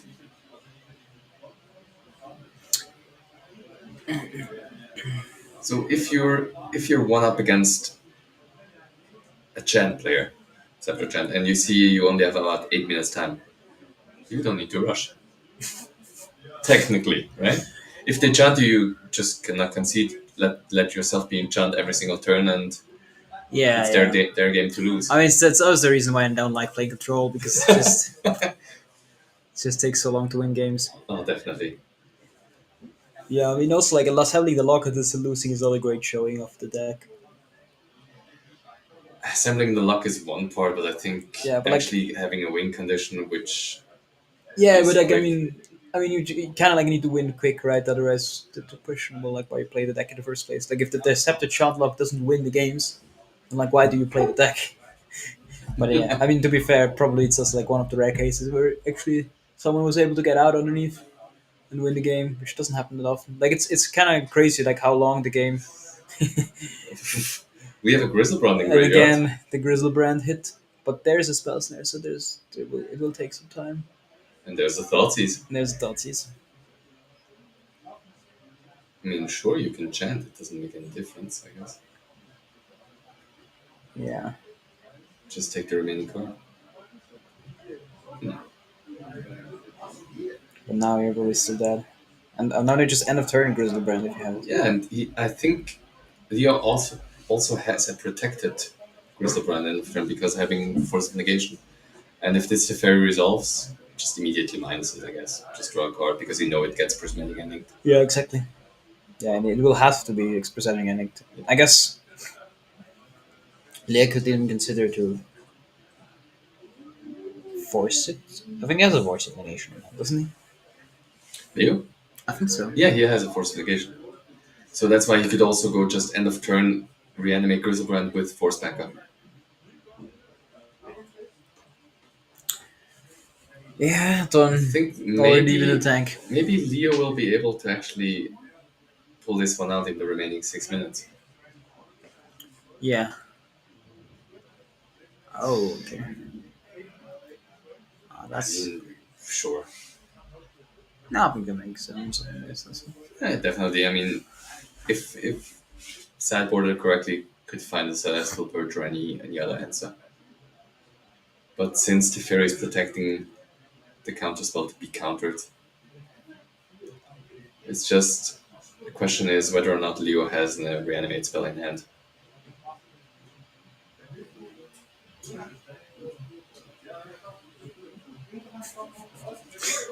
This is just a slaughtering, I guess. My god, so many. yeah. No, he doesn't have that much life left to work with. True, but still, you can just get an attack in with Grizzlebrand, get the life gain, and then just draw 7. But I think, yeah, it's a Yeah, I'm concession, just right? conceding. Yeah, Just, like, that's. I I don't think I think he has a can- comeback. like even if I come back, like how am I gonna win? Although Leo didn't have actually a lot at all as well. Not much to go for. Yeah, but I think it's still like it's really hard to come back in this game. Like even let alone win. come back and then win the game in 5 minutes. Yeah, good luck. Good luck as a control player. Yeah, all right. So Leo moves on to 8-4, putting himself into a prime position to maybe intentionally draw into the top 8. All right. Well. Then I would say we take a short 2-3 minute break, and then we can see if we can already show you the backup feature match. It seems to be finished. I think it's finished, yeah. So then we can get you that as soon as possible. Yeah. Awesome. All right. Be right back, guys, and enjoy another ad break, I guess. Or, I mean, I guess we can also maybe talk a bit about the EUL system. Yeah, I think we'll just talk about we have had Or we so can do that many ad maybe, breaks. actually. We should do Or but actually, we need to set up the video. All right, let's just make a quick ad break, then talk about a bit about the EUL, and then bring while you the the other matches. one is downloading and Yeah, exactly. yeah, that's fine. All right, quick ad break. Be right back. There was a time where Magic was all about weekly tournaments leading towards international gatherings. But in recent years, this legacy has been fading. Presenting the European Unity League, a continent-wide tournament circuit connecting all local events. Players earn points, climb national leaderboards, and qualify for their national championship, and ultimately the European Magic Cup. But we're not stopping here. We want to improve our platform and ranking system, reach more players through strategy articles, videos, and professional tournament coverage, and eventually expand to more continents and host the World Cup. To achieve these goals, we need your help. We're running a crowdfunding campaign where you can donate any amount and unlock special rewards. For example, you can join the Backers Cup, a unique fundraising event in Switzerland in March 2026. Many pro players will attend, and you can even get coaching sessions from them. They will tune your deck, analyze your gameplay, and prepare you for the big stage. Join us to strengthen local communities and promote larger tournaments. Support the European Unity League today, or spread the word by sharing this video with a friend. Let's reignite competitive Magic together. There was a time where Magic was all about weekly tournaments leading towards international gatherings. But in recent years, this legacy has been fading. Presenting the European Unity League, a continent-wide tournament circuit connecting all local events. Players earn points, climb national leaderboards, and qualify for their national championship, and ultimately the European Magic Cup. But we're not stopping here. We want to improve our platform and ranking system, reach more players through strategy articles, videos, and professional tournament coverage, and eventually expand to more continents and host the World Cup. To achieve these goals, we need your help. We're running a crowdfunding campaign where you can donate any amount and unlock special rewards. For example, you can join the Backers Cup, a unique fundraising event in Switzerland in March 2026. Many pro players will attend, and you can even get coaching sessions from them. They will tune your deck, analyze your gameplay, and prepare you for the big stage. Join us to strengthen local communities and promote larger tournaments. Support the European Unity League today, or spread the word by sharing this video with a friend. Let's reignite competitive Magic together. There was a time where Magic was all about weekly tournaments leading towards international gatherings. But in recent years, this legacy has been fading. Presenting the European Unity League, a continent-wide tournament circuit connecting all local events. Players earn points, climb national leaderboards, and qualify for their national championship, and ultimately the European Magic Cup. But we're not stopping here. We want to improve our platform and ranking system, reach more players through strategy articles, videos, and professional tournament coverage, and eventually expand to more continents and host the World Cup. To achieve these goals, we need your help. We're running a crowdfunding campaign where you can donate any amount and unlock special rewards. For example, you can join the Backers Cup, a unique fundraising event in Switzerland in March 2026. Many pro players will attend, and you can even get coaching sessions from them. They will tune your deck, analyze your gameplay, and prepare you for the big stage. Join us to strengthen local communities and promote larger tournaments. Support the European Unity League today or spread the word by sharing this video with a friend. Let's reignite competitive magic together. There was a time where Magic was all about weekly tournaments leading towards international gatherings. But in recent years, this legacy has been fading. Presenting the European Unity League, a continent-wide tournament circuit connecting all local events. Players earn points, climb national leaderboards, and qualify for their national championship. And ultimately, the European Magic Cup. But we're not stopping here. We want to improve our platform and ranking system. Reach more players through strategy articles, videos, and professional tournament coverage. And eventually expand to more continents and host the World Cup. To achieve these goals, we need your help. We're running a crowdfunding campaign where you can donate any amount and unlock special rewards. For example, you can join the Backers Cup, a unique fundraising event in Switzerland in March 2026. Many pro players will attend and you can even get coaching sessions from them. They will tune your deck, analyze your gameplay, and prepare you for the big stage. Join us to strengthen local communities and promote larger tournaments. Support the European Unity League today or spread the word by sharing this video with a friend. Let's reignite competitive magic together. There was a time where Magic was all about weekly tournaments leading towards international gatherings. But in recent years, this legacy has been fading. Presenting the European Unity League, a continent-wide tournament circuit connecting all local events. Players earn points, climb national leaderboards, and qualify for their national championship.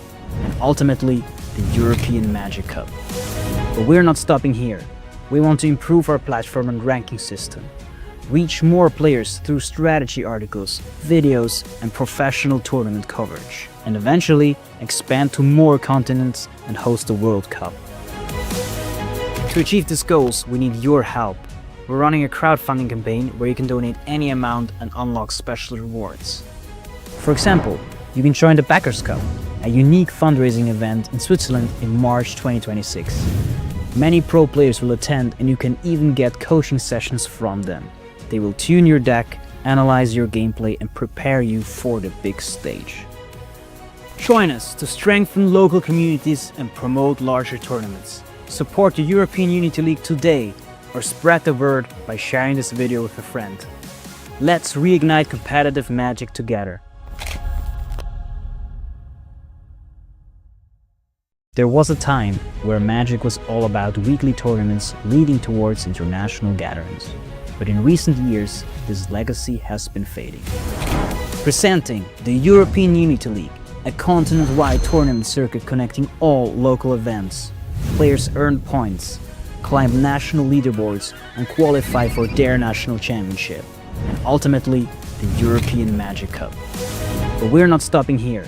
We want to improve our platform and ranking system. Reach more players through strategy articles, videos, and professional tournament coverage. And eventually expand to more continents and host the World Cup. To achieve these goals, we need your help. We're running a crowdfunding campaign where you can donate any amount and unlock special rewards. For example, you can join the Backers Cup, a unique fundraising event in Switzerland in March 2026. Many pro players will attend and you can even get coaching sessions from them. They will tune your deck, analyze your gameplay, and prepare you for the big stage. Join us to strengthen local communities and promote larger tournaments. Support the European Unity League today or spread the word by sharing this video with a friend. Let's reignite competitive magic together. There was a time where Magic was all about weekly tournaments leading towards international gatherings. But in recent years, this legacy has been fading. Presenting the European Unity League, a continent-wide tournament circuit connecting all local events. Players earn points, climb national leaderboards, and qualify for their national championship. And ultimately, the European Magic Cup. But we're not stopping here. We want to improve our platform and ranking system, reach more players through strategy articles, videos, and professional tournament coverage, and eventually expand to more continents and host a World Cup. To achieve these goals, we need your help. We're running a crowdfunding campaign where you can donate any amount and unlock special rewards. For example, you can join the Backers Cup, a unique fundraising event in Switzerland in March 2026. Many pro players will attend, and you can even get coaching sessions from them. They will tune your deck, analyze your gameplay, and prepare you for the big stage. Join us to strengthen local communities and promote larger tournaments. Support the European Unity League today, or spread the word by sharing this video with a friend. Let's reignite competitive Magic together. There was a time where Magic was all about weekly tournaments leading towards international gatherings. But in recent years, this legacy has been fading. Presenting the European Unity League, a continent-wide tournament circuit connecting all local events. Players earn points, climb national leaderboards, and qualify for their national championship, and ultimately the European Magic Cup. But we're not stopping here. We want to improve our platform and ranking system, reach more players through strategy articles, videos, and professional tournament coverage, and eventually expand to more continents and host a World Cup. To achieve these goals, we need your help. We're running a crowdfunding campaign where you can donate any amount and unlock special rewards. For example, you can join the Backers Cup, a unique fundraising event in Switzerland in March 2026. Many pro players will attend, and you can even get coaching sessions from them. They will tune your deck, analyze your gameplay, and prepare you for the big stage. Join us to strengthen local communities and promote larger tournaments. Support the European Unity League today, or spread the word by sharing this video with a friend. Let's reignite competitive Magic together. There was a time where Magic was all about weekly tournaments leading towards international gatherings. But in recent years, this legacy has been fading. Presenting the European Unity League, a continent-wide tournament circuit connecting all local events. Players earn points, climb national leaderboards, and qualify for their national championship, and ultimately the European Magic Cup. But we're not stopping here. We want to improve our platform and ranking system, reach more players through strategy articles, videos, and professional tournament coverage, and eventually expand to more continents and host a World Cup. To achieve these goals, we need your help. We're running a crowdfunding campaign where you can donate any amount and unlock special rewards. For example, you can join the Backers Cup, a unique fundraising event in Switzerland in March 2026. Many pro players will attend, and you can even get coaching sessions from them. They will tune your deck, analyze your gameplay, and prepare you for the big stage. Join us to strengthen local communities and promote larger tournaments. Support the European Unity League today, or spread the word by sharing this video with a friend. Let's reignite competitive Magic together.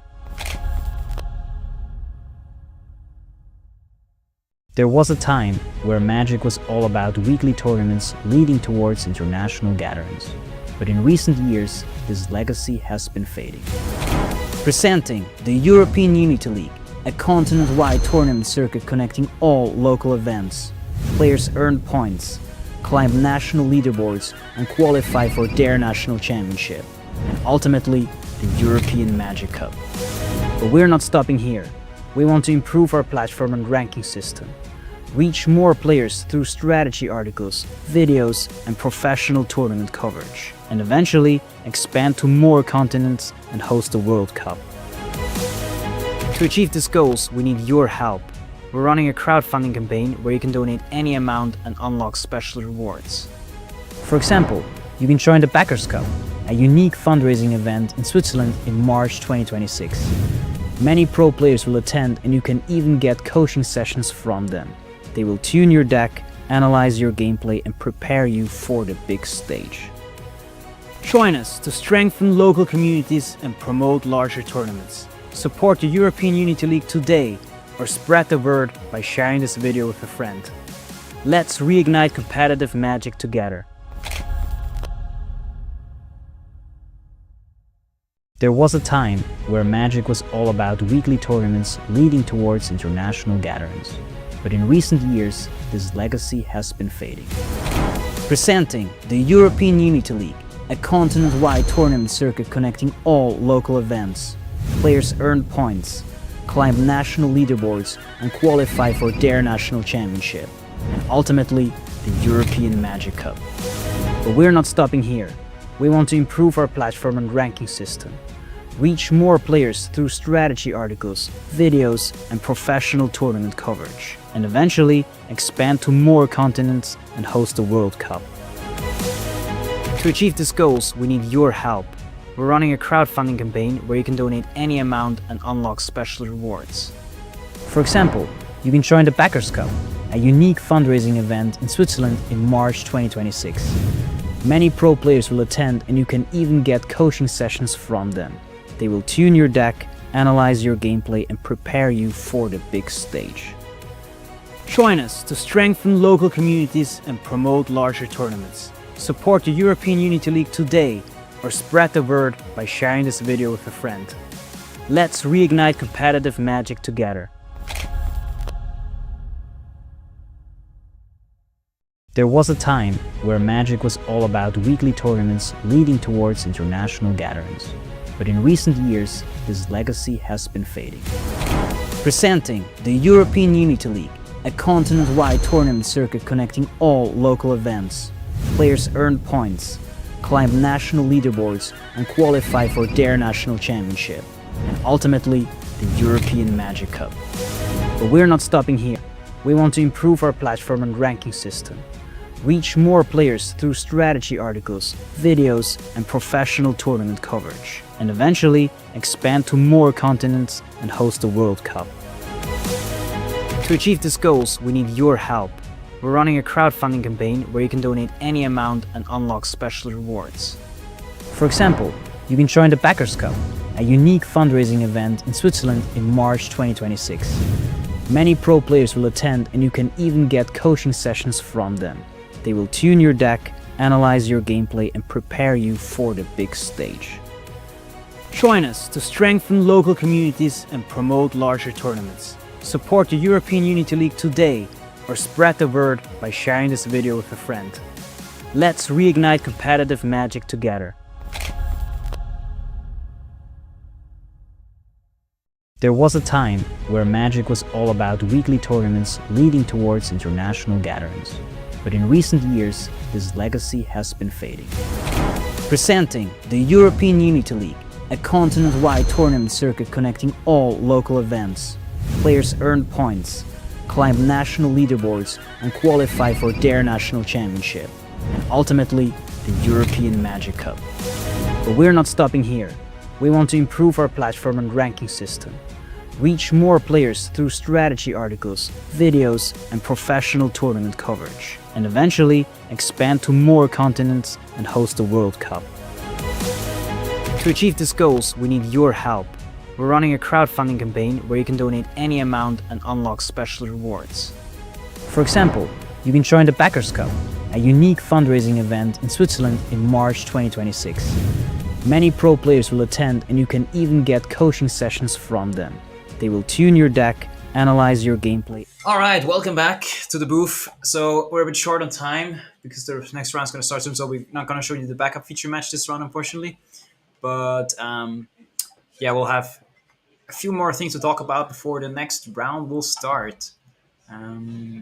Yeah, first of all, as if maybe you watched the video, we're here at the Swiss Unity League Championship. Maybe that's a good thing to start, which is the place where all of this Unity League stuff started out with. We're running this tournament series for about 2 years now. So this is the third year, where we actually expanded it to Europe. And yeah, here's how it looks like. Basically, what we had in Switzerland was basically you can collect points at any event of different multipliers, and there's a national championship. This is the one that we're having today.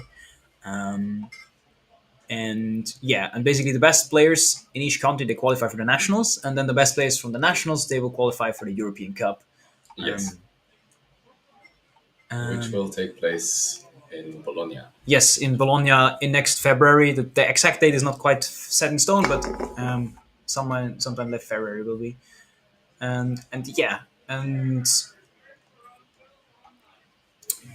yeah, I mean, like right now we're running a crowdfunding campaign basically Hmm. where you can donate any amount and unlock cool rewards. Like for example, we're gonna have a small championship, the Backers Cup, Yes, that we host next March. Where basically it's kind of like a community event where like we invite a few pro players again, where you can meet and interact with them, but also get a small coaching session from them, get to know them, and yeah, and to be part of this tournament, you need to donate basically to the Unity League, and then you get a few perks. You can also, I guess, show that and quickly. help us grow. Yes, and help us grow. That's the that's the That's the main point we're trying to that's the see main across. part. Let me see if I can quickly get that up for you. Right there, so- All right, one. Oh no, that's not the right one. All right, let's go back here, here, and here. There we go. So yeah, like our main goal is basically to collect 25,000 francs or about this number to just, help us like just grow our platform, get more players and more organizers on the on board. Um, but we also like want to improve our coverage and eventually expand to more countries and host the world championship. And there's like different tiers how you can support us. Like for 20 francs, you get a supporter badge in your player's profile. You can also get them a side event ticket. But the main thing is, as I said, like the Backers Cup, which will be in March next year. It will be Chaos Draft and Cube Draft. And there will be a meet and greet with the pros. You can like play against them, beat them, win cool prizes. And we'll have also like some old unique prizes like judge promos and old boxes and things like that. So it will be a cool event. And yeah, so it will be awesome if you could support us and don't miss this opportunity to also get professional coaching. And yeah, there's like more things like we have a VIP package for our European Cup if you want to cheer for our national teams that will be represented at the European Cup. If you want to be there and don't miss the action at the big European finals, you can get the VIP package. You can go there, have all the side events paid. You get a goodie bag, get the lounge, get to Yes, you get to yeah. talk You to your also favorite players. yeah, that will also be the only way to get like access to the main playing area. Like otherwise, you'll just be played there playing side events maybe. Hmm. And yeah, and we have like even more. Obviously, we have a Hall of Fame. Yes, we have a Hall of Fame. If you donate 1.5k, you get free entry at all the events that I guess we as the Unity League itself, like so like by us, like so like our the side events that are like big finals like the European Magic Cup or the one that we host in Switzerland today. Quick question: which one is blue and red? Left is blue. Left is blue. Okay. Sorry about that. Quick. And if you know people who would like to become investors, always open. Yes, we're also open for that. We're also looking for the option to have more people that help co-founding this thing, just like also like be part of the project and support us with like work in that sense, like just help out, like free volunteering essentially. That's also always an option to bring, yeah, to like bring back competitive Magic. That's kind of like our goal. Like there used to be when I started playing Magic, a lot of it was about like you would qualify for like you collect planeswalker points to get buys for the Grand Prix. You have the Grand Prix trials. You have 10 plus Grand Prix each year in Europe. Obviously, yeah. I mean, It was a good time. it was a good time, and yeah, and like what we're really trying to bring back is some like competitive spirit, but also just yeah, have a reason for people to go to the weekly FNM level events again. It means always support your locals. Try to grow the community, make more things happen. Try to expand the player base and Magic playing itself. Yeah, yeah, that's basically our goal. And yeah, if you'd like to support us, I think today is like the last day of the crowdfunding. We might put it up later again in some time closer to the Backers Cup, but most likely the costs will increase. So today is like the last day where you get the chance to um, Yeah, be part of it. Actually, just yeah, but it seems like we're about ready to start the last round, so we can head back to the feature match, I guess. Do you want to do a quick introduction of the event we're playing at right now? This works fine. So right now we are at the SUL Championship 2025 taking place in Lucerne, Switzerland, where the top players of the past season are battling it out who to finally decide who is the sort of national champion, taking home 2.5k. Yeah, it's the 2.5k in total prize pool. I think the Total fest prize is pool, like yeah. 600-700, something like that. As well as some other nice prizes, tokens, playmats, and whatsoever. So it's come down to this final round. We did have 3 rounds of draft beforehand. Yeah, Obviously, yesterday we had day one taking day one place. with also more rounds of draft than Exactly. modern. This is day two, last round of modern, and afterwards we're going to make a top 8 cut, and the top 8 will be also played with the modern format. So Yeah. currently we're what? I think this template is correct, right? Yeah, I think it's correct. So we're watching Mark Eberhard on Jessica Blink versus Guillaume Bertla on Affinity for Affinity. Yeah, it's affinity. It's just a lot of affinity cards. Yeah, I think those players are really close to the top 8. I'm actually not sure. I think if the winner of this might just about sneak in to make it to the top 8, but it's quite tight. I think currently there's They're like 11th and 12th place, I think. So yeah, it's close. I think we can see a couple of intentional draws taking place in the top 8 or the tops right now. Yeah, But other than that, I think from position number 6 or onward, they probably need to play it out. yeah, 6. I think position 6 should be safe to draw. No. It's close. Ah, I mean, it's Leo close. will overtake. Yeah. Yeah, I think it's close. So this might be a win in or not. I'm actually not sure. Might also not be, but we'll see. We'll see. Oh, yeah, let's see. Reset the. Yes.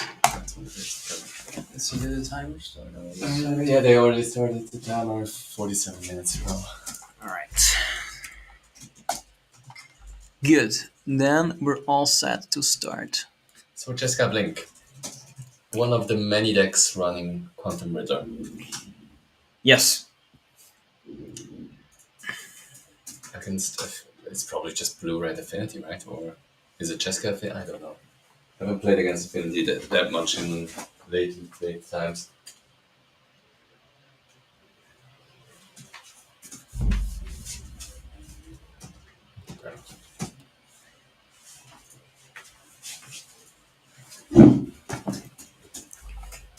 All right. Did we really start recording this one? Maybe like this. So Mark getting rid of the Swiftfoot boots, playing Scalding Tarn out, keeping it on correct, passing the turn to Guillaume Bertla, who starts playing with what could be just warping. It's interesting that the presiding ending was used to kill or exile the boot. Boots. Presiding ending. Yeah. It's a bit aggressive. The boots are not that strong. Usually. I don't think. I think you could let it slide. Maybe Mark is a little bit afraid of perhaps Metallic Rebuke. That's fair, yeah. I guess it would have been played now. But it's actually interesting to see that the Mox. I think he has a Metallic Rebuke in hand. No, doesn't Gillam have a Metallic Rebuke? I think he does. Yeah, he actually does. And a Mox Opal. He does have one in hand, so he could. So if you play the Mox Opal here, then you can play the yeah, Rebuke. but I think you want to. I mean, you want to have. Maybe you want to hold it to. Yeah, you want to counter an impactful spell other than prismatic ending that just gets rid of something. So I think Yeah, basically I'm more like. But here you could keep it up, right? If you can't play like a Teferi or something. Oh, definitely. At this point, I would just run out the Mox just to be able to counter a Teferi coming down. I Instead, mean, we I guess just the reason why he didn't do it is because of the what is the other creature called? that's a really interesting hit from Mark. I think you would actually cast the Mox Opal hit by a monkey. Just if you can get another hit in, you get a Yeah, you get a free free mana ramp. mana dork. I mean, a free mana ramp. All right, let's see if we can get up some deck list.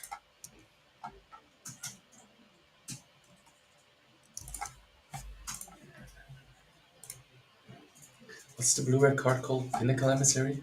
Yeah, Pinnacle Emissary. So that's the reason I think why he didn't play the Mox, so that the Pinnacle Emissary can get. I think he just wanted to have an untapped blue source so that he could still hold up everything at the end because he was going to make a couple of. What's the token called? I don't know. Just an Pinnacle artifact. Emissary on any Drone? spellfield. Is it a drone? Yeah, it's a drone. Yeah. Do we have those? We might. We don't have any tokens, I think, here with us, but it seems that I think brought some along. Saga is on 2, so Guillaume needs another artifact to be able to activate or to be able to use that opal. That's a Tamio. It is.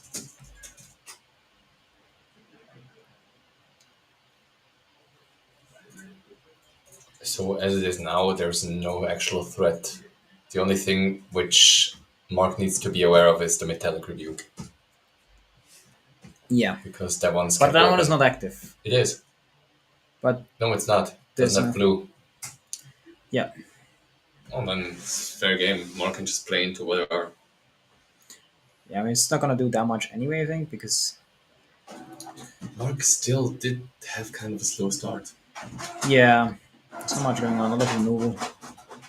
Yeah, both weren't on that much of a strong start to begin with.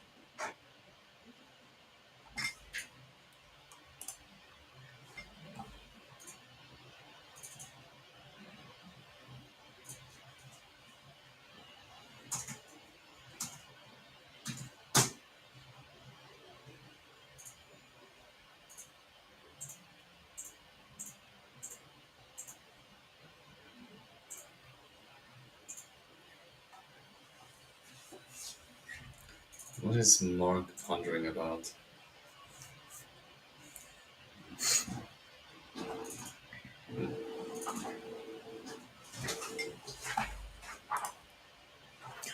So now we're in the spot where you want to get this nice survey land and hit the Flage in the graveyard. That's the goal. Is the fourth land? Is it the land drop for a turn, or does it still have a land drop open? I think it's the fourth for turn. Or so you played. I mean, it would be nice if you just surveil and then, but we do get an exert. Is there a Flage engrave, or maybe Mark is just he could. What happens if you warp with the mana of Arena? Does it get haste? I think so, right? It's an alternative cost. Yeah, I think so. You can just attack. So you could just make a Riddler and make a monkey with haste. Yeah, I guess so. I mean, here's the monkey with haste. How is the monkey? Ah, Arena, okay. he got cast by Arena for a while. And he hit a Tamio. I would just cast it. That's Too good. Too strong. yeah, you never say no to Tamio if you can. Yeah, you cannot. You need to be careful to not ever flip it, but because I think if you Wait, flip if it, it's flipped, I does think it it'll go back to Yeah, I think so. Yeah, you don't want to flip it in that case. Although now, notably, the Mox Opal is turned on Yeah, because he got a second treasure token. So, yeah, playing with the opponent's deck. One way to win. you leave a lot of mana, I guess.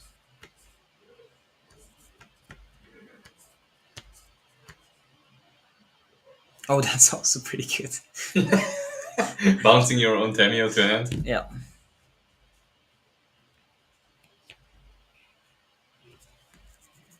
I mean, I guess if you want Tamio, sure. But you already have one, so it's not that strong for you itself. You can see, what's it called? The other one? Is it two Kappa Canadians or is it one? No, it's just one. I Yeah, you think can also. he might want to get that down as soon as possible. What's the cost of Kappa Canyon? It's 6, so he could play it if he wants, Yeah. but he would have to use all his resources. But yeah, bouncing the Tamio, then attacking the Fairy down with drone, and then play a Capricorn in the same turn would be pretty decent for a turn, I think. That's a good turn. So let's see if this is going to happen.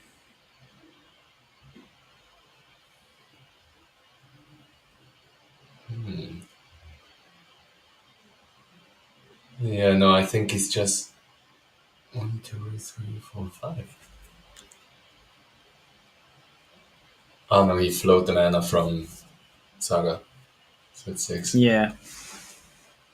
But I guess not enough mana to also. That's And the Tamio. remaining blue gets another Tamio into play.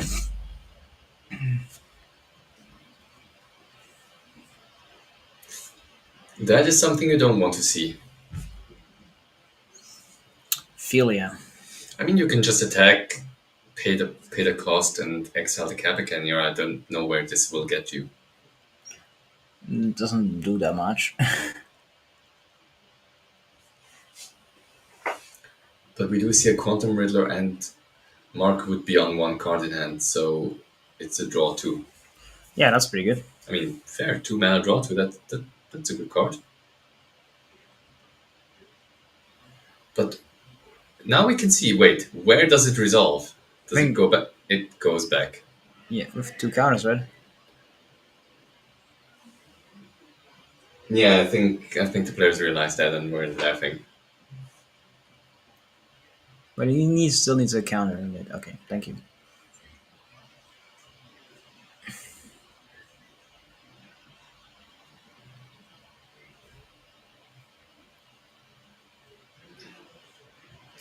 Interesting, countering the ward ability with consent to memory.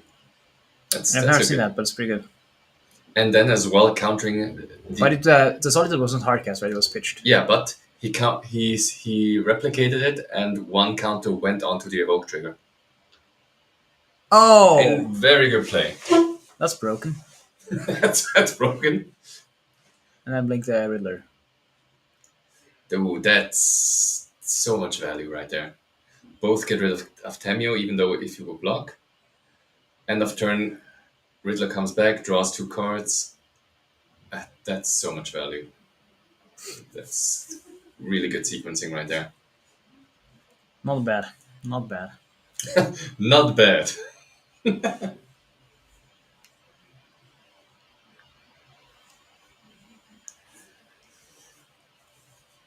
So, one of the main threats of the Affinity deck has been taken care of. I mean, temporarily at least, but there isn't much to go around, I think. Other than Emissary or Caprican, there's not much of a threat, except the Sagas.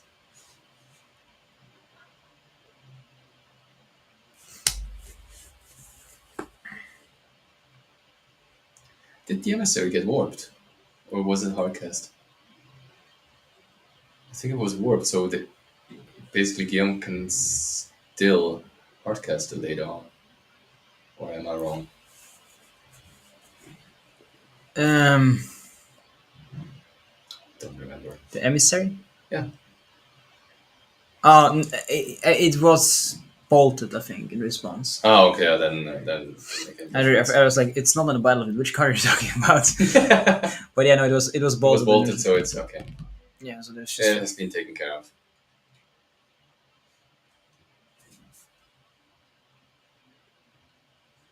Yeah, you might want to crack that clue in immediately. Also, what you could do is you could crack the spell bomb. I'm not sure if that's a smart idea, but you could crack to flip your Tamio. Yeah, exactly. But it's not gonna beat that. Definitely not. I mean, because- you can flip it. You can make everything smaller, but it's still facing down and being removed. Yeah, There's an Emery, I guess as an Emery. not too good in the face of a Solitude Fedia.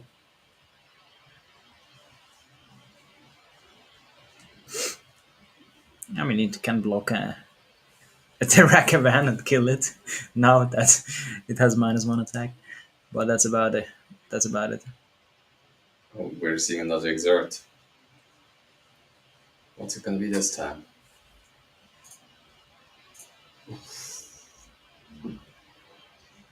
And ooh, yeah, that's pretty much game.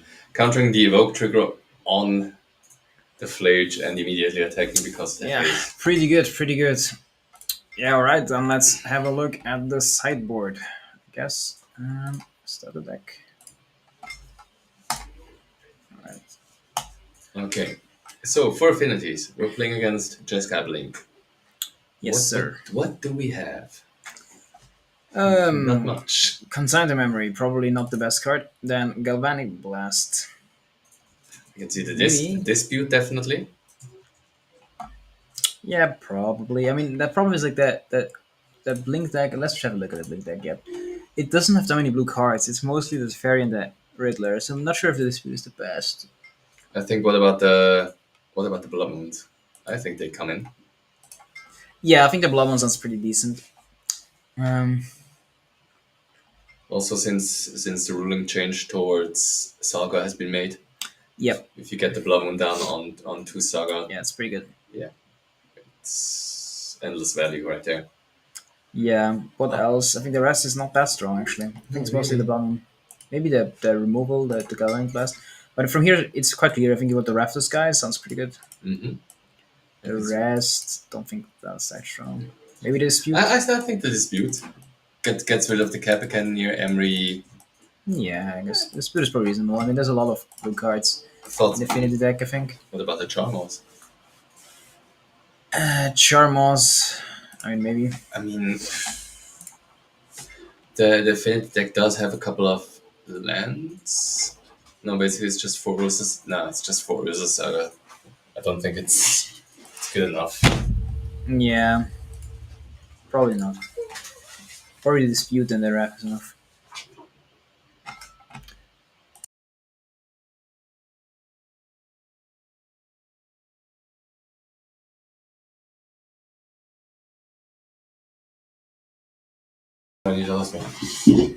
Alright, then let's, I guess, go back to the games and see how it's going.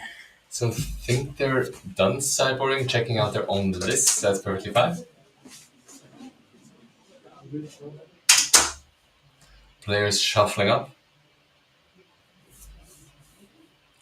Wait, let me just.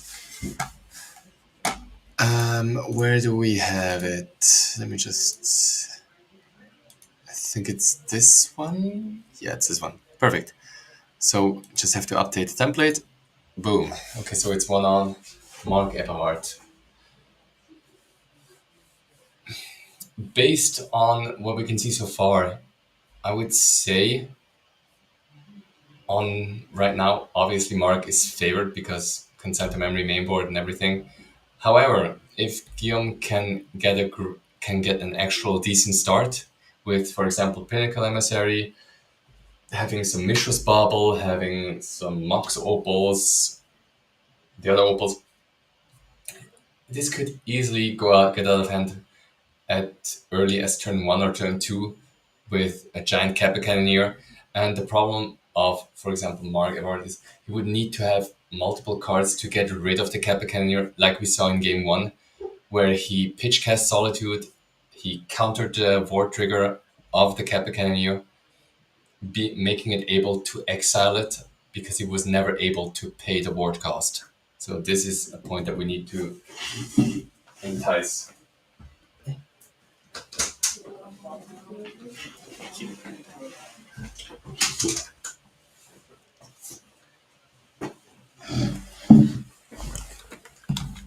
Well, I guess I get another commentator next to me. Ah, yes, Yari, want to solve something. Nice. So Miko's next to me now, joining our perfect group right here. Yes, I had a closer look about the games. I was close to the tables.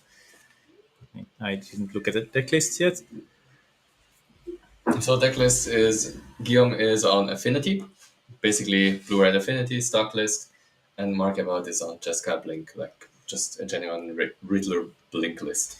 Yeah, that's going to be interesting from Affinity's perspective, how good the first two turns are. Because typically Affinity wants to just dump the whole hand, get that critical number of artifacts in play, and then get the synergies or get the bigger cards into play. And if you don't do that in the first couple of turns, it's you most likely don't have those cards to play. Yes. So I feel that the deck is very flimsy in that sense. It can have really explosive starts, or it can fall apart.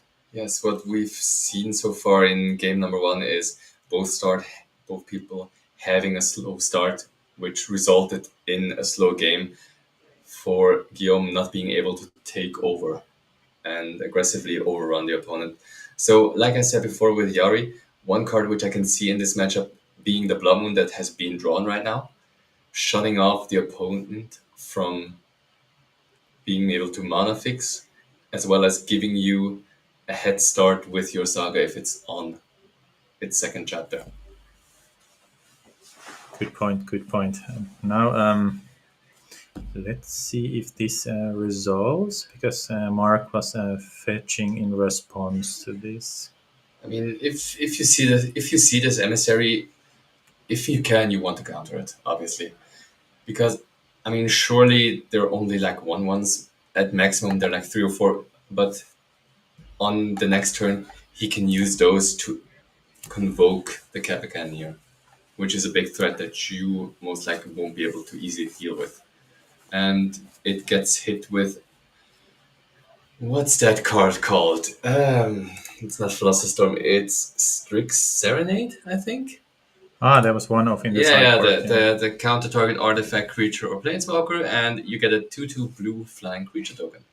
Yeah, it's I've first. seen play lately for some reason. I mean, it's very versatile and one mana, but then it depends how big of a problem this 2/2 bird is. But it seems to be acceptable. Since there's a one copy of this in the I mean, sideboard. the 2/2 bird is still better than maybe a 3/3 plus 3 or 4 Thoppler drone tokens. Yeah, that's true. That's true. And so far, if I'm looking from Guillaume's perspective, so now it's the turn 3. So this is typically the turn where you want to take off latest as a affinity. So I'm not sure. Is there I anything think bigger coming? what we could see is him going for a basic and just slamming the Blood Moon. If it resolves, obviously he's in a clear. If it doesn't resolve, he got a counter out of it. That's true. So you think it makes sense to let's say try your luck with playing Blood Moon here? I mean, if I look at if I know the lists, I would you could just slam it. If it hits, obviously you're in the clear, Yeah, and which he does. So there's two options right now. Either Mark going for a basic planes, hoping to maybe draw into the basic island, or playing a shockland trying to counter it, which he probably won't. And let's see what happened. It resolved. Blood Moon resolved. Yes, so it made sense to go for that basic.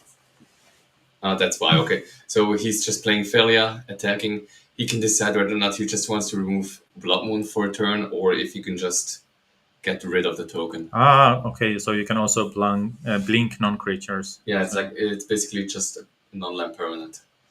And here we see why. So you don't get punished so much by playing this strict serenade, because you can also blink the bird and then it's gone. Exactly, we can just get rid of the bird and it won't ever come back. Yeah, I think this is one of those things. Like if you just play net decks, then it's not obvious at the first glance. But when you play the deck a little bit, then you realize, okay, the sideboard slots. Someone has spent quite a lot of time thinking what to put in the sideboard. So now we saw that Failure actually blinked the Blood Moon. So he can decide. He can just basically fetch for a basic island and be perfect in his color combinations. Obviously, he needs double white for a late game flage to come back, but at the moment right now he doesn't need it. He has the pressure, he has the card advantage, and he can temporarily even screw his opponent Guillaume with his own blood moon if he wants to do so. Yes, and now I'm a little bit surprised from Affinity's perspective that not that many artifacts have hit the board. Is it possible to tune the deck with sideboard to be more control oriented?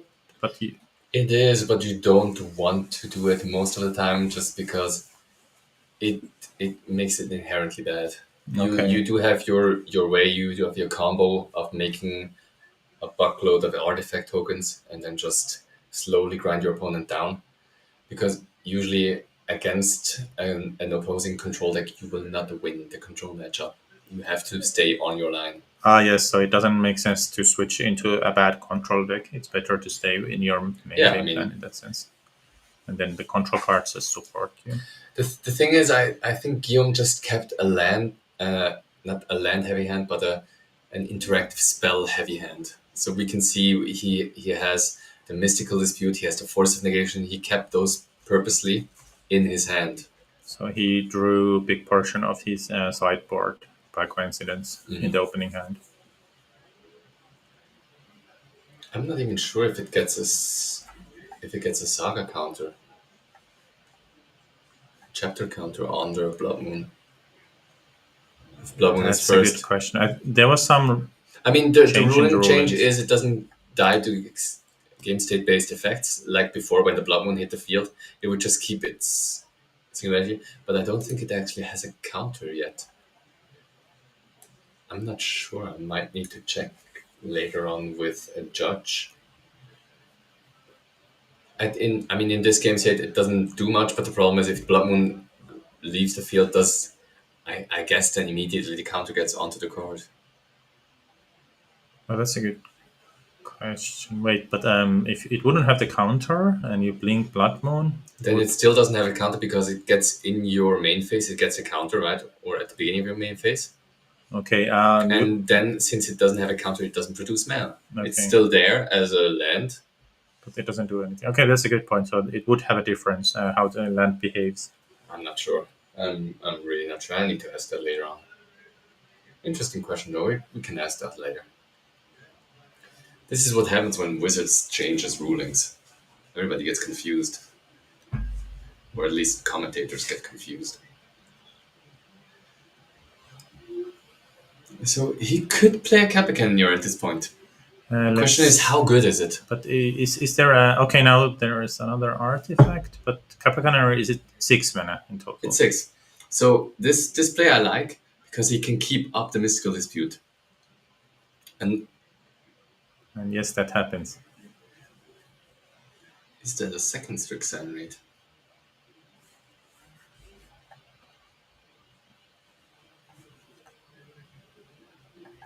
Try the opponent.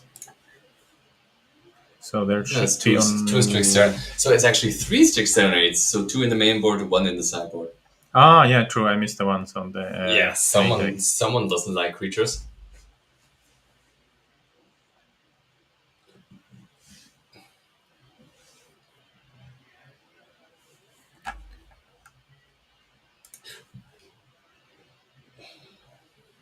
But now, if you keep attacking with this dog, doesn't Kappa Cannoneer exactly? It just blocks it.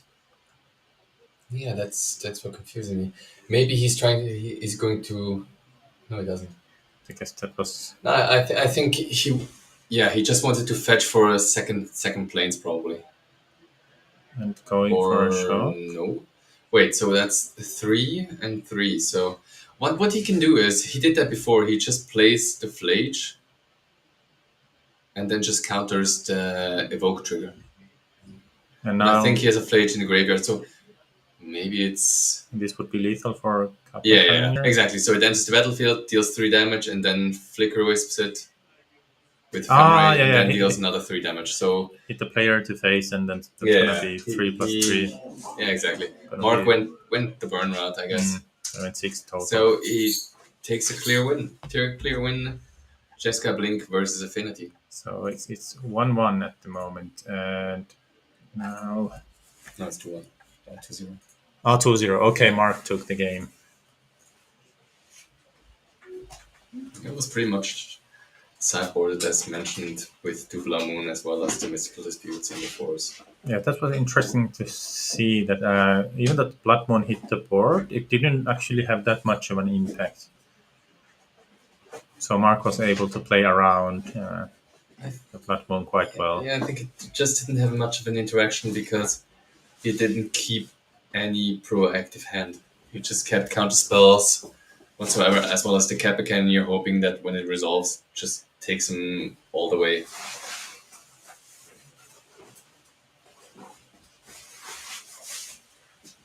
Now I need to check a little bit of our setup. How do we, for the second feature match, we would need to, I guess, wait that we have the full game available. But Jari will visit us in a moment. So for Mark, that's gonna be then a place in the top 8. Mm-hmm. Can we tell if you're 8-5, is it gonna be safe? Not sure. It's close. It's close. We've checked the ranking beforehand. Not sure if he can make it with 8-5. 9-4 definitely. 8-5. Problem is there's also maybe a 9-3-1 who gets in, which has a better record, or you will have the tiebreaker, which are maybe better. Let's see if we have the standings. I guess here. Let's see how this works. Okay, yes, I think we have the whole browser, and now we can just choose the standings from here. Or let's figure this out. I think it's this one here. This one. Yeah. And now we need to press this button, I think. Mm-hmm. And we are on round 12. So this was what was before. And now, let's see. No, where it's is our round 13. It's the last round.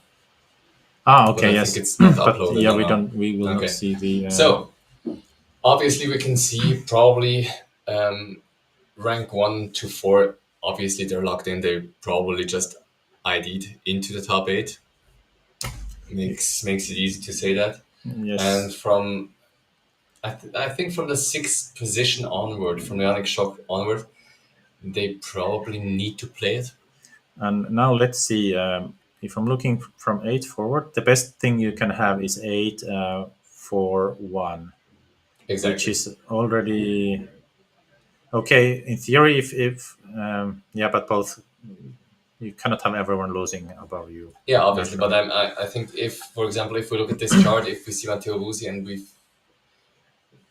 obviously Matteo Buzzi and Philippe Sousa, they need to play the last round. Yes. Because either one of them will be making top 8 based on if we go by that scale. And the other one's going to be eliminated. Yeah, no, it really depends if we have how many draws we have. Because if you are 8-4-1, then you can at best have one player coming to that record, which is Philippe Sousa. But I don't know. They are allowed to draw if they want to, or like semi. I mean, yeah, sure, they can ID intentionally draw, obviously, but I would recommend it for the first 5 spots. Obviously, they can draw, and for the rest, they probably need to play it. Because it might happen that. Yeah, so basically, if they draw, for example, let's take the one we already on for Christian Kramer. He's 8-3-1 going into this round. He could technically draw. Would be an 8-3-2. This should be enough to get him into top 8. Oh yes, that's true. Because at best, 9th player can be exactly. 8. So there's only going to be one player getting into that with a newly record of 8 and X. Yes, so it's and really the other ones can just basically. It's really from the places 6th forward where you absolutely have to play. So basically, it's X and 3 or better is probably going to make it top 8. X and 4 might if you're on the higher portion of win percentages, then yeah, sure, I can see it. Interesting. So this concludes the last round. Obviously, we're trying to go and grab the second feature match whilst we're on it. Should we get it? I think we should get it. If it's still running, not sure how. We can just take a cut and anything of this. Yeah, we'll just try to get it done and upload it. Yeah, if we take the cut, we can start with that. We just need to have the second part then coming later. Okay, our techies are working behind the scenes to make it happen. So Yeah, thumbs up from the techies. yeah, For all those who want to know, yes, we pay them nothing, yeah, and they're happy about it. And we do get, I guess, paid a little bit of swag every now and then, like T-shirts and stuff. Let's see what we get. Oh yeah, This time- we're bribable, definitely. Yeah, free sandwich or something. Free like that. sandwich, best sandwich. Yes. And for yourself, before we let's see, wait, I click here. And how do we combine now both? Oh, wait, let's try. If I want to add to scene. Yes. So we are still learning with the tools. I think if we can close this. Oh wait, how did we remove something from the I scene? think you can actually just go down here and then just remove the Yes. scene, and it should automatically take it off. Yeah, And then we can do we have like this one, and then we have like this. the list over And there. the standings, yeah. And did you yourself try to qualify for the event, or how did it go for you? Nah, I didn't actually try to qualify. I didn't take any care of it going for points. I did do one or two bigger tournaments where I top 8 at both of them, but since since my work takes place on the weekends sometimes as well, it's hard for me to even be able to go and grind that many points. So I'd rather just stay here, do some commentating. Always happy to be here. I think for me, by coincidence, was it beginning of this season? I was still in the top 60 or 80, but that was just because I went to every weekly playing Pioneer Standard or something. So I did get points, but I didn't try to qualify. And then at some point of the season, I didn't play so much. So I seriously wasn't trying. Yeah. For the bigger tournaments, I'm usually on this side of the camera. Yeah, so this is one of the good parts, which personally I think is you don't have to be like the super pro player or whatever. As long as you go consistently to the tournaments, to the weeklies and whatever, and you support those people there, the tournaments take place every week, you are still able to manage to qualify for this invitational which takes place. It's definitely possible. Yeah. It's definitely possible. We have seen many players on the list on the top, what was it, 40, 46? So I think the cut point was like top 40, but then there were some players some with additional invites. direct invitations. And Yes. some of them were actually just able to be qualified for them just because they're taking place every weekly. They go to their locals, which is in the Unity League. So Yes, that's an option. And then it's even possible to play different formats. Yeah, definitely. Don't need to, for example, if you have a pre-release, most of the time they will also count the points toward this. If you have a seal, if you have a, for example, legacy, standard, modern, basically every format. I'm not sure if we even have Commander, but I don't think so. I know that many venues have Commander, but if it counts towards the Unity League, probably not yet. Yeah, I don't think it's on the competitive side of the scene. But yeah, so that's definitely... I mean, I'm trying maybe for the next season to get some points, maybe to try to see it from the other side once more. But if it works, it works. If not, there's always commentary. Yes, that's always. We have the free sandwiches every time. We get free On this sandwiches and we get some goodies as well.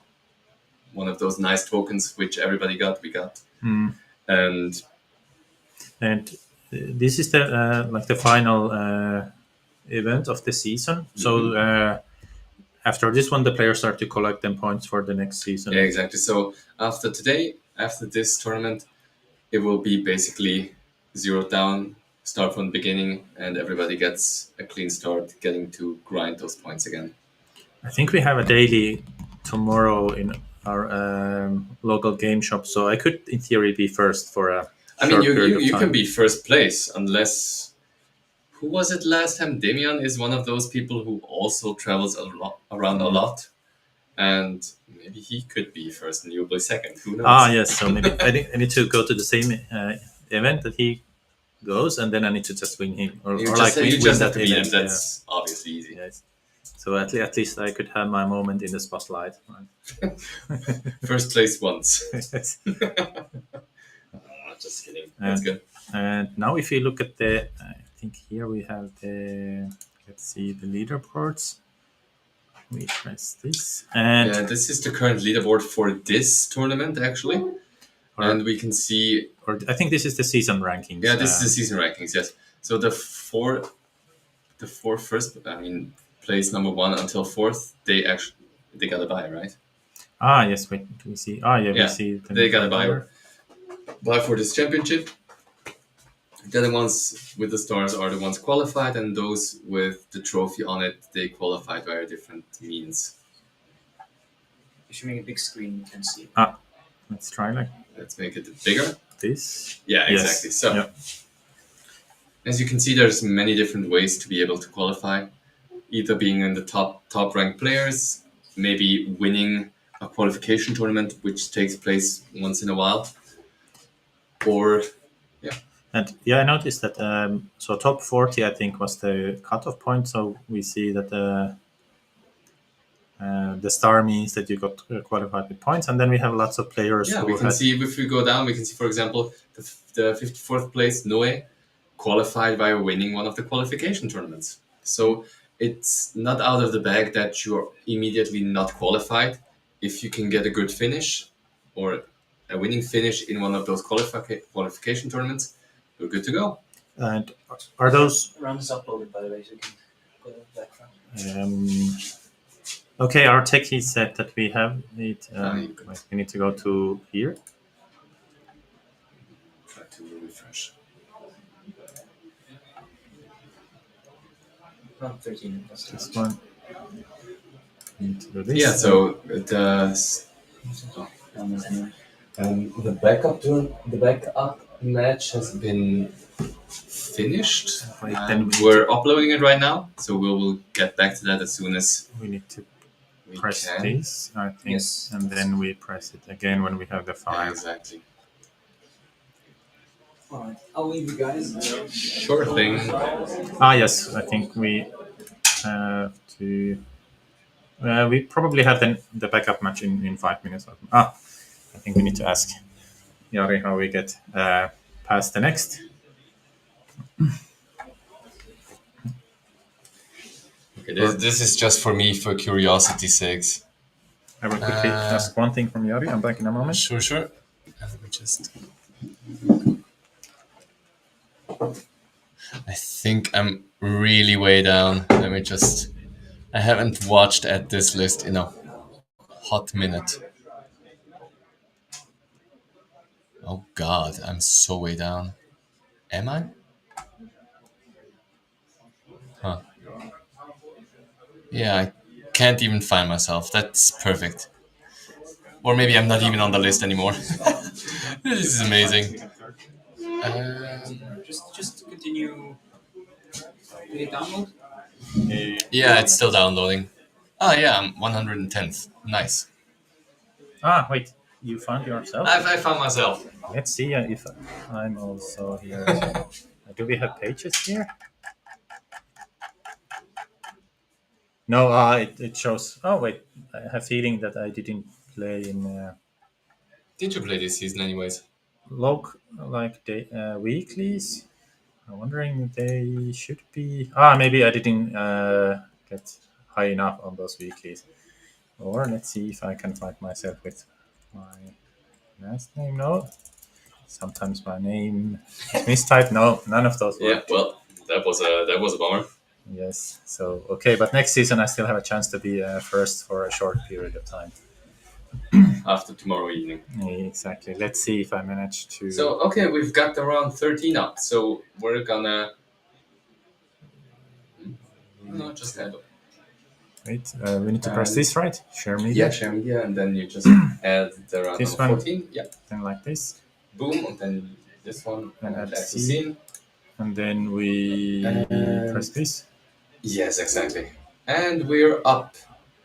So, what do we have here? We have Grixis Lutri. Oh, we have the Lutri player. Nice.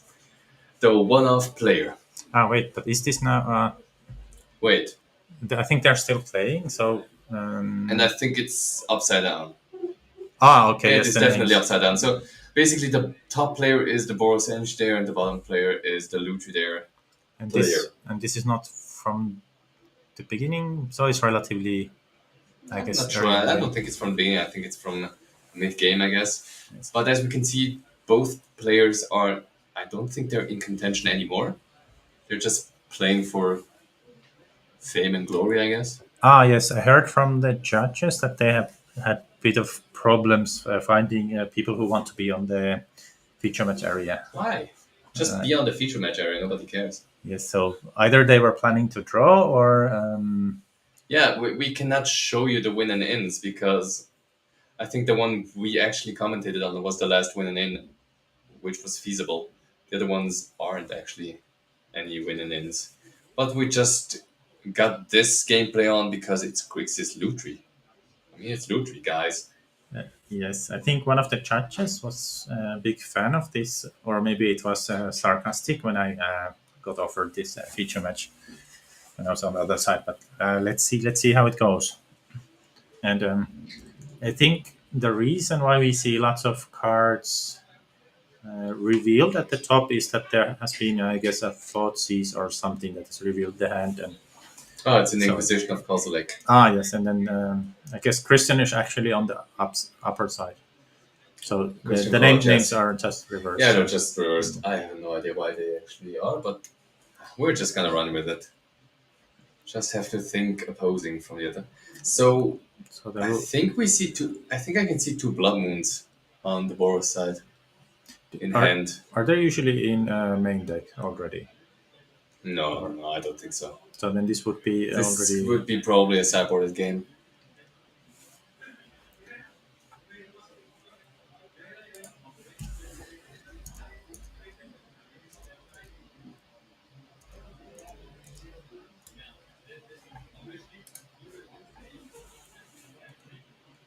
So we have Felix and Christian. And now Christian with Boros energy. Oh, interesting. So there are two in the main deck. So I guess that's proactively preparing for your bad matchups. The player names are right. They're just both swapped. They sat on the wrong side of the tables. So it's just think of it the opposite way, if we might say so. We're not gonna. Well, obviously it's from the past. It already took place, And and we didn't make them stand. We didn't make them stand up and swap tables. but the life totals on the tablet are correct. Yeah, they're correct for the situational purpose. And as for the other comment, obviously we're trying to get some interesting games. That's why we chose Grixis Lutri because it's more interesting to see a game where an innovative deck takes place instead of a stream mainline Boros energy list versus a Blink list or whatsoever. Also, I don't know. I didn't choose them. It's, like my colleague said, the judge chose this to be on screen. So I think we started from top with the players who were not yet sure for top 8, and we asked if you want to be on featured, and this was the first that said yes. So it did take a couple of tables for them to actually confirm that they want to be on stream. yes, so maybe we need to hand out more free sandwiches to get people to. Oh, we can just make them sign a waiver. Or like that. So yes, that, if you take a place, you agree to be on stream. yes, so we don't have that yet. But, I think top 8 it's easier because players usually they know it's part of the game, part of the show. To be I there. mean, it normally isn't because it didn't always come down to streaming. At least in Switzerland, it didn't.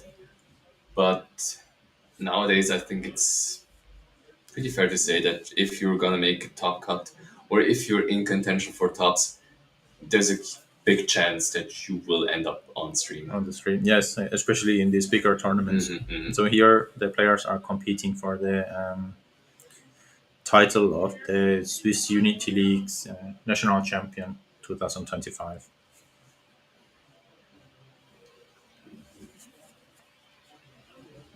So coming back to the gameplay, which is on screen. Lutri, haven't seen that card in a while. Usually you just see Kahira. Every other good card or companion is already banned. And Lutri gives you the, how can I say it? The prohibition of only being able to play one copy of each named card. Obviously, you can play multiple copies of islands from basic lands, but every other land or every other card has to be a singleton. So I'm wondering if Felix normally plays commander, and this was his way of sticking with the same style of deck building. But I mean, it cannot be too bad if you are 5-6-1 at this point of the tournament. So the deck seems to be viable, even that Felix doesn't have any more chance to top 8. But I mean, 5-6-1 is not too bad. I mean, if I want to put it in a bad way, I'm not gonna say because I have no idea what the previous rounds were. Technically, you can also win 5 draft rounds and lose every other round. Ah, yes, that could be. Yeah, That could also be so, meaning that it's actually not a good deck. But we don't know that, so we're not gonna point fingers. yeah, that's a good point. That in theory, that could also happen.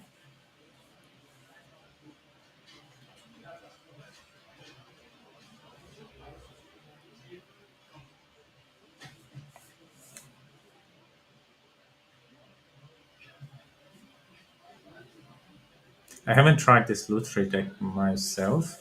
Porous Energy is something that it was the most popular deck at some point, but now it has fallen behind a little bit, I guess, because of the combo decks and some decks that are just. It has lots of bad matchups, I guess, compared to some of the top decks. Então, that's just, oh god, Riddler is also in that deck. Yeah, I guess when you go with one-offs, you have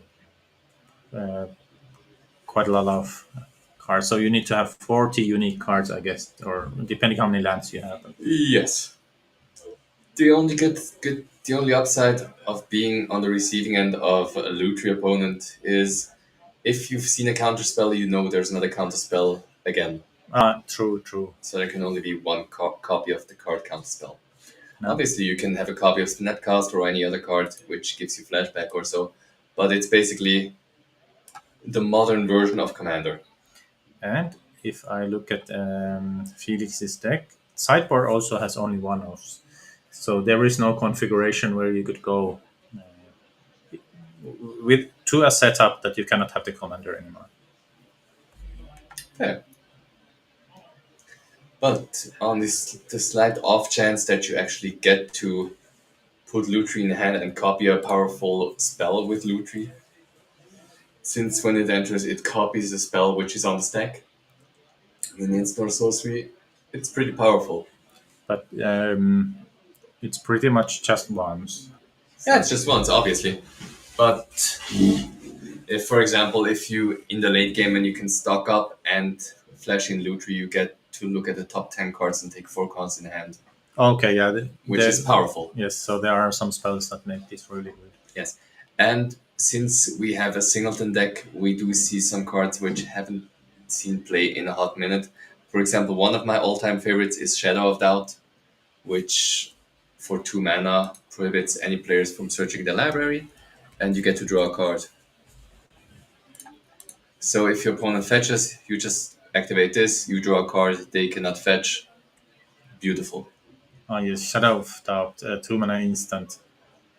Players can search libraries this turn, draw a card. I was also trying to figure out the deck back in the days where I really wanted to play this, but I didn't manage to find anything. It's hard. It's hard to find a shell which this card is still viable in. However, we do see Also, card from Blast from the Past, the Cryptic Command, in the same list. Yes, I do. That card was such a hate piece back in the days. That's true. This was all over the place, but what happened? So Snapcaster Cryptic. Power creep. So it was just too much to pay for mana for this. Exactly. There were more powerful cards with less mana cost coming up.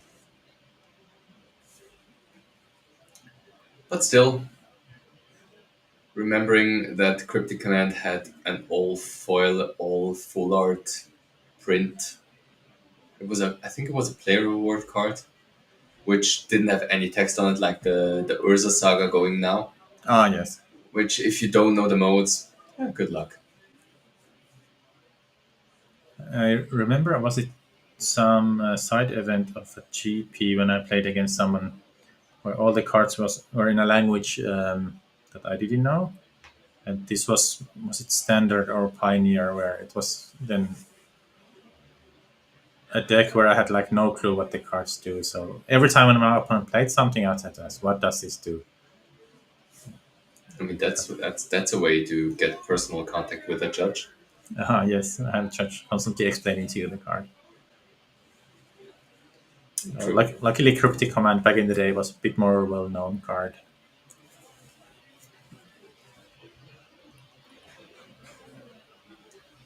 I think that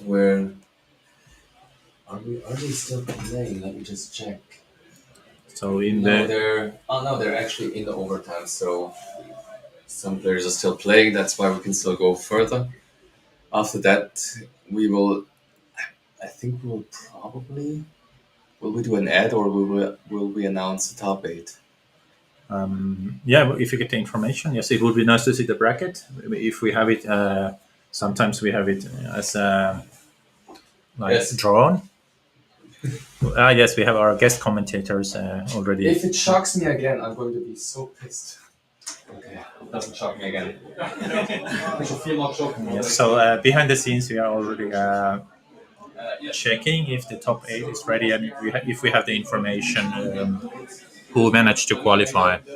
But we need to wait a little bit still before we have this information coming to the booth to us. Just having the pre-recorded one. And what I noticed from Felix's deck that he plays Lucerne, the islands are still the same, as I think my co-commentator mentioned earlier. But if I would build this deck, I would be tempted to go also with having islands with different art. It has to stay in this same spirit of the deck.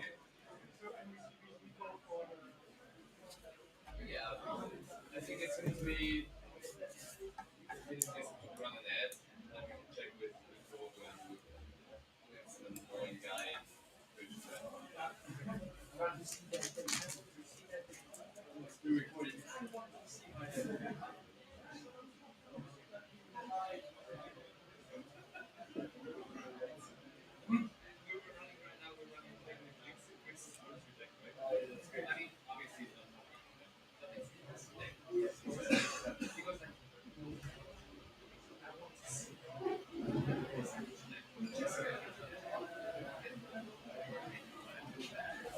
Now I have to also check which removal was this from the Lucerne deck. It's for every card, different art, different.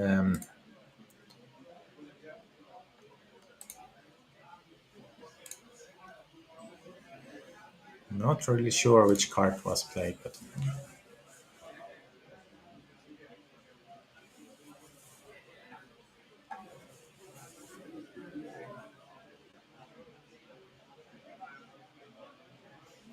And I think from Christian's side, the Blood Moon at the top is still in the hand. It's just being revealed because of the Kozilek's command earlier, and that's why it's on the other side of the lands.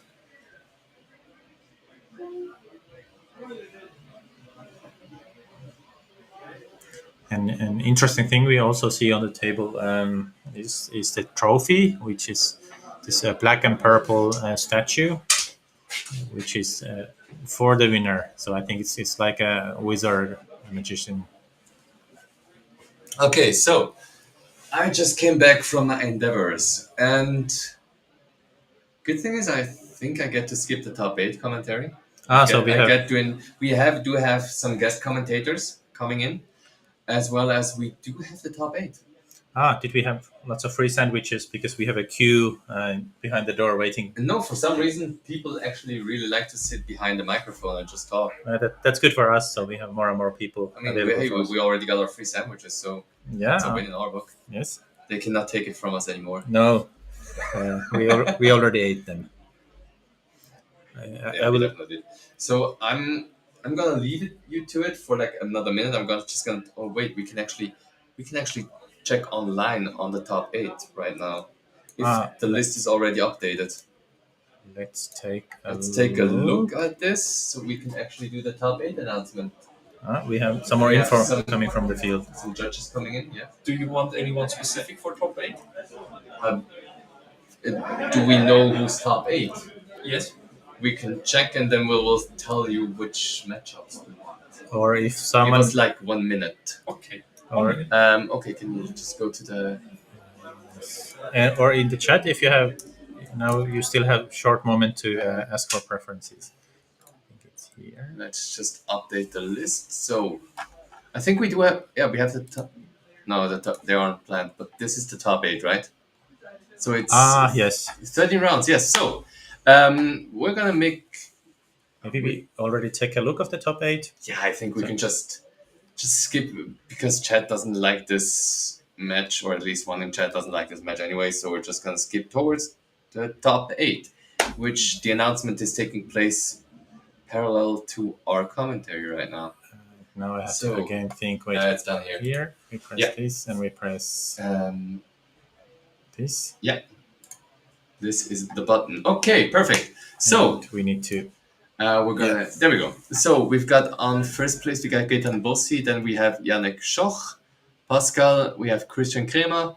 We have Lou. We have Timon and Philippe Sousa, as well as Leo Thiemar. Those are the current top 8 for this year's nationals. So it's gonna be first against 8, 7 Exactly. versus second, and so on and so on. So we could wait. If we click on the players, do we see their lists? Right. I think not from Not yet. here. We need to go into Unity League. Oh yeah, the Unity League leaderboard. Wait, was it? So we have. Let's see. Oh, there we go. Okay. So we Oh, have. yeah.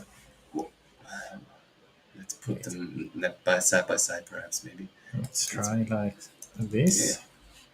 Oh, you are such an amazing tech guy. But now there are so many tabs open. Yeah, we did tab a lot. Okay, so let's go for Gaetan Bossi is on Amulet Titan. We have Yannick Schoch.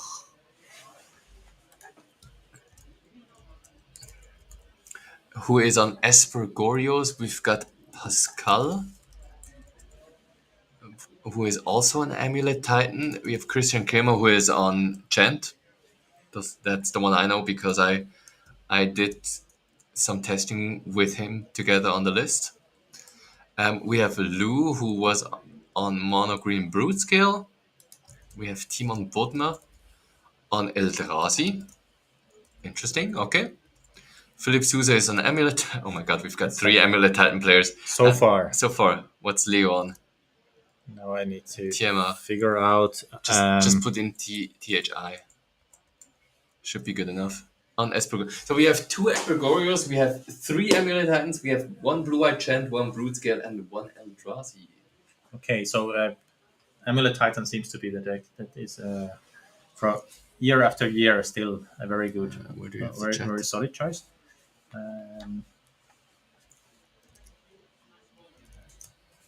So, chat. We're not going to do a poll, we're just going to tell you have about 1 minute. So, what kind of matchup do you want? Would you like to see Amulet Titan, blue-white chant, you want to see Gorios, Brutescale, Eldrazi, or that's pretty much it, right? Yes. Yeah. That's largely it. Which matchup would you prefer to watch? We don't, for my personal favorite, we don't have any Boros player in the top 8, which enjoys me a lot. The judge is watching, so I think since the others are commentating, do we want to annoy them with an amulet deck? That could be a funny one. And let's see if we have the players coming. I think we do a quick commercial break. We will synchronize with the field team, and we are going to be back in. Yeah, I think we're just gonna hit Quickly. the amulet deck. Where do we see the commercials? Wait, I need to press this. This one. There was a time where Magic was all about weekly tournaments leading towards international gatherings. But in recent years, this legacy has been fading. Presenting the European Unity League, a continent-wide tournament circuit connecting all local events. Players earn points, climb national leaderboards, and qualify for their national championship, and ultimately, the European Magic Cup. But we're not stopping here. We want to improve our platform and ranking system, reach more players through strategy articles, videos, and professional tournament coverage, and eventually expand to more continents and host the World Cup. To achieve these goals, we need your help. We're running a crowdfunding campaign where you can donate any amount and unlock special rewards. For example, you can join the Backers Cup, a unique fundraising event in Switzerland in March 2026. Many pro players will attend, and you can even get coaching sessions from them. They will tune your deck, analyze your gameplay, and prepare you for the big stage. Join us to strengthen local communities and promote larger tournaments. Support the European Unity League today, or spread the word by sharing this video with a friend. Let's reignite competitive Magic together. There was a time